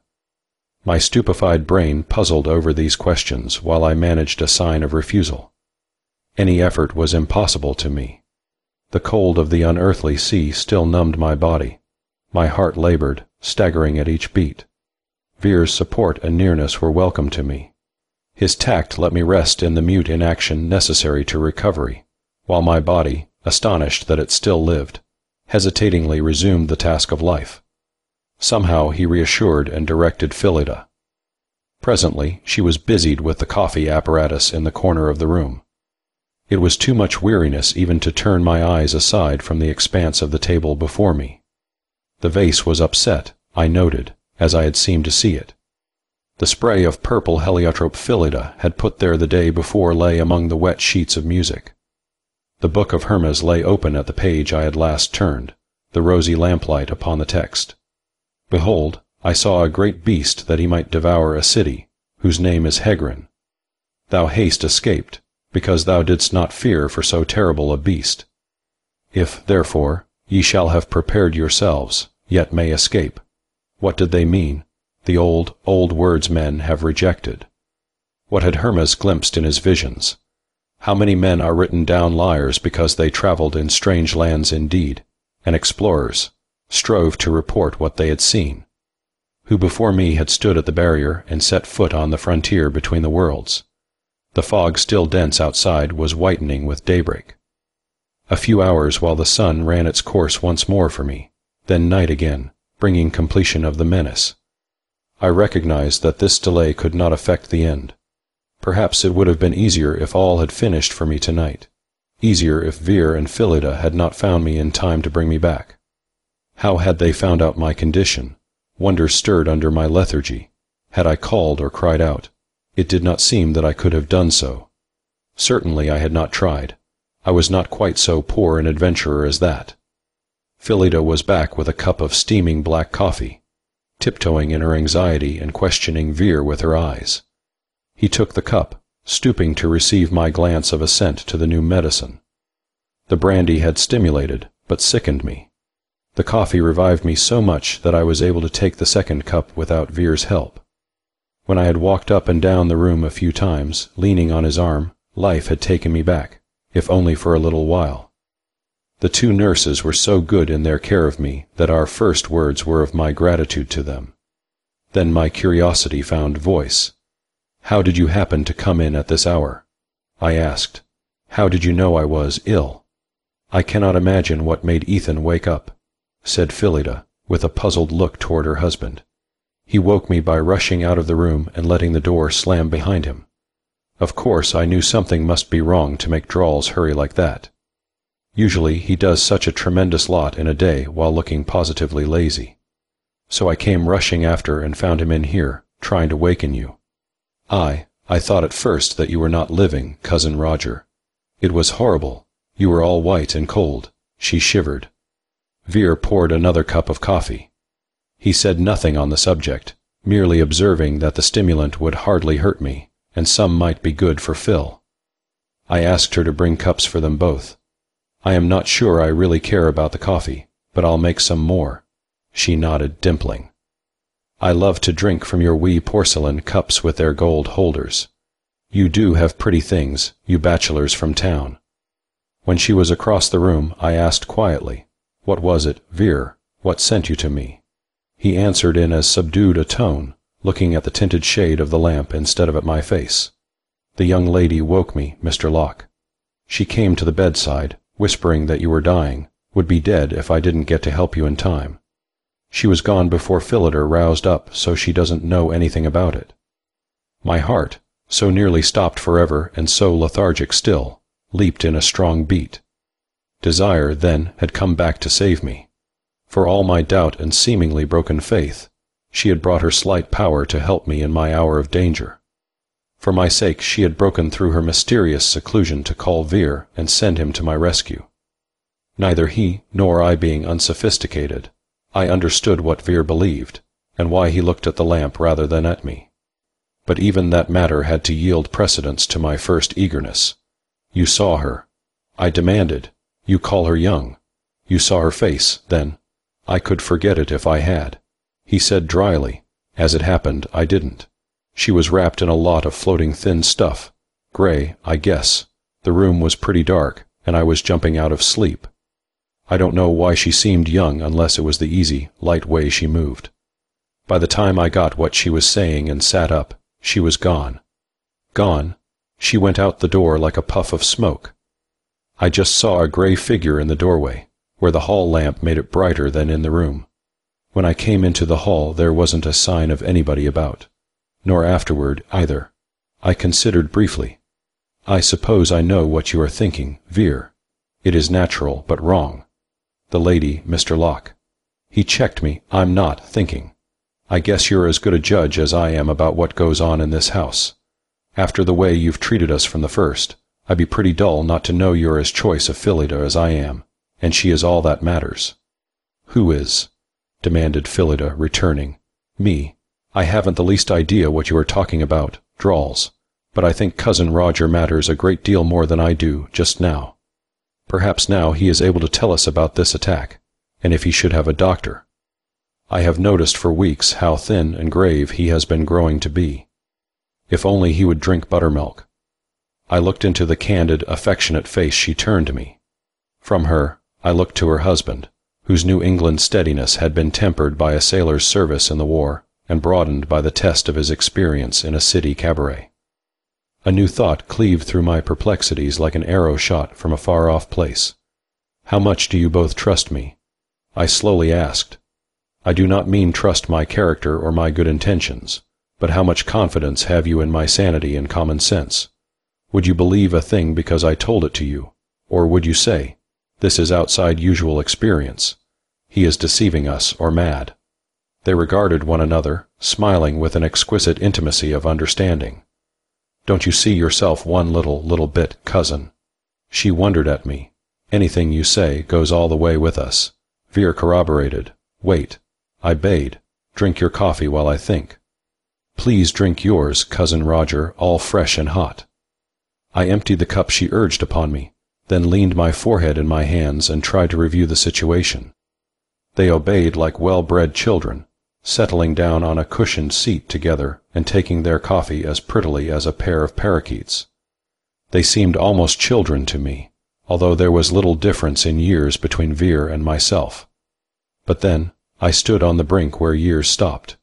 With the next night, my triumphant enemy could be put off no longer. That I could not doubt. I cannot say that I was unafraid, yet fear weighed less upon me than a heavy sense of solemnity and realization of the few hours left during which I could affect the affairs of life. What remained to be done? On one of my visits to New York, I had called on my lawyer and made my will. There were a few pensioners for whom provision should continue after my death. The aged music master under whom I developed such abilities as I had, who was crippled now by rheumatism and otherwise dependent on a hard-faced son-in-law. The 3 small daughters of a dead friend, an actor, whose care and education at a famous school of classic dancing I had promised him to finance. A few such obligations had been provided for, and the rest was for Phillida. But now, what of Desire Mitchell? She had seemed so apart from common existence that I never had thought of her possible needs any more than of the needs of a bird that darted in and out of my windows. Until tonight, when I had seen her, and she had proved herself all woman by her appeal to Ethan Vere.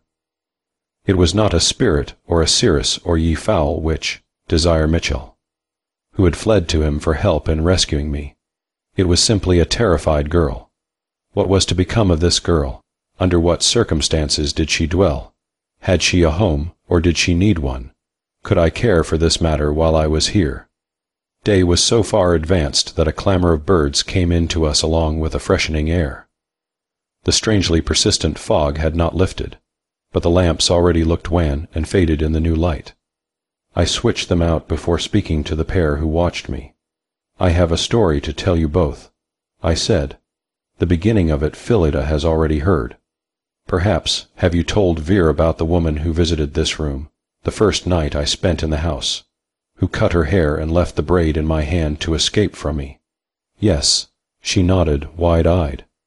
"Will you go to my chiffonier, there in the alcove, and bring a package wrapped in white silk from the top drawer?"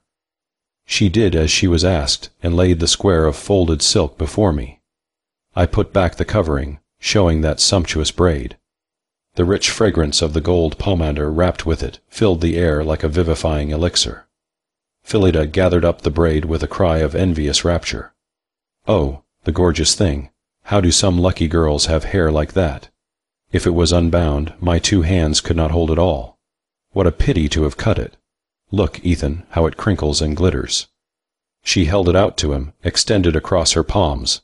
Veer refrained from touching the braid, surveying it where it lay. Being a mere bachelor, I had no idea of Phillida's emotions, until Veer's usual gravity broke in a mischievous, heart-warming smile into the brown eyes uplifted to him. "Beautiful." He agreed politely. No more. But as I saw the wistful envy pass quite away from my little cousin's plain face and leave her content, I advanced in respect for him. In the beginning, it was even harder to speak than I had anticipated. When Phillida laid the braid back in its wrapping, I left it uncovered before me and looked at its reassuring reality rather than at my listeners. How, I wondered, could anyone be expected to credit the story I had to tell? How should I find words to embody it? Only at first. Whether there clung about me some atmosphere of that land between the worlds where I so recently had stood, or the room indeed kept, as I fancied, the melancholy chill of the unseen tide that had washed through it. I met no skepticism from the 2 who heard my tale of wild experience. They did not interrupt me. Phillida crept close to her husband, putting her hand in his, but she did not exclaim or question. Silence held us all for a while after I had finished. I had a discouraged sense of inadequacy. After all, they had received but a meager outline. The color and body of the events escaped speech. How could they feel what I had felt? How could they conceive the charm of Desire Mitchell, the white magic of her voice in the dark, the force of her personality that could impress her image sight unseen? Beyond all time to erase, how convey to a listener that, understanding her so little, I yet knew her so well? "I have told you all this because I need your help," I said presently. "Will you give it to me? Go away." Phillida burst forth. She beat her palms together in her earnestness. "Cousin Roger, take your car and go away far off. Go where nothing can reach you. You must not spend another single night here. Ethan will go with you. I will, too, if you want us. You must not be left alone until you are quite safe, perhaps in New York. And Desire Mitchell. She is in no danger, I suppose. She is not my cousin anyhow, and even she told you to go away. You believe my story, then. You do not think me suffering from delusions. Ethan saw the girl, too. If he had not come here in time to save you, I believe you would have died in that terrible stupor. Besides, I have seen for weeks that something was changing you." "What does Veer say?" I questioned, studying the absorbed gravity of his expression. I wondered what I myself would have said if anyone had brought me such a story. He passed his arm around Phillida and drew her to him with a quieting, protective movement. His regard met mine with more significance than he chose to voice. "I'm satisfied to take the thing as you tell it, Mr. Locke." He answered, "Phil is right, it seems to me, about you not staying here. I don't think the young lady ought to stay either. She refuses to leave Veer. What can I offer her that I have not offered? How can I find her? You have heard how I searched the countryside for a hint of such a girl's presence. No one has ever seen her, or else someone lies very cleverly." In the pause, Phillida hesitatingly ventured an idea. "Perhaps she is not real." If the monster is a ghost thing, may not she be one, too? If we are to believe in such things at all. She almost seems to intend that you shall believe her the ghost of the witch girl in that old book. I shook my head with the helpless feeling of trying to explain some abstruse knowledge to a child. I had spoken of the colossal spaces, the solemn immensities of the place where I had set my human foot. I had tried to paint the desolate bleakness of that borderland where the unnamed thing and I met, each beyond his own law-decreed boundary, and locked in combat bitter and strong. Phillida had listened, and talked of ghosts the bugbears of graveyard superstition. Did Vere comprehend me better? Did he visualize the struggle, weirdly akin to legends of knight and dragon, as prize of which waited Desire Mitchell, forlornly helpless as white Andromeda chained to her black cliff? Could the Maine countryman, the cabaret entertainer, seize the truths glimpsed by Rosicrucians and mystics of lost cults, when the highly bred college girl failed? It seemed so. At least his dark eyes met mine with intelligence. Hers held only bewilderment and fear. They are not ghosts, I said only, but how can you be sure? She persisted. Beneath the braid and the pomander lay the sheet of paper on which Desire had written weeks before. The first page of that composition now pouring gold into my hands.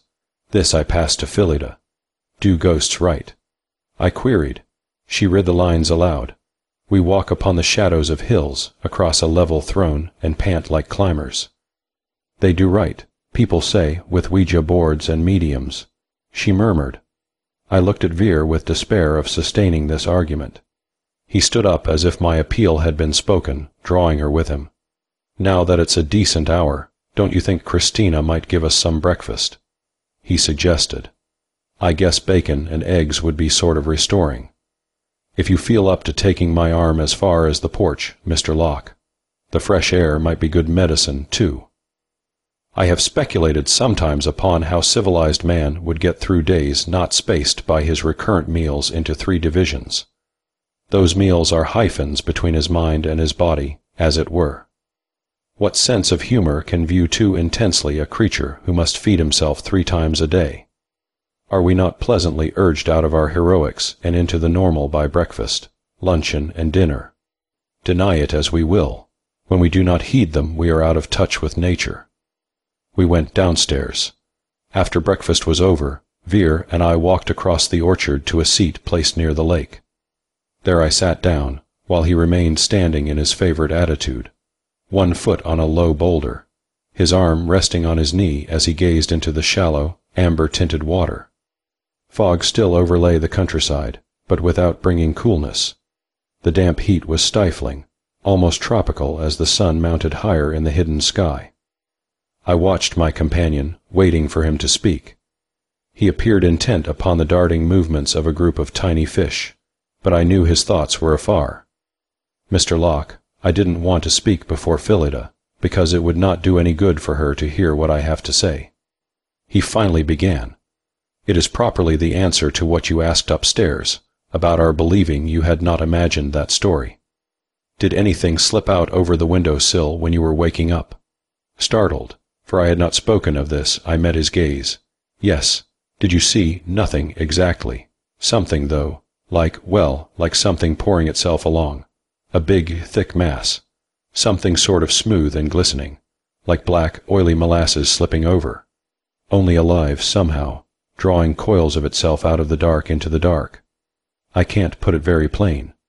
What did you think? The air in the room was bad and close, hard to breathe. I guessed maybe I was a little dizzy, jumping out of bed the way I did and finding you like dead, almost. He paused and returned his contemplation to the fish darting in the lake. That is what I thought, he concluded. What I felt, well, it was the kind of scare I didn't use to know you could feel outside of bad dreams, the kind you wake up from all shaking, with your face and hands dripping sweat.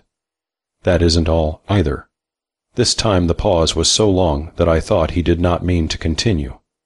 My excuse for speaking of such matters before Phillida is that I may need a woman friend for Desire Mitchell. I reverted to the implied rebuke I acknowledged his right to give. I wanted her help and yours. More than ever, since you have shared my experience so far, I want your advice. I'll be proud to give it in a minute. First, it's only fair to say I've felt enough wrong around here to be able to understand a lot that once I might have laughed at. Nothing compared to you.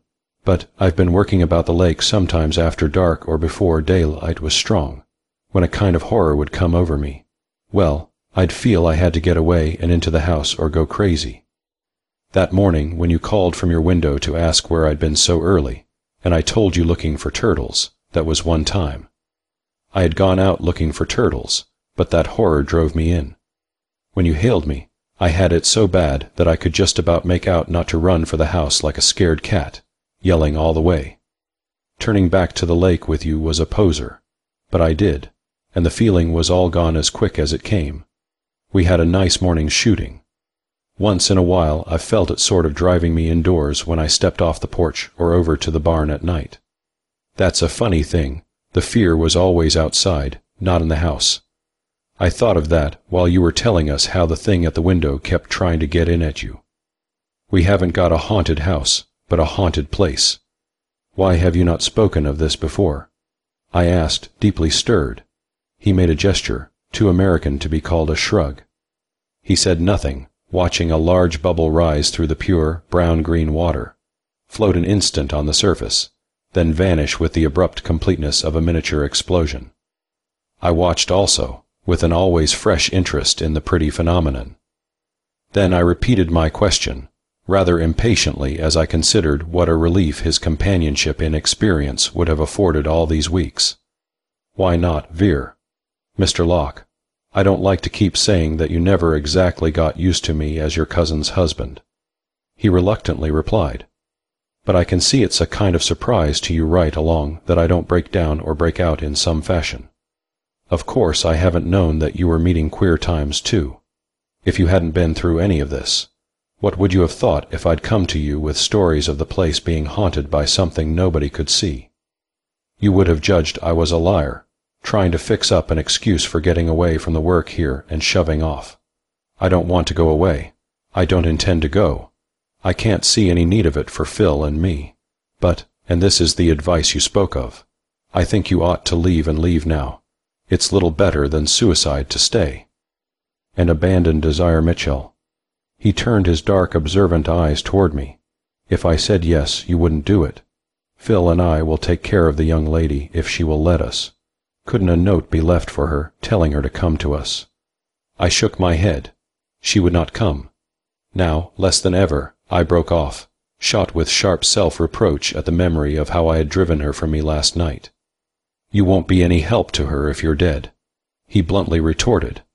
At that I rose and walked a few paces to knock out my post-breakfast pipe against an apple tree. I was not so sure that he was right, self-evident as his statement appeared. Ideas moved confusedly in my mind. Conviction somehow impressed when that golden bronze spot of light so gently came to rest above my heart when I last stood at the barrier. The light so like the bright imagined head of Desire. To fly from my place now, herded like a cowardly sheep by the thing of the frontier. Would that not be to thrust her away to save myself? No, not myself, my life. I had the answer now. I walked back to Vere and took my seat again.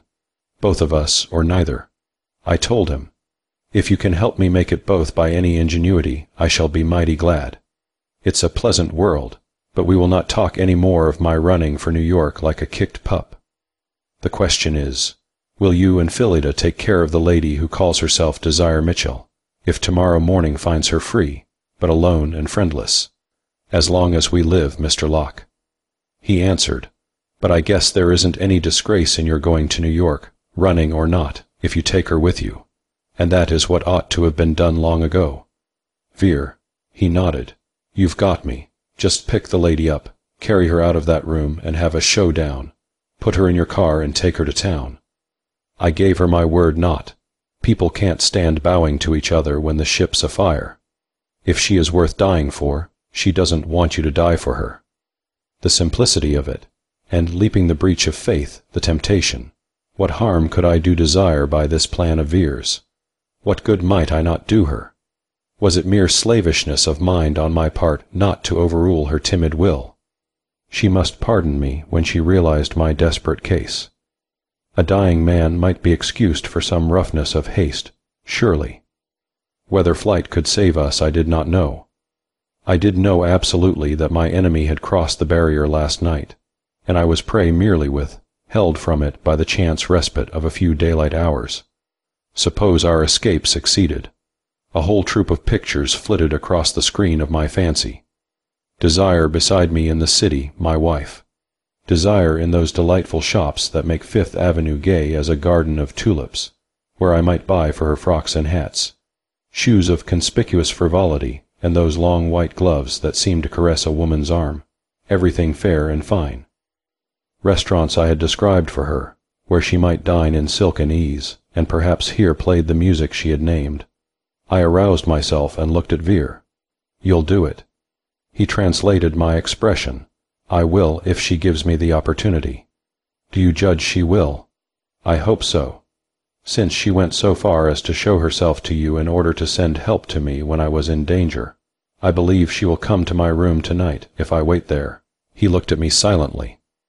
The consternation and protest in his face were speech enough. "If I wait there alone," I finished somewhat hurriedly.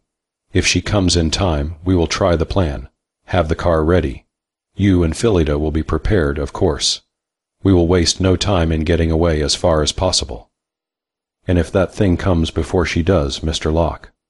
Is there any other way? I guess you haven't considered that you're inviting me to stand by while you get yourself killed." He said stiffly, "I'm not an educated man. I never heard the names you mentioned this morning of people who used to study out things like this. I never heard of any worlds except Earth and Heaven and Hell. But then I couldn't explain how an electric car runs. I know the car does run, and I know you nearly died last night. If you go back and stay alone in that room, we both know what you are going to meet." I turned away from him because I sickened at the prospect he evoked. The memory of that death tide was too near and rolled too coldly across the future. If the trial had been hard when mercifully unanticipated, what would it be to meet my enemy now that I knew myself conquered? Would it not deliberately force all desires coming tonight? "Mightn't you help the lady more if you went away now and came back?" he urged. The deserter's argument, time without end. Was I to fall as low as that? Phillida's voice called to Vere from the veranda, summoning him to some need of farm or household. In a moment, "Pretty." He called assent, but he did not move. I guessed that he hoped much from my silence and would not disturb me lest my decision be hindered or changed. By and by I stood up. "Vere, in your varied experiences in peace and war, did you ever chance to meet a coward?" "Once," he answered briefly. "And did you like the sight?" "No." "Then," I said, "let us not invite one another to that display. Shall we go in to Phillida?" Chapter 17. They say, what say they, let Thames say. Old Scottish inscription. After luncheon, I drove over to the village with Phillida, who had some housewifely orders to give at the shops. On second thoughts, Vere and I had agreed to tell her nothing about the venture we planned for tonight. We had satisfied her by the assurance that I meant to start for New York before the dangerous hours after midnight. Reassured, she regained her usual spirits with the buoyancy of her few years and healthy nerves. I gathered her secret belief was that no ghost would dare face Ethan, which may have been quite true. On our way home, we stopped at the shop of Mrs. Hill to add to our supply of eggs, Phillida's hens having unaccountably failed to supply their quota. I went in, leaving my companion in the car. No one else was in the shop. An impulse prompted me to put a question to the little woman whose life had been spent in this neighborhood. "Mrs. Hill, did you ever hear of anyone named Desire Mitchell?" I asked. She stopped counting eggs and blinked up at me. Her sallow, wrinkled face lightened with curiosity and an absurd primness. "Now, Mr. Locke, I'd like to know where a young city feller like you got that old story from." "I have not got it. I want you to tell it to me. She was a witch. She was a hussy," said Mrs. Hill severely. "I was a little girl when she ran away from her father's respectable house 50-odd years ago. The disgrace killed him, being a clergyman. And the gossip that came back later, and pictures of her in such dresses. Dear, dear, the wicked certainly have opportunities. of 50 years ago. I echoed, dazed by this intrusion of a third Desire Mitchell. Ah, nearly 70 she'd be if she was alive today, which she ain't. Why, she changed her name to one fancier that you might have heard talk of. She was. The name she gave me I shall not set down. It is enough to say it was that of a superwoman whose beauty, genius, and absolute lack of conscience set Europe ablaze for a while. A torch of womanhood, quenched at the highest burning hour of her career by a sudden and violent death. There was an older house once on your place, she added pensively. Did you know that it stood in the hollow where your lake is now? 300 years old, folks say it was. One night it burned down in a big thunderstorm. The Mitchells then living had your house built over by the orchard, then, and had a dam built across so as to cover up the old site with water. All the Mitchells lived there till the last one went missionary abroad and died in foreign parts. I mean the hussy's brother.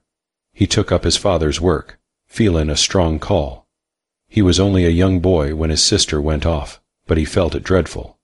He was a hard man on the sinner. Preached hell and damnation all his days, he did. Lean over the pulpit, he would, his eyes flamin' fire and his tongue shrivelin' folks in their pews, I can tell you. He left children. I asked, no, sir, reverend, and never married. He felt women a snare. Land, not much snarrin' with what farm women get to wear around here. I've kind of thought of one of those blue foulard silks with white spots into it since before I married Hill, but never came any nearer than prissin' it and bringin' home a sample. He was death on sweet odors and soft raiment. Only sweet odors I ever get are the 10-cent bottles Hill makes the peddler throw in when we trade. I do fancy Jockey Club for special times, and I've got a reasonable hope of salvation, too. I notice your cousin, Mrs. Vere, has scent on her handkerchief weekdays as well as when she's goin' somewhere, so I guess you don't hold with the Reverend Run Mitchell in New York. I laughed with her as I took up the bag of eggs. Did the runaway sister leave any children? I queried.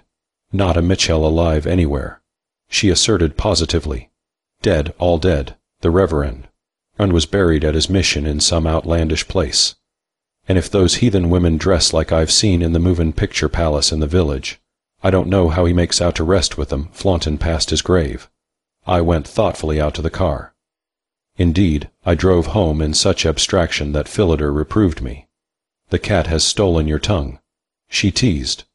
Or did Mrs. Hill vamp you and make roast meat of your heart with her eyes? Phil, do you put scent on your handkerchief weekdays as well as Sundays? I shook off thought to inquire. No, I keep sachet in my handkerchief box. Why, next time you are in town, will you buy a blue silk foulard dress with white spots in it and the largest bottle of Jockey Club extract on sale, and give them to Mrs. Hill for a Christmas present? I'll give you a blank check. Cousin Roger, why? So I told her why, but I did not tell her the story of the second Desire Mitchell, nor of the original house that stood in the hollow now filled by our lake. Why had a peculiar horror crept through me when Mrs. Hill told me what ruins that water covered? Why had I remembered the inexplicable, repugnant sound that on several occasions had preceded the coming of the monster? A sound like the smack of huge lips, or some body withdrawn from thick slime. Was entrance into human air open to the alien thing only through the ruins of the house where it had first been called by the sorceress of long ago? We were walking across from the garage, after putting away the car, when a recollection flashed upon me. The Metropolitan Museum in New York held a portrait by a famous French artist of that incendiary beauty, whose name it now appeared cloaked the identity of Desire Mitchell, daughter and sister of New England clergymen. I had seen the portrait, and piled in an intricate magnificence of curls, puffs and coils about the haughty little head of the lady, was her gold bronze hair, the color of the braid upstairs in my chiffonier drawer. I went up to my room and opened the work of Master Abimelech Featherstone. Yes, there was likeness between the poor, coarse woodcut and the French portrait. The long, dark eyes with their expression of blended drowsiness and watchfulness were too individual to have escaped either record. Moreover, both pictures resembled that face of ivory and dusk I had glimpsed in the ray of the electric torch. all clouded and surrounded by swirls of gray vapor shot with gold. Who and what was the girl Desire Mitchell, whom I had come to love through a more profound darkness than that of the sight? It seemed wisest to keep busy for the rest of the afternoon. I sorted my music. There was the score of a musical comedy so nearly completed that it could be sent to those who waited for it. Vere would attend to that, if tonight made it necessary. I reflected with disappointment that the first rehearsals would begin in a couple of weeks, and I had looked forward to this production with especial interest. There was the symphony, still unfinished, that I had hoped might be more enduring than popular music. If I was to be less enduring than either, we must go glimmering on our ways. If I snatched desire out of her path into mine, she and I would see all those things together. I finished at last and set my room in order. There was a fire laid ready for lighting in my hearth, a mere artistic flourish in such weather. I kindled it and put in the flames 3 of the volumes from the ancient bookcase. The others were oddities in occult science. Those 3 were vile and poisonous. No doubt other copies exist, but at least I refuse to be guilty of leaving these to wreak their mischief in Phileda's household. They burned quietly enough, and meekly fell to ashes under my poker. Our round dinner table was cheerful as usual, with yellow-shaded candles flanking a bowl of yellow and scarlet nasturtiums. But I found its mistress suffering from a nervous headache. "It is only the fog." She answered our sympathy. "It came on with the evening, somehow. Never mind me. Christina has made a cream of lettuce bisque, and she will never forgive us if we do not eat every bit. Yes, Ethan, of course I'll take mine. I only wish every bush and tree would not drip like a horrid kind of clock ticking, and the foghorns over at the lighthouses moo regularly every half-minute, and I never heard the waterfall over the dam so loud. We've had a wet summer," Vere observed, soothingly tranquil as ever. "The lake and creek are full.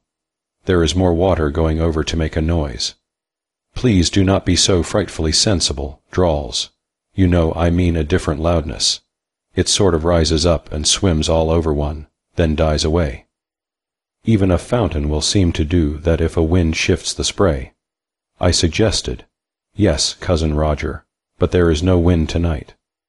A discomfort stirred me at the simple reminder. I fancied Vere was similarly affected. If something moved under the water, we changed the conversation to a pergola planned for building next spring, that was to be overrun by grapevines and honeysuckle. The grapes shall hang through like an Italian picture. Philida anticipated, headache forgotten in her enthusiasm.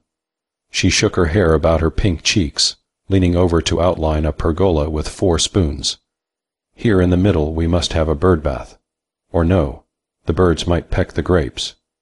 We could have one of those big silver-colored looking balls on a pedestal to reflect wee views of the garden and lake and sky, with people moving no bigger than dolls. Imagine a reflection of Ethan like a Lilliputian so high. So I was able to leave her eagerly hunting catalogues of garden ornaments in her sewing room, when the time came for me to keep my rendezvous with Death or the lady. In spite of my warning gesture, Vere followed me into the hall. His dark face was distressed and anxious. "Let me go with you," he urged. "No, thanks. Stay with Phil and keep her too busy to suspect where I am."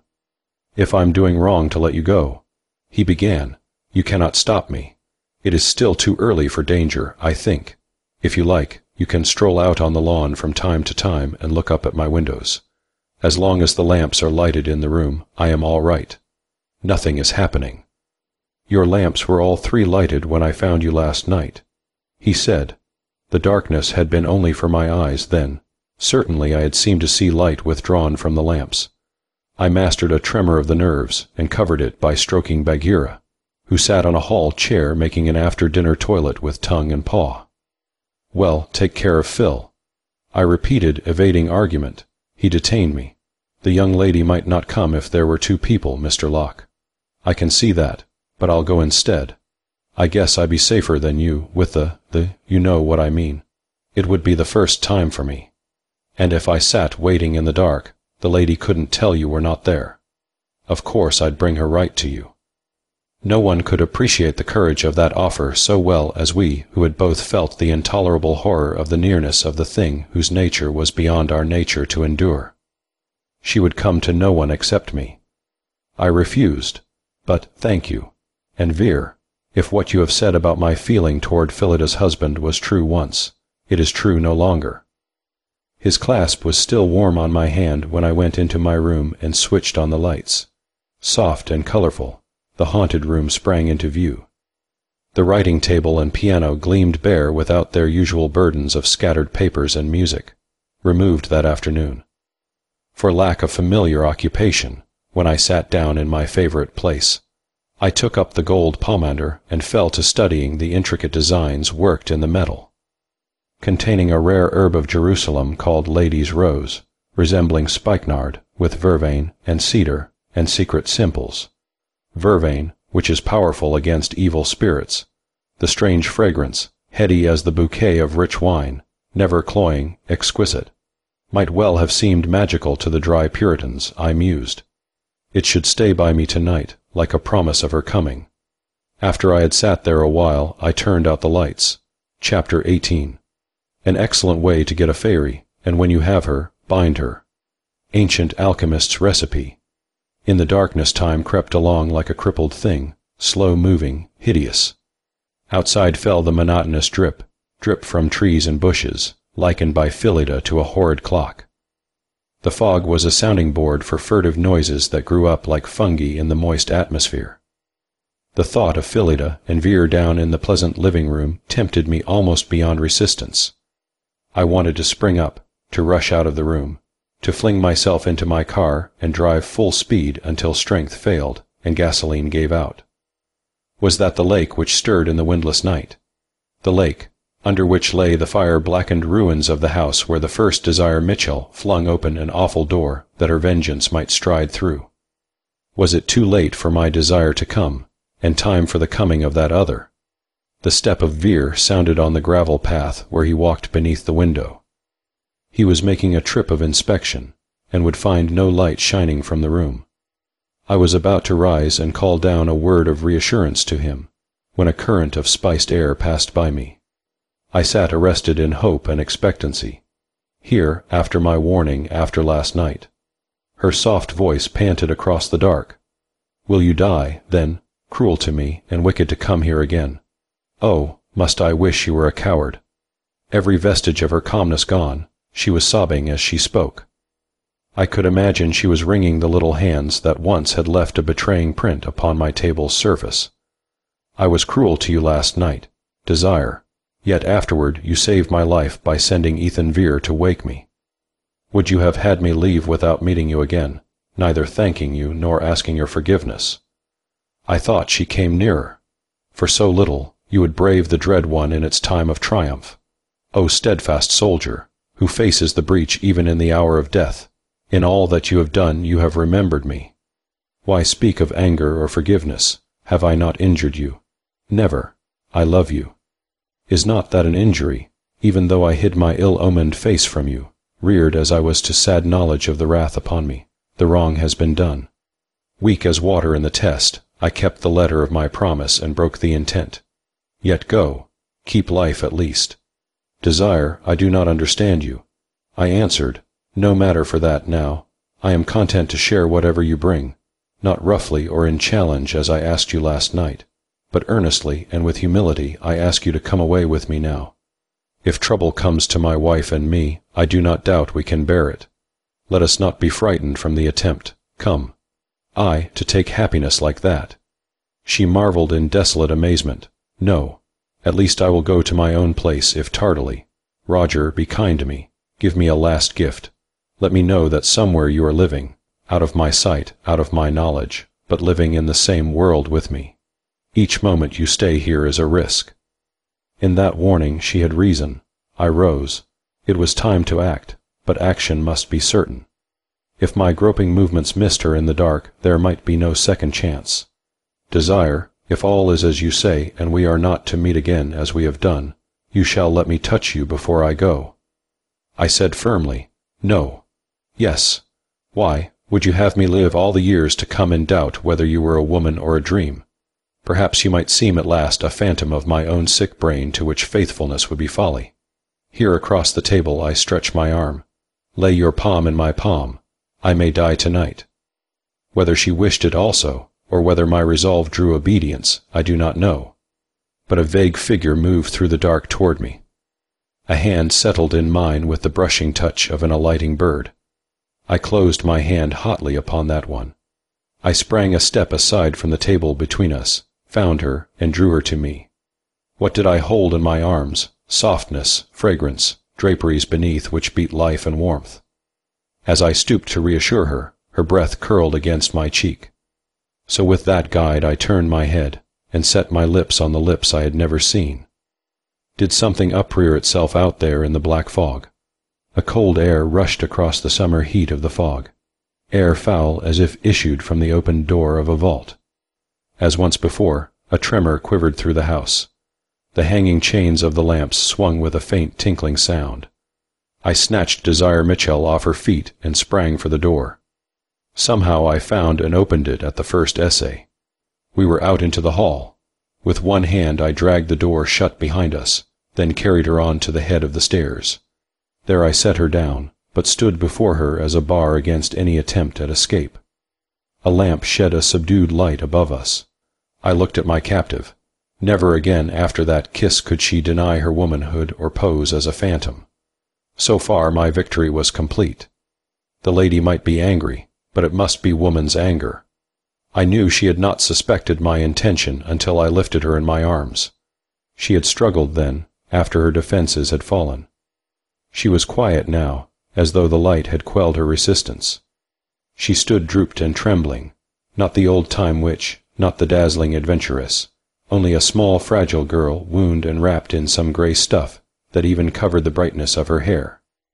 Her face was held down and showed no more color than a water lily. I thought. She whispered, just audibly, "I thought you would say goodbye." I know. I stammered, but I could not. That way was impossible for us. She did not contradict me. She was so very small, I saw, that her head would reach no higher than where the bright spot had rested above my heart when I had last stood at the barrier. One hand gripped the veils beneath her chin, and seemed the clenched fist of a child. The crash of my door had startled the household. I had heard Phillida cry out, and Vere's running steps upon the gravel path. Now he came springing up the stairs. At the head of the flight he stopped, staring at us. "Desire." I spoke as naturally as I could manage. "This is Mr. Vere. Vere, my fiancé, Miss Mitchell. Shall we go down to Phillida?" And Desire Mitchell did not deny my claim. I am not very sure of how we found ourselves downstairs, nor do I remember in what words we made the two girls known to one another. Presently we were all in the living room, and Phillida had possession of Desire Mitchell, while Vere and I looked on stupidly at the proceedings. Phil had placed her in a chair beside a tall floor lamp, and gently drew off the draperies that hooded her. With little murmurs of compassion, she unbound and shook free her guest's hair.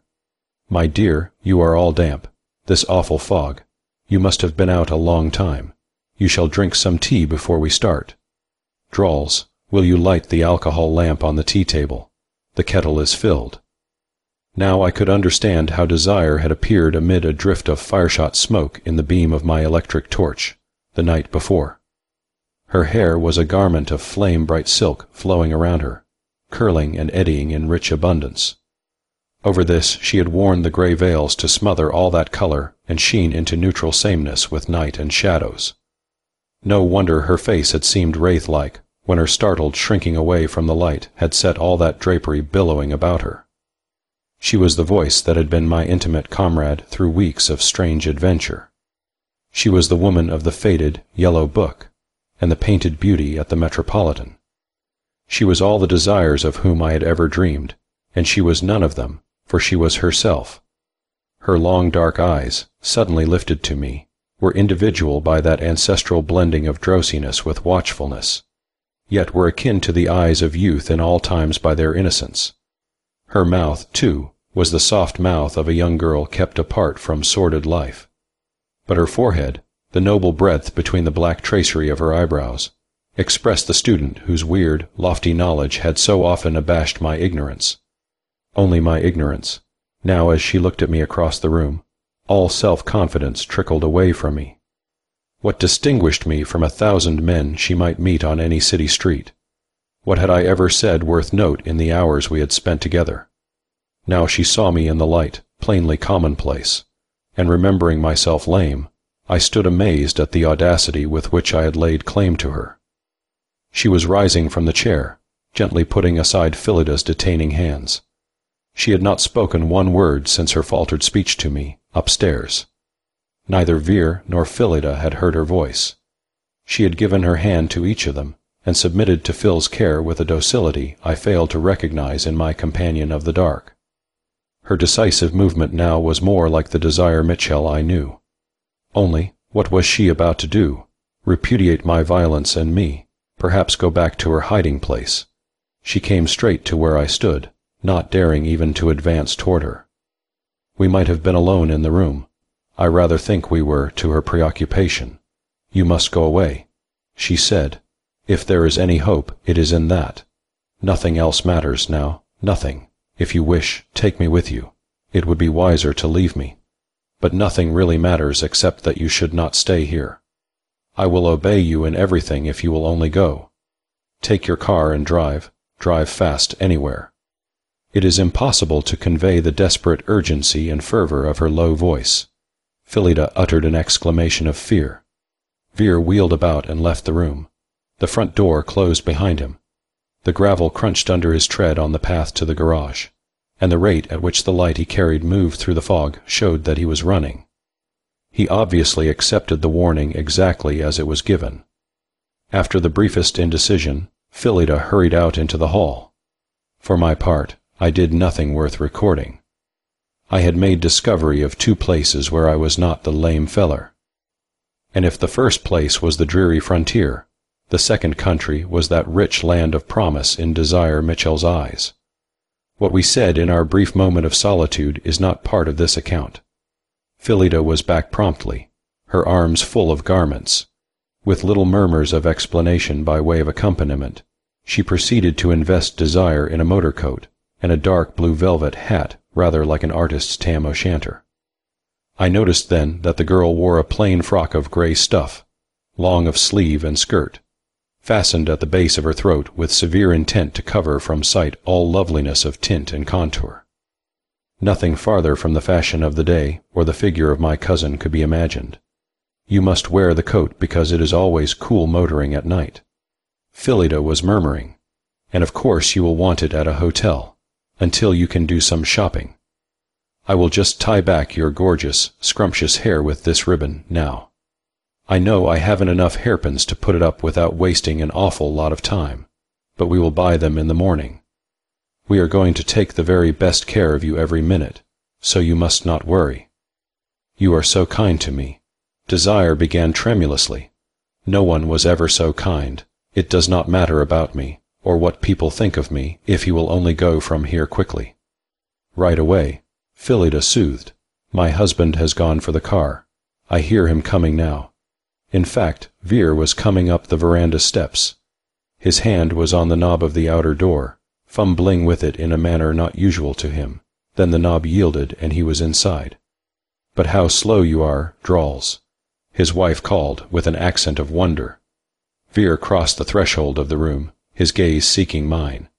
He was pale, and drops of fog moisture pearled his dark face like sweat. "I am sorry, Mr. Locke."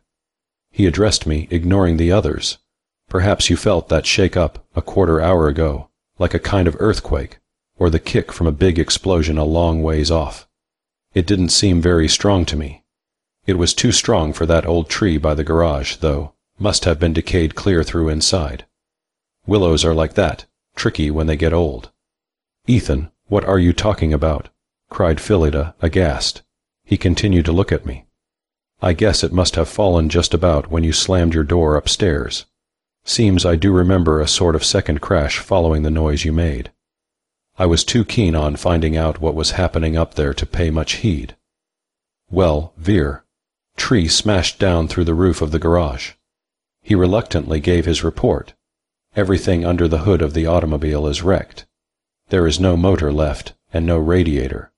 Just junk, mixed up with broken wood and leaves and pieces of the stucco and tiles of the garage.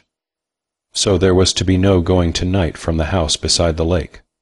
A frustrated group, we stood amid our preparations, the two girls wearing cloaks and hats for the drive that would never be taken. Had we ever really expected to go? Already the project was fading into the realm of fantastic ideas, futile as the pretended journeys of children who are kept in their nursery. Desire lifted her hands and took off the blue velvet cap with a resignation more expressive than words. Only my practical little cousin charged valiantly at all obstacles. "We aren't ever going to give up," she cried protest. "Cousin Roger, Ethan, you cannot mean to give up. Why, phone to the nearest garage to send us another car. If we pay them enough, they will drive anywhere. Or if they cannot take us to New York, they will take us to the railroad station where we can get a train for some place. Can't we, Drawls?" "We could," Veer admitted. "I'd admire to try it anyhow. But the telephone wire came across the place right past the garage, you know. The tree tore the wire down, too. I'm afraid it snapped right into Phil. We might walk," she essayed, but even her brave voice trailed into silence as she glanced toward the black, dripping night beyond the windows. "Or if we found a horse and wagon." She murmured a final suggestion. Veer shook his head. "Come." I assumed charge with a cheerfulness not quite sincere. None of us are ready for such desperate efforts to leave our cozy quarters here. Especially as I fancy Veer's earthquake was the tremor of an approaching thunderstorm. I felt it myself. Let us light all the lamps and draw the curtains to shut out the fog which has got on everyone's nerves by its long continuance. We are overwrought beyond reason. Suppose we sit here together, strong in numbers, for the few hours until daylight. I think that should be safeguard enough. Tomorrow we will do all we had planned for tonight. Come in, Veer, and close the door." He obeyed me at once. Desire Mitchell passively suffered me to unfasten and take off the coat she wore, too heavy for such a night. She had uttered no word since Veer announced the destruction of the car. She did not speak now, when I put her in the low chair beneath the lamp. I had a greed of light for her, as a protection, and because darkness had held her so long. It seems as if we should do something. Phillida yielded unwillingly. Veer's eyes met mine as he turned from drawing the last curtain. We were both thinking of the force that had driven the frail old willow tree through tile and cement of the new building to flatten the metal of motor and car into uselessness. The mere weight of the tree would not have carried it through the roof. To do something, by way of physical escape from that, the ribbon had glided from Desire's hair, almost as if the vital, resilient mass resentfully freed itself from restraint by the bit of satin. Now she put up her hands with a slow movement and drew two broad strands of the glittering tresses across her shoulders, veiling her face. "Wait," she answered Phillida most unexpectedly. "I must be sure, quite sure. I must think, if you will, wait." Chapter 19. "O little book, how darst thou put thyself in press for dreed?" Chaucer. We sat quietly waiting. I had drawn a chair near Desire. Phillida and Veer were together, chairs touching, her right hand curled into his left. Bagheera the cat had slipped into the room before the door was closed, and lay pressed against his mistress's stout little boot. Our small garrison was assembled, surely for as strange a defense as ever sober moderns undertook. For my part, it was wonder enough to study that captive who was at once so strange yet so intimately well known to me. The Tiffany clock on the mantel-shelf chimed midnight. Soon after, we began to experience the first break in the heavy monotony of heat and fog that had overlaid the place for 3 days. The temperature began to fall. The fog did not lift. The flowered cretonne curtains hung straight from their rods unstirred by any movement of air. But the atmosphere in the room steadily grew colder. I saw Phillida shiver in the chill dampness and pull closer the collar of her thin blouse. When Desire finally spoke, we three started as if her low tones had been the clang of a hammer. "I have tried to judge what is best," she said, not raising her face from its shadowing veil of hair. "I am not very wise. but it seems better that there should be no ignorance between us. If I had been either wise or good, I should never have come down from the convent to draw another into danger and horror without purpose or hope of any good ending. The convent, I echoed, memory turning to the bleak building far up the hillside. You came from there. There is a path through the woods. I am very strong and vigorous, but I had to wait until all there were asleep before I could come. Sometimes I could not come at all. For this house, I had my father's old key. It was only for this little time while I am being taught. Soon I will put on a nun's dress and cut my hair, and never leave there any more. Stupefied, I thought of the black loneliness of the wooded hillside behind us. No wonder the fog was wet upon her hair. Her slight feet had traversed that path night after night, had brought her to the door her key fitted, had come through the dark house to the door of the room upstairs. When she left me, she had toiled that desolate way back. For what? Humility bent me, and bewilderment. But why? Phillida gasped. Why, Cousin Roger hunted everywhere to find you. He would have gone anywhere you told him to see you. Didn't you know that? I never meant him to see me. Why not? I am Desire Mitchell, fourth of that name, all women who brought misfortune upon those who cared for them. She answered, her voice lower still. How shall I make you understand? I was brought up to know the wrath and doom upon me, yet I myself can scarcely understand. My father knew all, yet he fell in weakness. Your father? I questioned, recalling Mrs. Hill's positive genealogy of the Mitchells, in which there was no place for this daughter of the line. He was the last of his family. When he was very young, the conviction came to him that his duty was never to marry, so our race might cease to exist. He lived here and preached against evil. He studied the ancient learning that he might be fitted to wrestle with sin.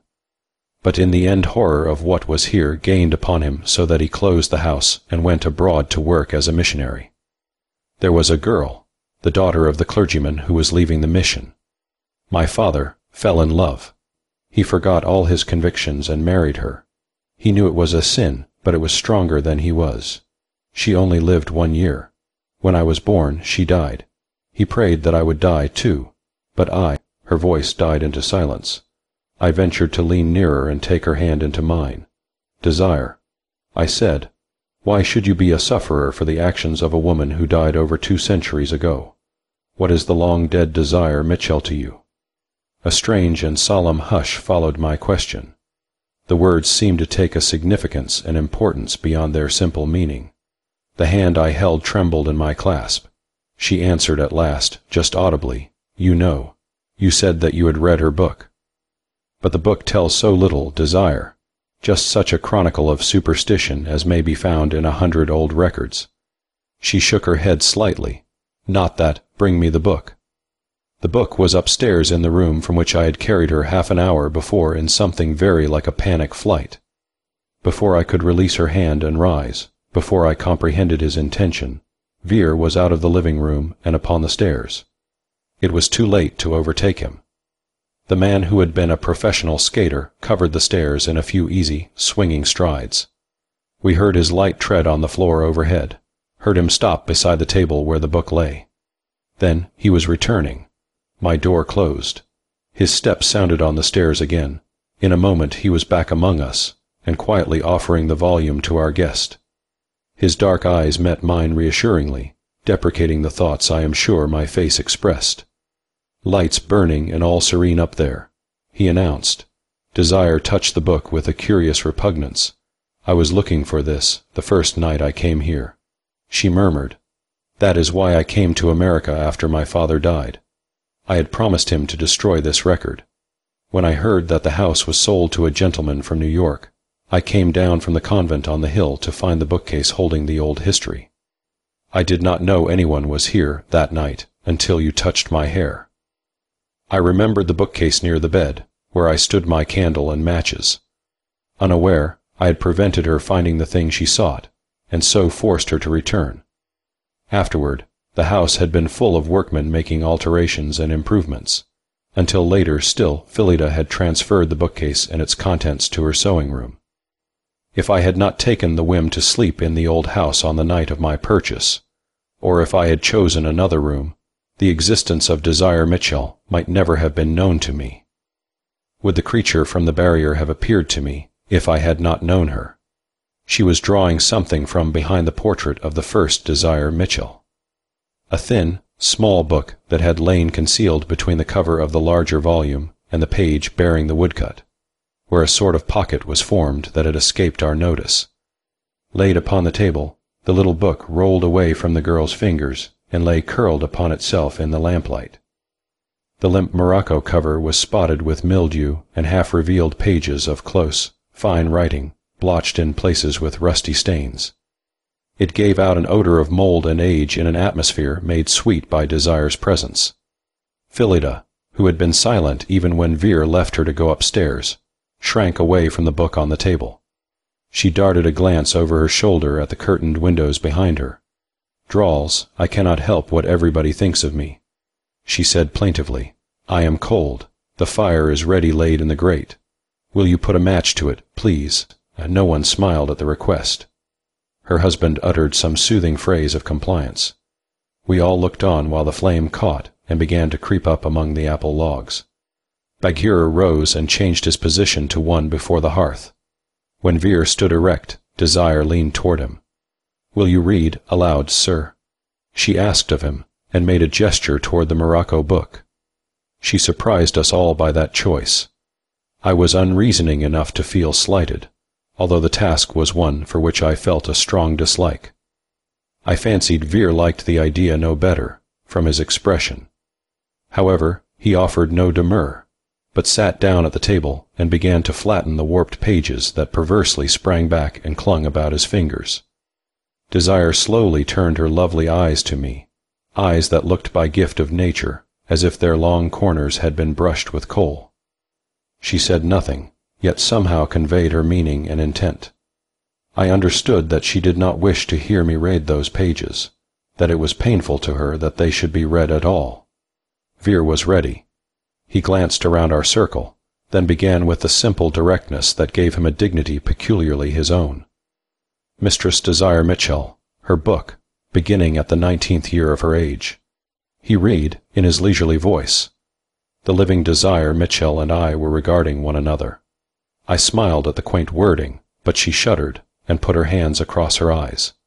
Yet there was nothing in those first pages except a girl's chronicle of village life. This book evidently carried on a diary kept from early childhood, a diary written out of loneliness. Apparently the bare colonial life pressed heavily upon the writer, who, having no companions of the intellect, turned to this record of her own mind as a prisoner might talk to his reflection in a mirror rather than go mad from sheer silence. Discontent and restlessness beat through the lines like fluttering wings. She wrote of her own beauty with a cool appraisal oddly removed from vanity, almost with resentment of a possession she could not use. Like a man who finds treasure in a desert isle, I am rich in coin that I may not spend. She wrote, I stand before my mirror and take a tress of my hair in either hand. I spread wide my arms full reach, yet I cannot touch the end of those tresses, nor can my two hands clasp the bulk of them. There have been other women who had such hair, who were of body straight and white, and had the eyes, but I cannot read that they stayed poor and obscure. There followed some quotations from the classics of which I was able to give but vague translations when Vere passed the book to me, both because my knowledge was scanty and because of their daring unconventionality. There were allusions, too, to ladies of later history who had found fairness a broad staircase for ambition to mount. Of the writer's learning there could be no question, a learning amazing in one so young and so situated. The source of this became apparent.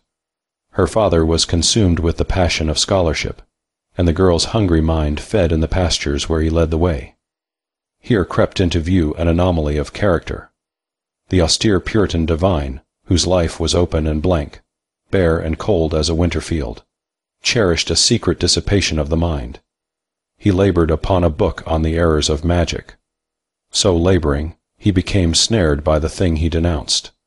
He believed in the hidden lore while he condemned it. Deeper and deeper into forbidden knowledge his eagerness for research led him. Unsanctioned by any church were the books, Dr. Mitchell starved his body to buy from Jews or other furtive dealers in unusual wares. The titles in his library comprehended the names of more charlatans than bishops. He could define the distinctions between necromancy, sorcery, and magic. The marvelous calculations of the Pythagoreans engaged him, and the lost mysteries of the Kabiri. From such studies he would arise on the Sabbath to preach sermons that held his dull flock agape. Bitter draughts of salvation he poured for their spiritual drinking. He scarcely saw how any man might escape hell fire, all being so vile. Against witchcraft and tampering with Satan's agents he was eloquent. He rode 60 miles in midwinter to see a Quaker whipped and a woman hung who had been convicted as a witch. Of all this his daughter wrote with an elfin mockery. Her brilliant eye of youth saw through the inconsistency of the beliefs he strove to reconcile. She learned his lore, read his books, and discarded his doctrine. I study with him, but I think alone. She set down her independence.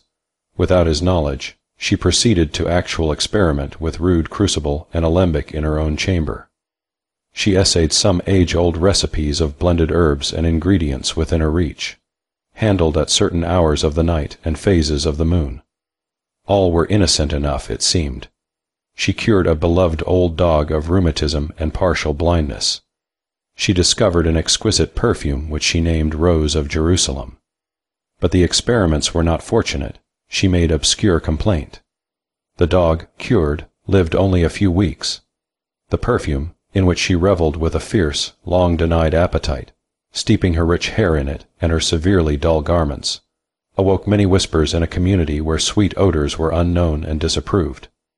She alluded, with a mingling of freezing scorn and triumph, to the young men who followed after her, seeking a wife who would be at their hearth as fatal a guest as that fair woman sent by an enemy to Alexander the Great, whose honey breath was deadly poison to whoso kissed there. Into this situation rode the fine gentleman from the colonial world of fashion, who was to fix the fate of Desire Mitchell and his own. From this point on, the diary was a record of the same story as the history of ye foul witch, Desire Mitchell. The love affair that followed Sir Austen's visit to the clergyman's house leaped hot and instant as flame from oil and fire brought together. The girl was parched with thirst for life, yet despised all around her. The man was dazzled by a beauty and mentality foreign as a bird of paradise found nested in Connecticut snow. A mad, wild passion linked them that was more than half a duel, for Sir Austen was already betrothed. Honor might not have chained him for long, but his need of his betrothed's fortune proved more enduring. He was a man bred to wealth, who did not possess it. He offered Desire Mitchell his left hand. He was turned out of her father's house with a red wheel struck across his face like a brand. Of course he returned. The arrow was firmly fixed. He asked her to marry him, and was refused with savage contempt. He would not take the refusal.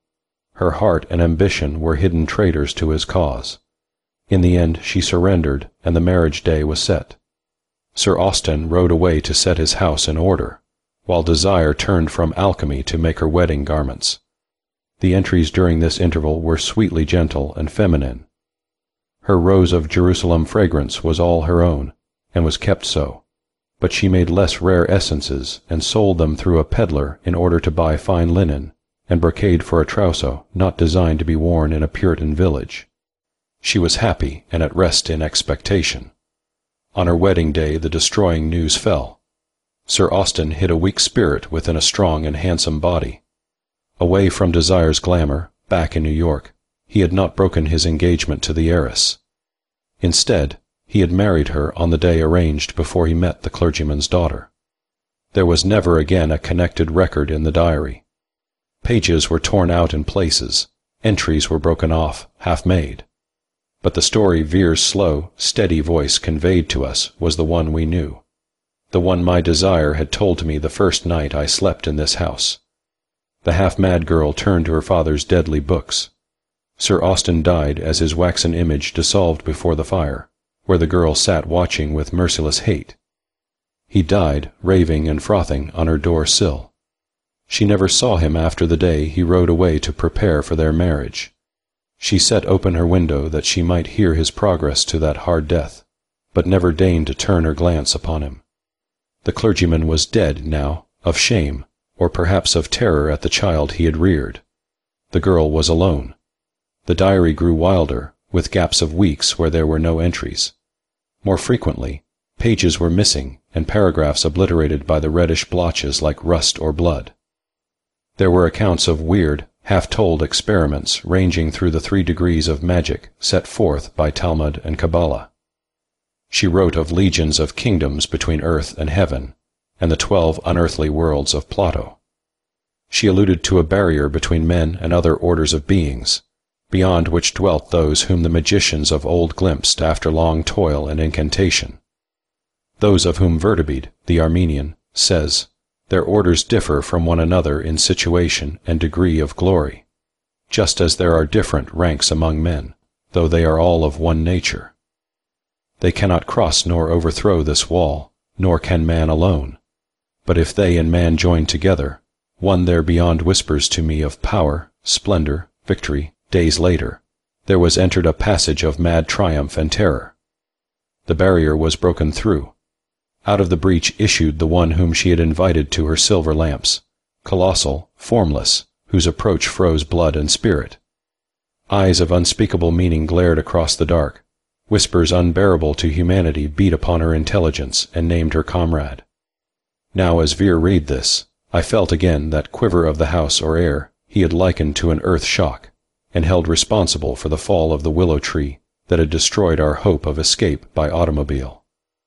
I looked at my companions and saw no evidence of anyone having noticed what I had seemed to feel. Veer indeed was pale, while Phillida, who sat beside him, was highly flushed with excitement and wonder as she listened. Desire had not stirred in her chair, except to bend her head so her face was shaded by the loosened richness of her hair. Seeing them so undisturbed, I kept silence. A storm might be approaching, but I made no pretense to myself of believing that shock either thunder or earthquake. The tone of the diary altered rapidly. At first, the unknown from beyond the wall appalled the woman only by its unhuman strangeness, the repugnance of flesh and blood for its loathly neighborhood.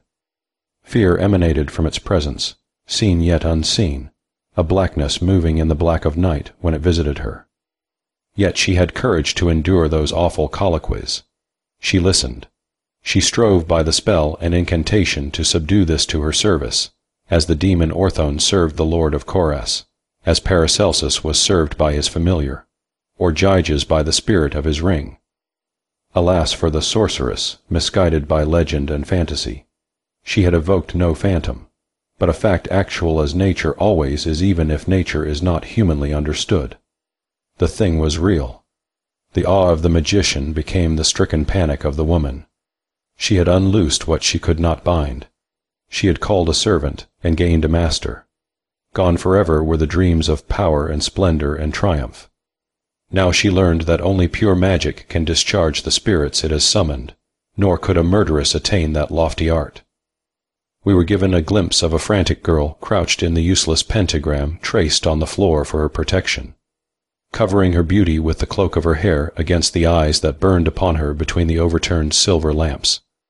A deepening horror gathered about the house of Mistress Desire Mitchell.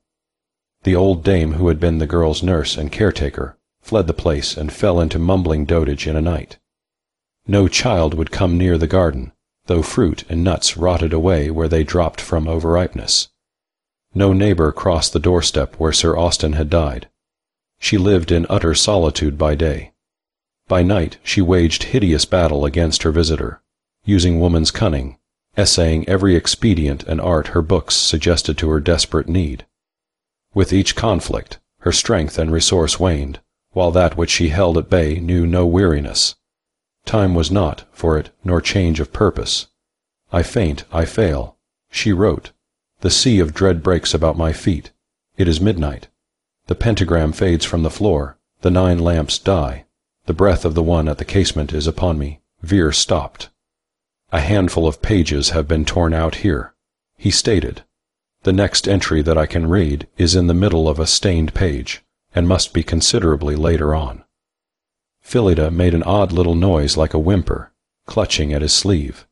The third shock for which I had been waiting shuddered through the house, this time distinctly enough for all to feel. A gust of wind went through the wet trees outside like a gasp.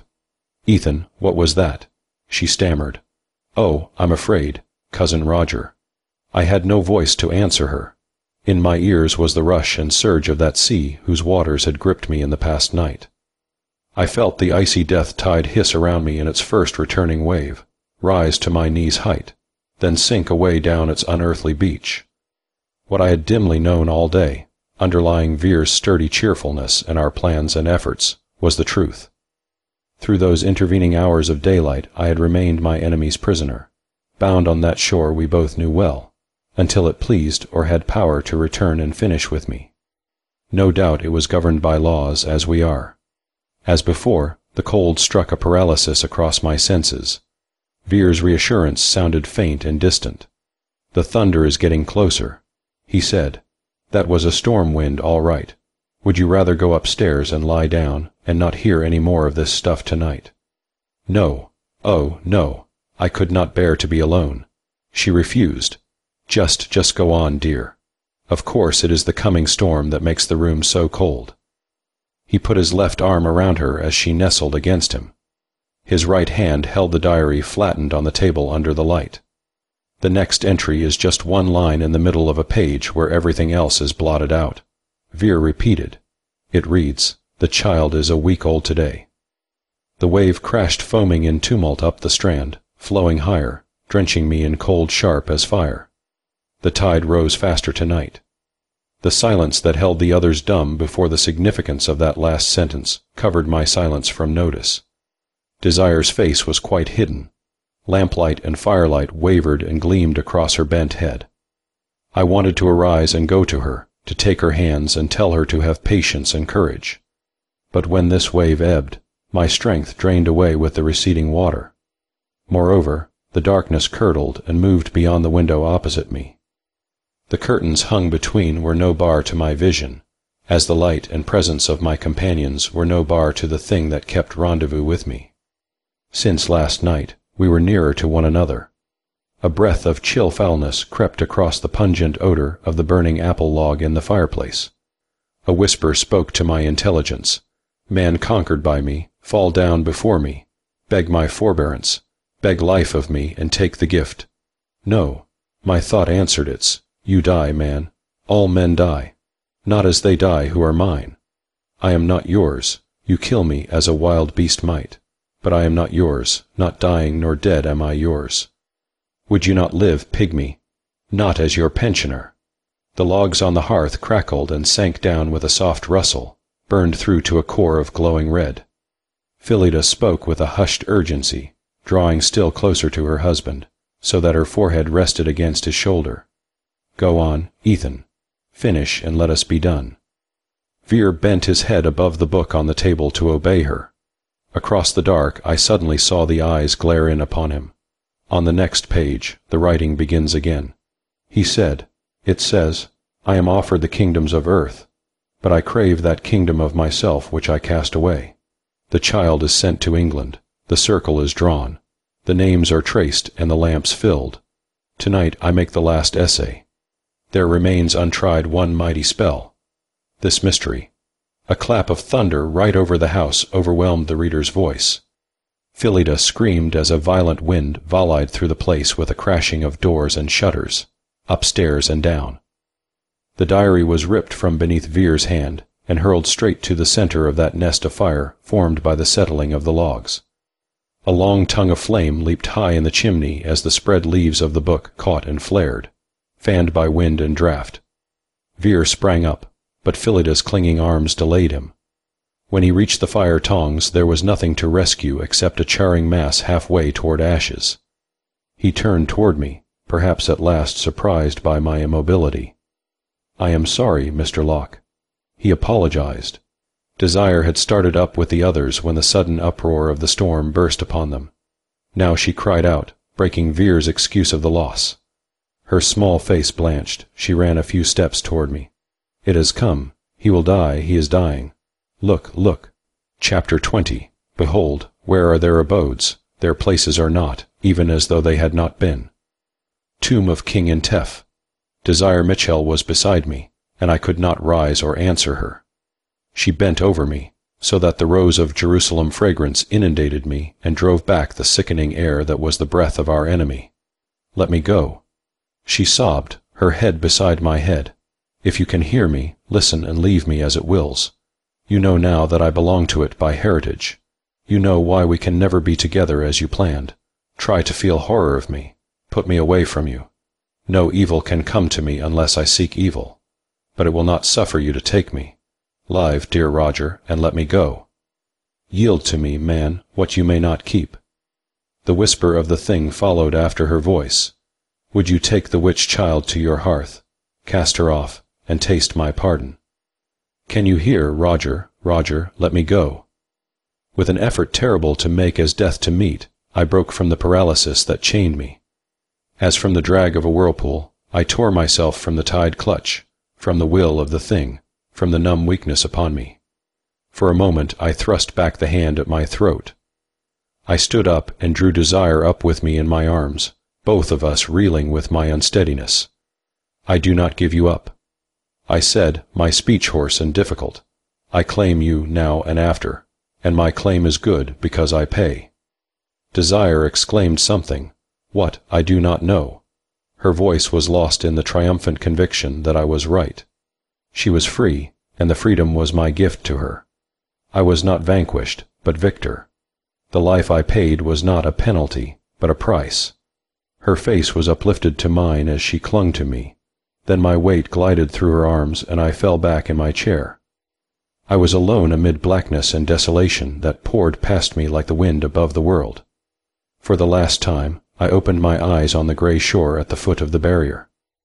I, pygmy indeed, stood again before the colossal wall, whose palisades reared up beyond vision and stretched away beyond vision on either side. I was alone here.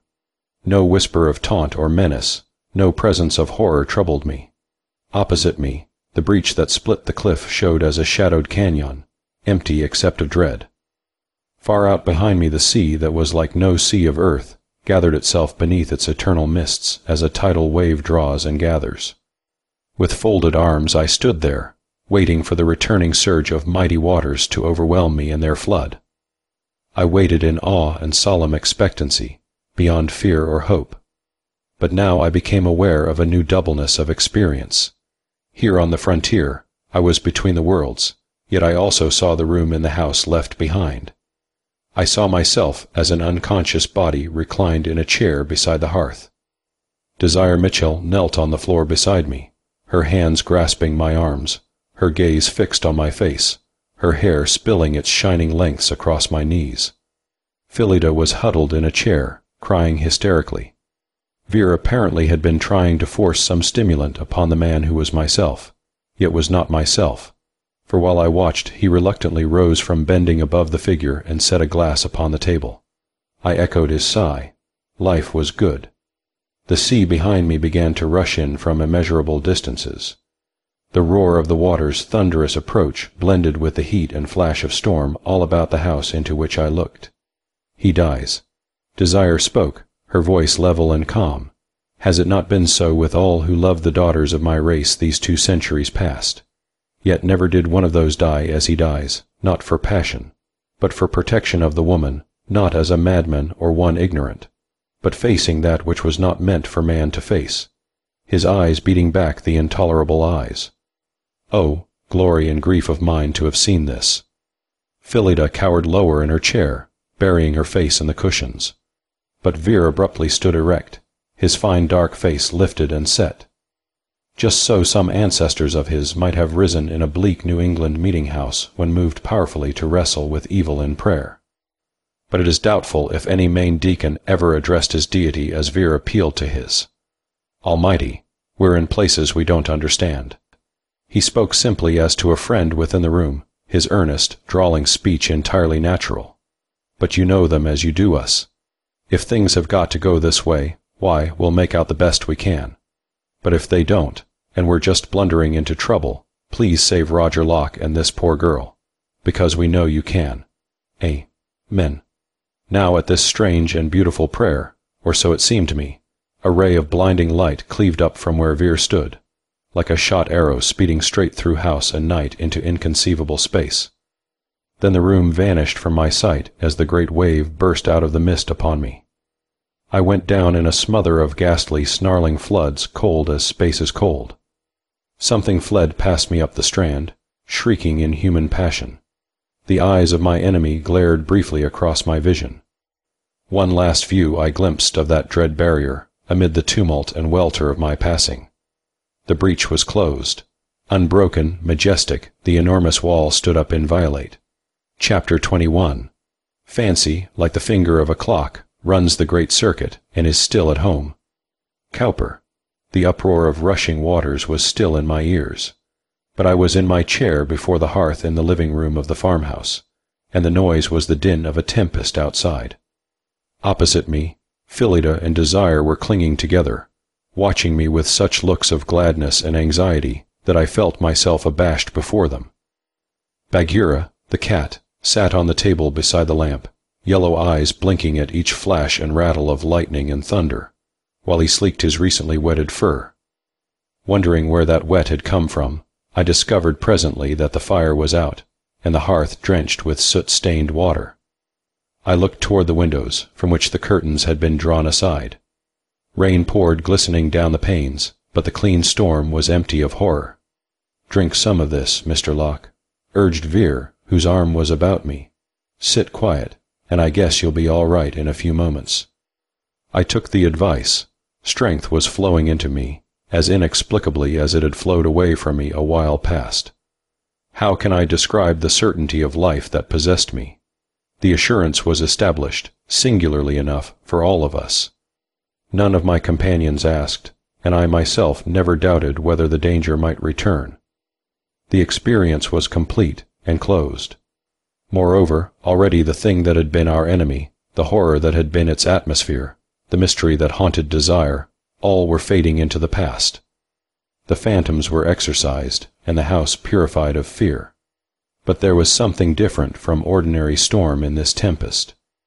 The tumult of rain and wind linked another, deeper roar with theirs. The house quivered with a steady trembling like a bridge over which a train is passing. Pulling myself together, I turned to Vere. "What is happening outdoors?" I asked. The cloudburst was too much for the dam. He answered regretfully. "It went off with a noise like a big gun a while back. I expect the lake is flooding the whole place and messing up everything from our cellar to the chicken house. Daylight is due pretty soon now, and the storm is dying down. We'll be able to add up the damage after a bit." The water came down the chimney and drowned Bagheera. Phillida bravely tried to summon nonchalance. "Isn't it lucky you and Desire could not get started in the car, after all? Fancy being out in that." Desire Mitchell steadied her soft lips and gave her quota to the shelter of commonplace speech we raised between ourselves and emotions too recently felt. It was like the tropical storms in Papua, where I lived until this year. She said, "Once, one blew down the mission house." Vere's weather prediction proved quite right. In an hour the storm had exhausted itself, or passed away to other places. Sunrise came with a veritable glory of crimson and gold, blazing through air washed limpidly pure by the rain. The east held a troop of small clouds, red as flamingos flying against a shining sky. Last traces of our tempest. We stood on the porch together to survey an unfamiliar scene in the rosy light. Water overlay lawns and paths, so the house stood in a wide, shallow lake whose ripples lapped around the white cement steps and the pillars of the porte-cochere. Phillida's pekin ducks floated and fed on this new waterway as contentedly as upon their accustomed pastures. Small objects sailed on the flood here and there. Bagheera's milk pan from the rear veranda bobbed amidst a fleet of apples shaken down in the orchard, while some wooden garden tools nudged a silk canoe cushion. In contrast to all this aquatic prospect, where the real lake had been, there now lay some acres of ugly, oozing marsh, its expanse dotted with the bodies of dead water creatures and such of Vere's young trout as had not been swept away by the outpouring flood. The dam was a mere pile of debris through which trickled a stream bearing no resemblance to the sparkling waterfall of yesterday. Already the sun's rays were drawing a rank, unwholesome vapor from the long submerged surface. We contemplated the ruin for a while without words. Poor drawls. Phillida sighed at length. All your work just rubbed out. Never mind Veer. I exclaimed impulsively. We will put it all back in the same shape as it was. But even as I spoke, I felt an odd shock of uneasiness and recoil from my own proposition. I did not want the lake to be there again, or to hear the unaccountable sounds to which it gave birth and the varying fall of the cataract over the dam. Did the others share my repugnance? I seemed to divine that they did. Even the impetuous Phil did not break out in welcome of my offer. Desire, who had smoothed her sober gray dress in some feminine fashion, and stood like Marguerite or Melisande with a great braid over either shoulder, moved as if to speak, then changed her intention. A faint distress troubled her expression. As usual, Veer himself quietly lifted us out of unrest. "I'm not sure that couldn't be bettered, Mr. Locke." He demurred. "That is, if you liked, of course. That marsh could be cleaned up and drained into pretty rich land, I guess. And down there beyond the barn, on the other side where the creek naturally widens out into a kind of basin, I should think might be the spot for a smaller, cleaner lake." "Doesn't it seem to you, Ethan," I said, "that we have progressed rather past the Mr. Locke stage?" A little later, when Desire and I were alone on the porch, we walked to the end nearest the vanished lake. Or rather, I led her to a swinging couch there and sat down beside her. "Point out the path down the hill by which you used to come," I asked of her. She shook her head. There are no words to paint how she looked in the clear morning, except that she seemed its sister. "It is only the end of a path that matters," she said.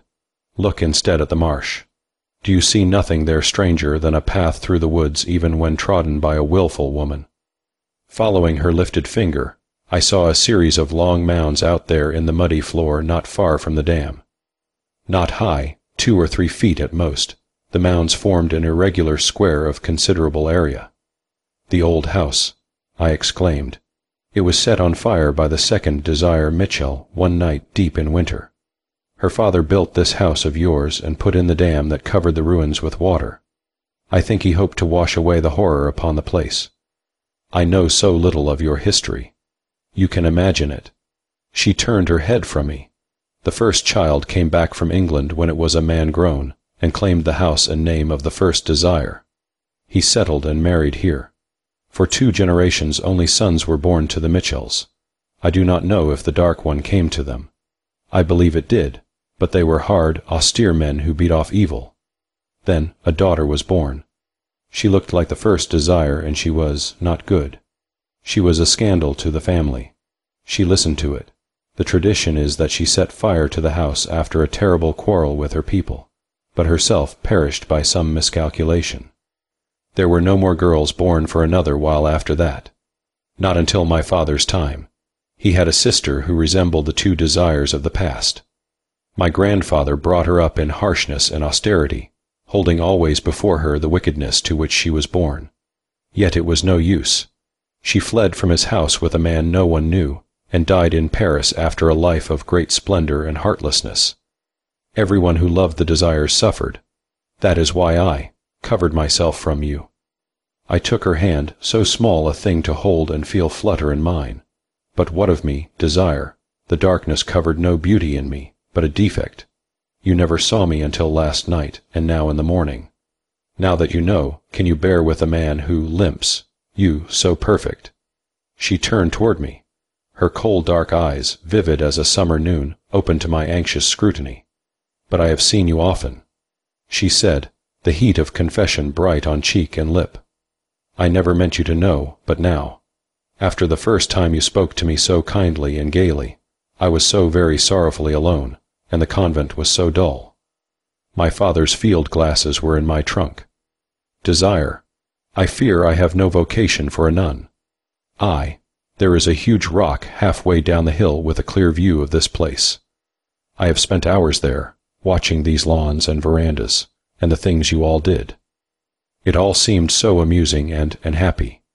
You see, where I lived there were almost no white people except my father and a priest at the Catholic mission.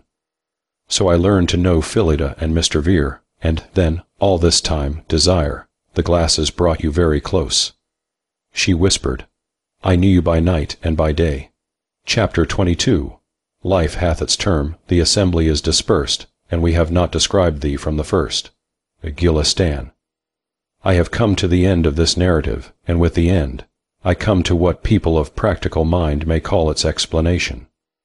Of the four of us who were joined in living through the events of that summer, my wife and I and Ethan veer agree in one belief, while Phillida holds the opinion of her father, the professor. I think Bagheera, the cat, might be added to our side also, if his testimony was available.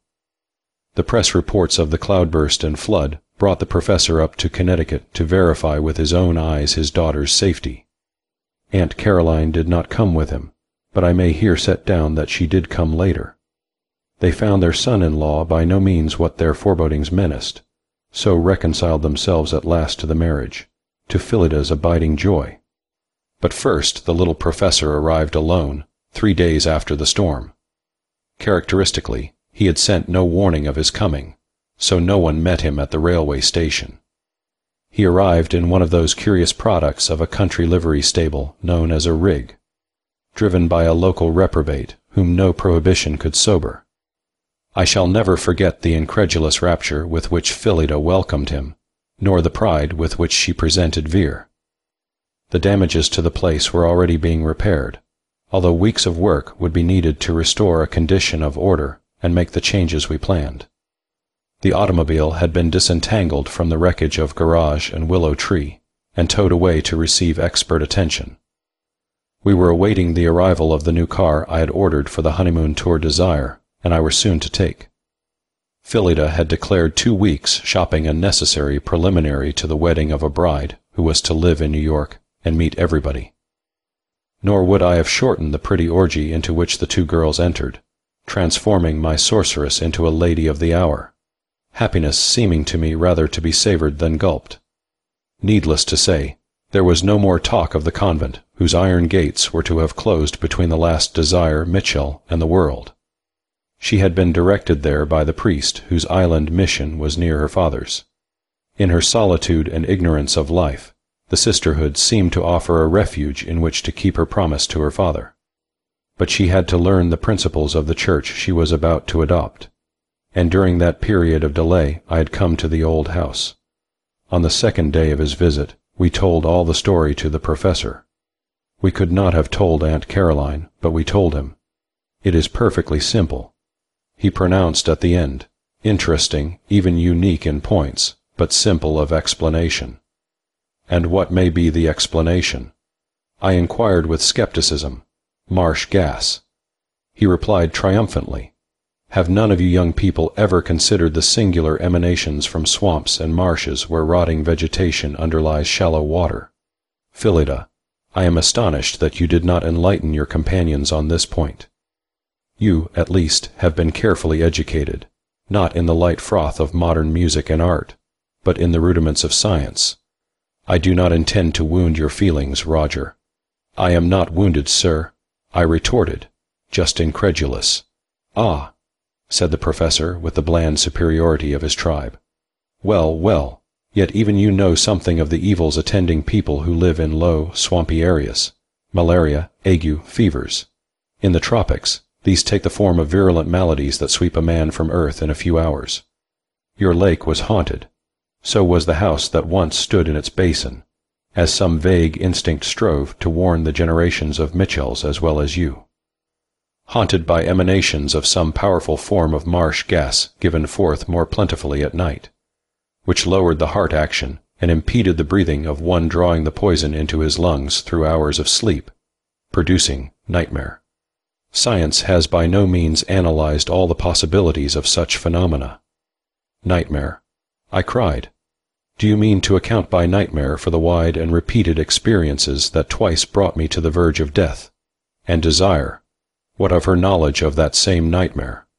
What of the legend of her family so exactly coinciding with all I felt? And why did not Phillida and Ethan suffer the nightmare with me? He held up a lean hand. Gently, gently, Roger, consider that of all the household you alone slept in the side of the house toward the lake. I know that you always have your windows open day and night, a habit that used to cause great annoyance to your Aunt Caroline when you were a boy. Thus you were exposed to the full effect of the water gases. That you did not feel the effects every night I attribute to differences in the wind, that from some directions would blow the fumes away from the house, thus relieving you.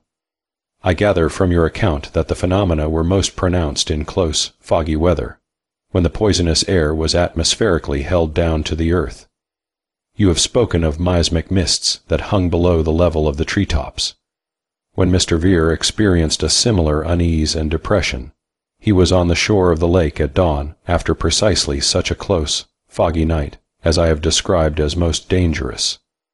The symptoms confirm this theory.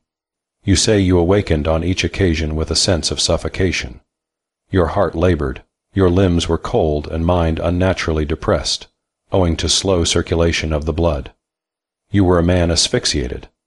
After each attack you were more sensitive to the next, as a malaria patient grows worse if he remains in the swamp districts.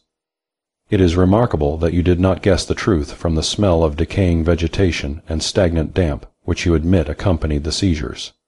However, you did not, and in your condition the last 3 days of continuous fog brought on 2 attacks that nearly proved fatal.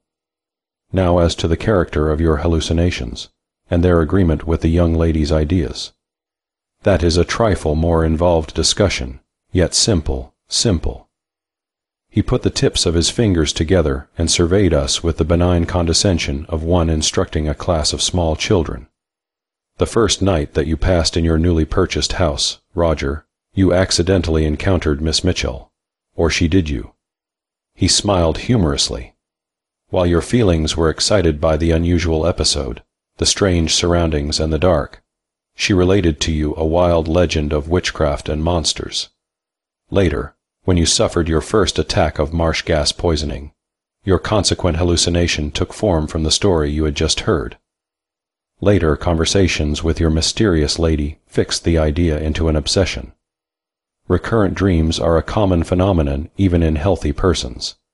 In this case, no doubt the exact repetition of the physical sensations of miasmic poisoning tended to reproduce in your mind the same sequence of ideas or semi-delirious imaginings. These were of course varied or distorted somewhat on each occasion, influenced by what you had been hearing or reading in advance of them. This mental condition became more and more confirmed as you steeped yourself more deeply in legendary lore, and also, pardon me, in the morbid fancies of the young lady, whose ghostly visits in the dark and whose increasing interest for you put a further bias upon your thoughts. What were the noises I heard from the lake, and the shocks we all felt? I demanded. He nodded amiably toward Vere. Mr. Vere has mentioned the large bubbles which formed and burst on the surface of the lake. That is a common manifestation of ordinary marsh gas.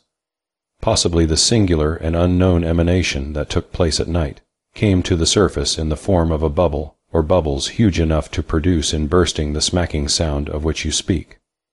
But I am inclined to another theory, after a walk I took about your place this morning. When you put up your cement dam instead of the old log affair that held back only a part of the stream, you made a greater depth and bulk of water in the swamp basin than it has contained these many years, if ever. As a result, I believe the sloping mud basin began to slip toward the dam. Oh, very gradually, probably not stirring for weeks at a time. Just a yielding here, a parting there, until the cloudburst precipitated the disaster. You had, my dear Roger, a miniature landslide, which would account for sounds of shifting mud and water in your lake, and for the shocks or trembling of your house when the earth movements occurred. The rest of us regarded one another. I think Vere might have spoken, if he had not been unwilling to mar Phillida's contentment by any appearance of dispute with her father. It is very cleverly worked out, sir, I conceded. But how do you explain that Desire knew what I experienced with the thing from the barrier, if my experiences were merely delirious dreams?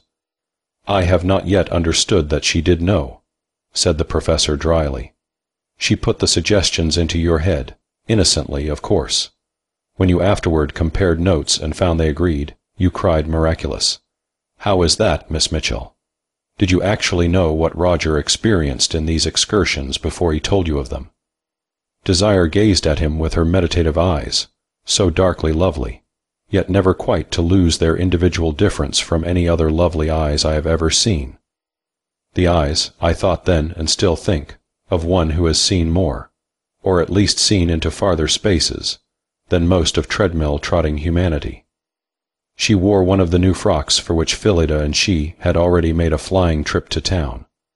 A most sophisticated frock from Fifth Avenue, with frivolous French shoes to correspond. Her hair of a Lorelei was demurely coiled and wound about her little head. Yet some indescribable atmosphere closed her delicately around, an impalpable wall between her and the commonplace. Even the desiccated, material professor was aware of this influence and took off his spectacles uneasily, wiped them and put them on again to contemplate her. "I am not sure," she answered him with careful candor. "I believe that I could always tell when the Dark One had been with him. I could feel that, here," she touched her breast. "I knew what its visits were like, because I was brought up to know by my father and was told the history of the 3 Desire Mitchells. My father had studied deeply and taught me. I shall not tell anyone all he taught me. I do not want to think of those things. Some of them I have told to Roger. Some of them are quite harmless and pleasant, like the secret formula for making the Rose of Jerusalem perfume, which has virtues not common, as Roger can say who has felt it revive him from faintness. But there are places into which we should not thrust ourselves. It is like suicide. One's mind must be perverted before certain things can be done, and that is the true sin, to debase one's soul. All men discover and learn of science, and the universe by honest duty and effort is good, is lofty and leads up. Nothing is forbidden to us. But if we turn aside to the low door which only opens to crime and evil purpose, we step outside. I am unskilful. I do not express myself well." "Very well, young lady." The professor condescended. "Unfortunately, your theories are wild mysticism. The veritable fiend that has plagued the house of Mitchell is the mischievous habit of rearing each generation from childhood to a belief in doom and witchcraft. A child will believe anything it is told. Why not, when all things are still equally wonderful to it? Let me point out that your theory also contradicts itself, since Roger certainly did not enter upon any path of crime, yet he met your unearthly monster. Because he chose to link his fate with mine, who am linked by heredity with the dweller at the frontier," she said earnestly. "He was in the position of one who enters the lair of a wild beast to bring out a victim who is trapped there. It may cost that rescuer his life. Roger nearly paid his life, but he mastered it and took me away from it, because he was not afraid and not seeking his own good.